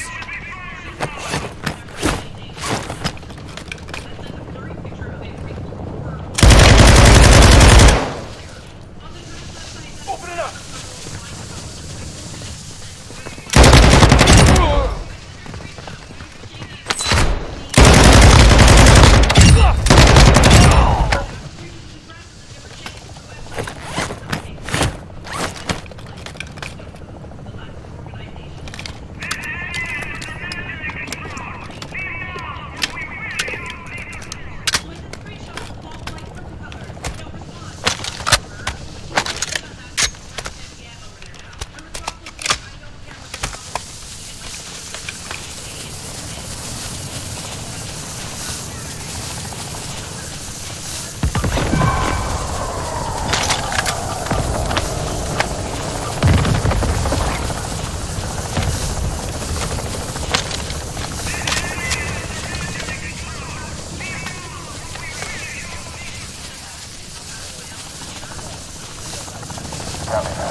target area. Stay alert.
Hostile advanced UAV overhead.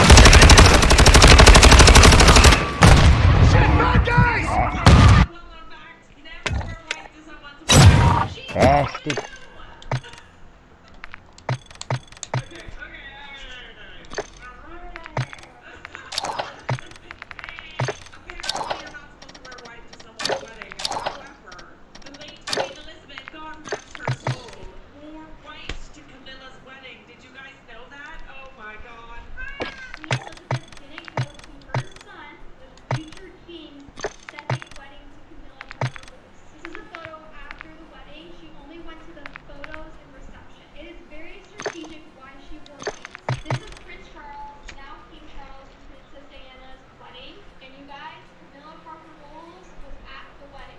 She was wearing all white with Princess Diana walking down the aisle in white, and King Charles's future second wife is wearing white as well to the wedding.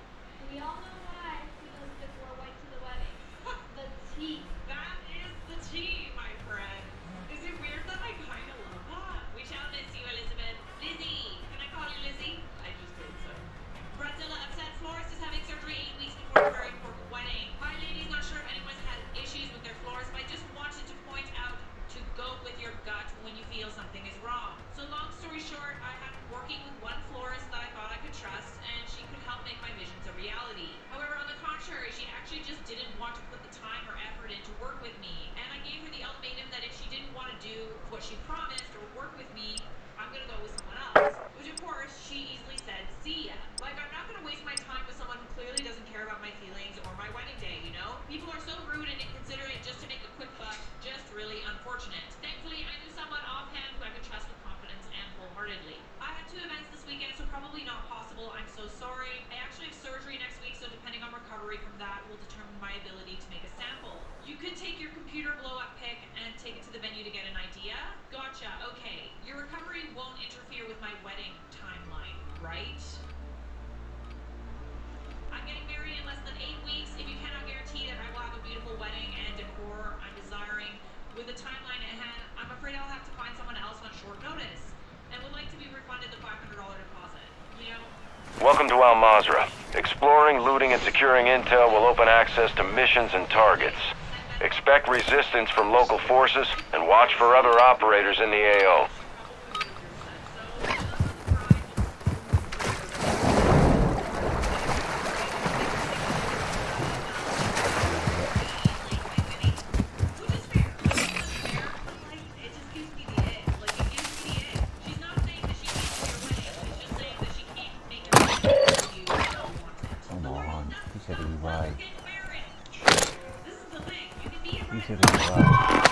talking about do something else as well.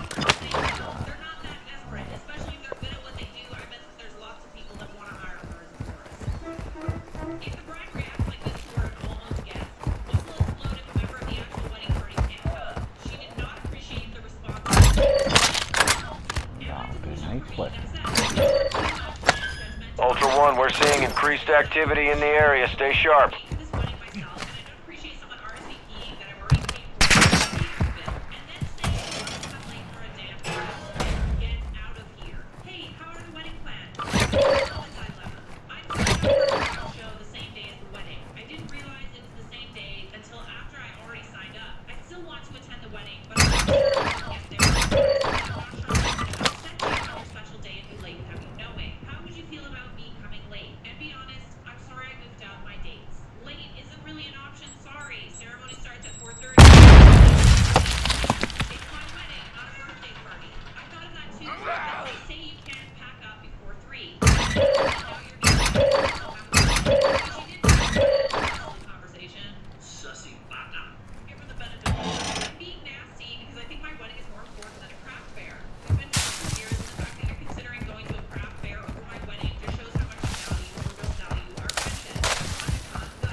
Ultra One, completing contracts will earn you cash to use at buy stations.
requested.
Welcome to Al Mazrah.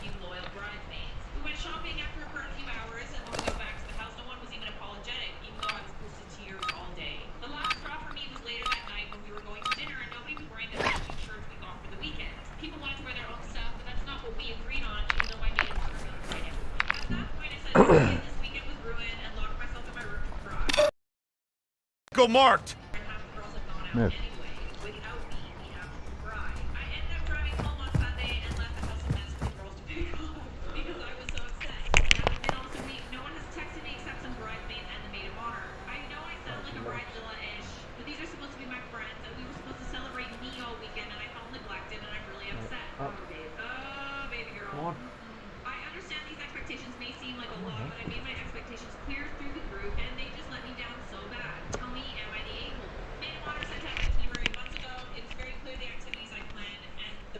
Look, there we go.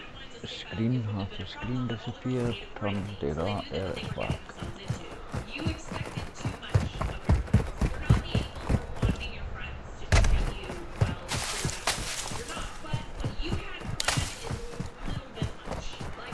Grabbing this bike to basement.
attack map to locate contracts awarded cash.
No, I was coming back to help you, you prick. Oh, that annoys me when people do that. Thought it was AI. Honestly thought that. Because you didn't ken, you just see people and hit them. You didn't.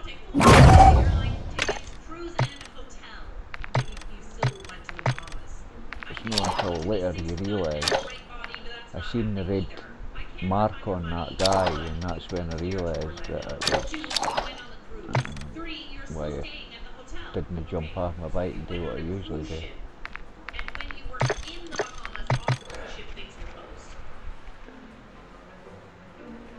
But things on the cruise ship were still open. And now you want your money back? I want to talk to your manager who saw that coming. No. What? Since when? Why do they always want to speak to the manager? I am the manager. Insert cheating grid here. More screens. Let me ask you a question. Did you want this cruise line and this ship?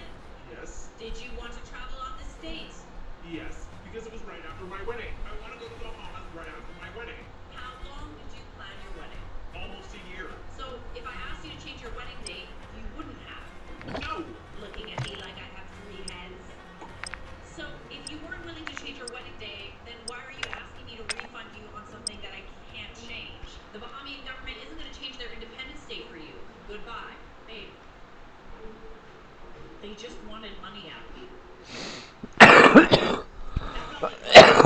Wait till someone tells this entitled bride about siestas. Oh, you know when like half of Europe and Latin America shut down just because they want to take a nap in the middle of the day? Try telling an Italian that they're not taking their siesta because you need to go into their shop. Just do it. You know what they're gonna say? Mama fanculo. Pay for my historic wedding, y'all. Hi, y'all. As you know, me and David are getting married. Get married. Welcome to Mazrah. Explore, secure intel, and loot to gain access to new missions. Enemy threat is high, so expect contact.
Ultra One, activity has increased in the area. Keep your eyes open.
Contracts earns you cash to use at buy stations for gear and upgrades.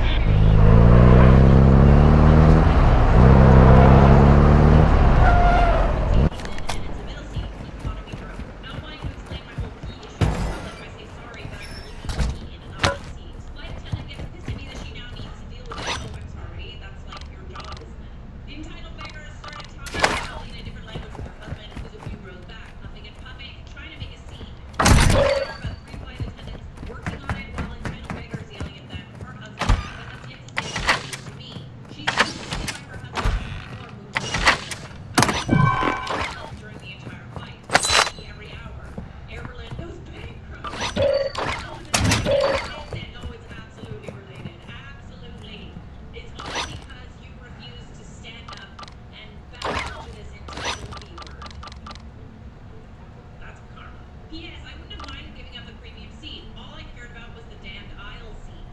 I love how she never, like, asked you. See, there's this thing. Some people don't really necessarily understand it. It's called being nice. And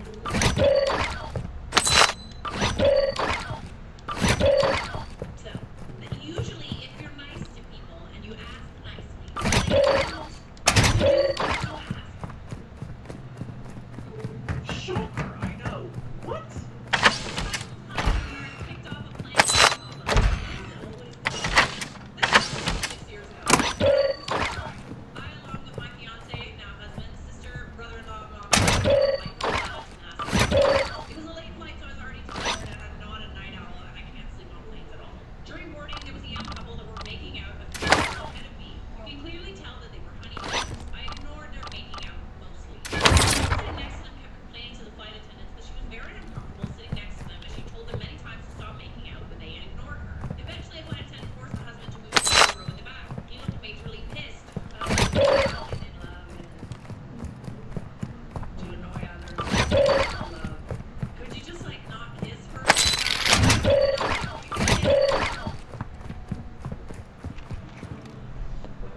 Not that much. All I could hear was his wife arguing to herself as a woman in her row. During takeoff, both of them were being super disruptive and arguing, and the flight attendants were obviously and they felt they did nothing wrong.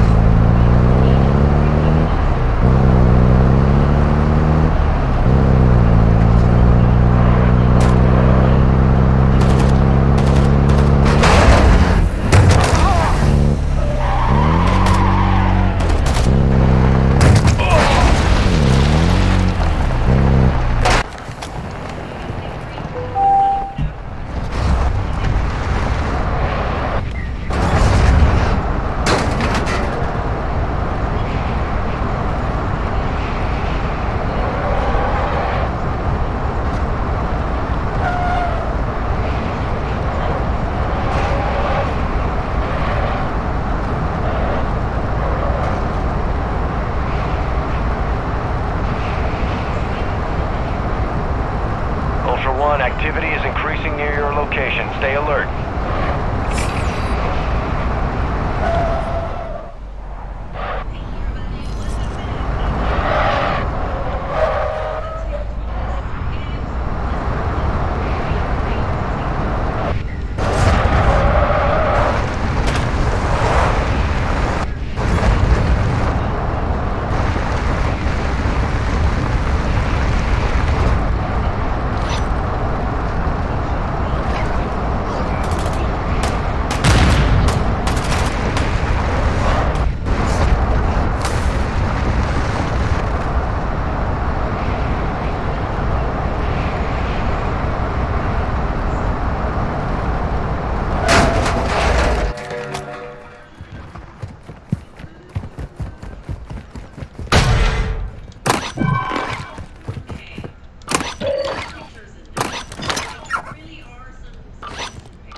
Neho.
See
What the fuck?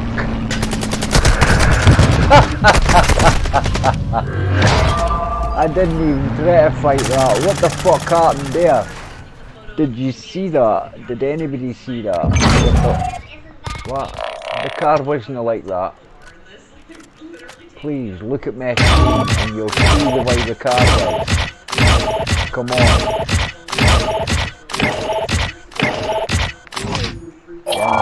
Coming for you. First of all, it's $7,800 Canadian, so that means it's going to be a lot lower of a number of US dollars because of the exchange rate, but it's still a lot of money. But what's included, if you go to her website and you can see her package, one, you get 2 professional photographers. So all these people that are freaking out and saying things like, how the fuck?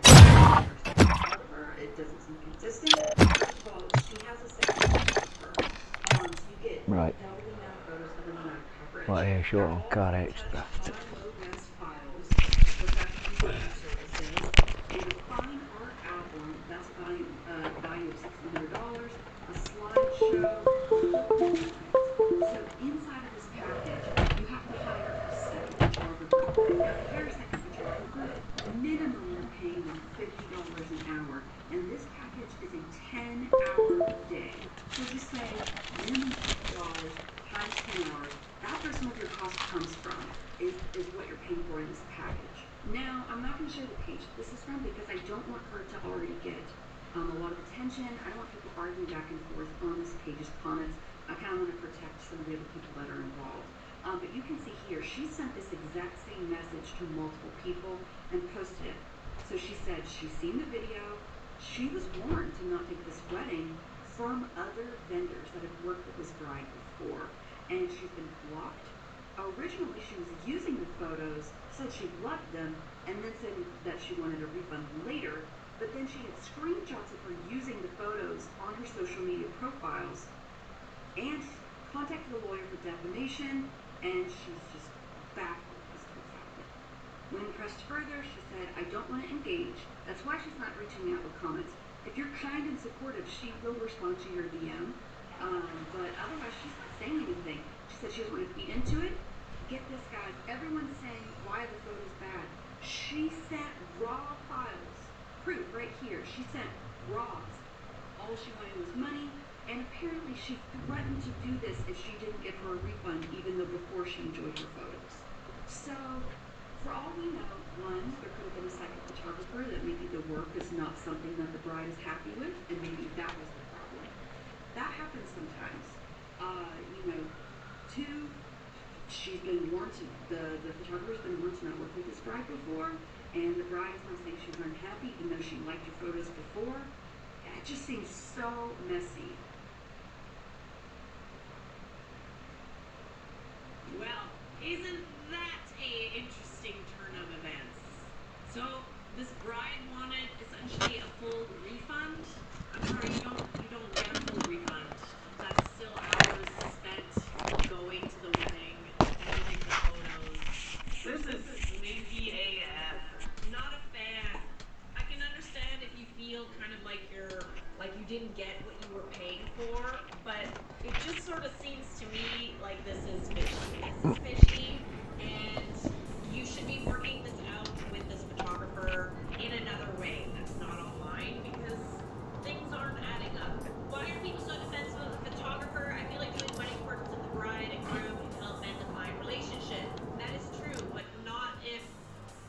this is what's happening. Not if you're a really impossible client. I wouldn't want to work with you either.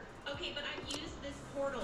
My photos are the ones you liked and put into this folder. Where's the full gallery?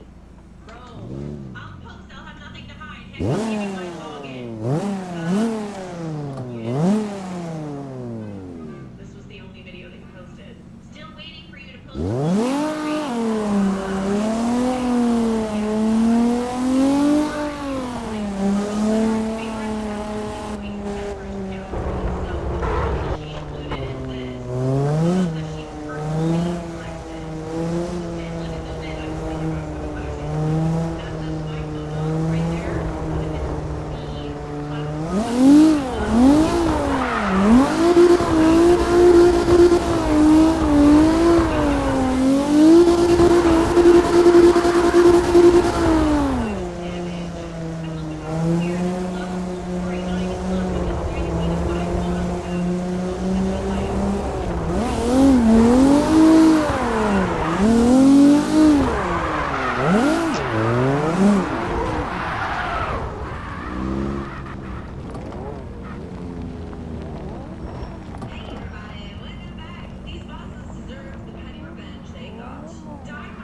Good bikes.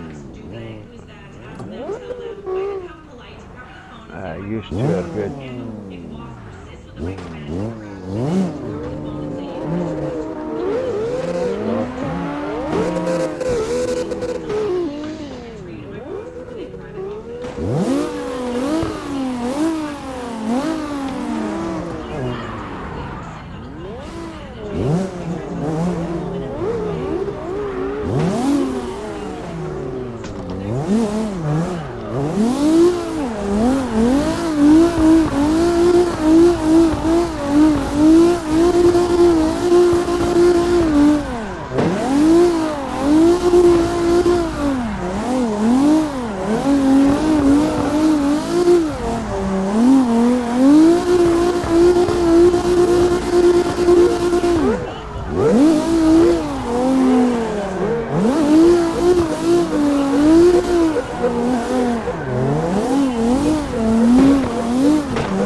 So you come down there and you 360 through there and go around that way. Right, okay. Oh, whoa. That was close. Right. Around that way and through there. Right, okay. I've got it now.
Stop.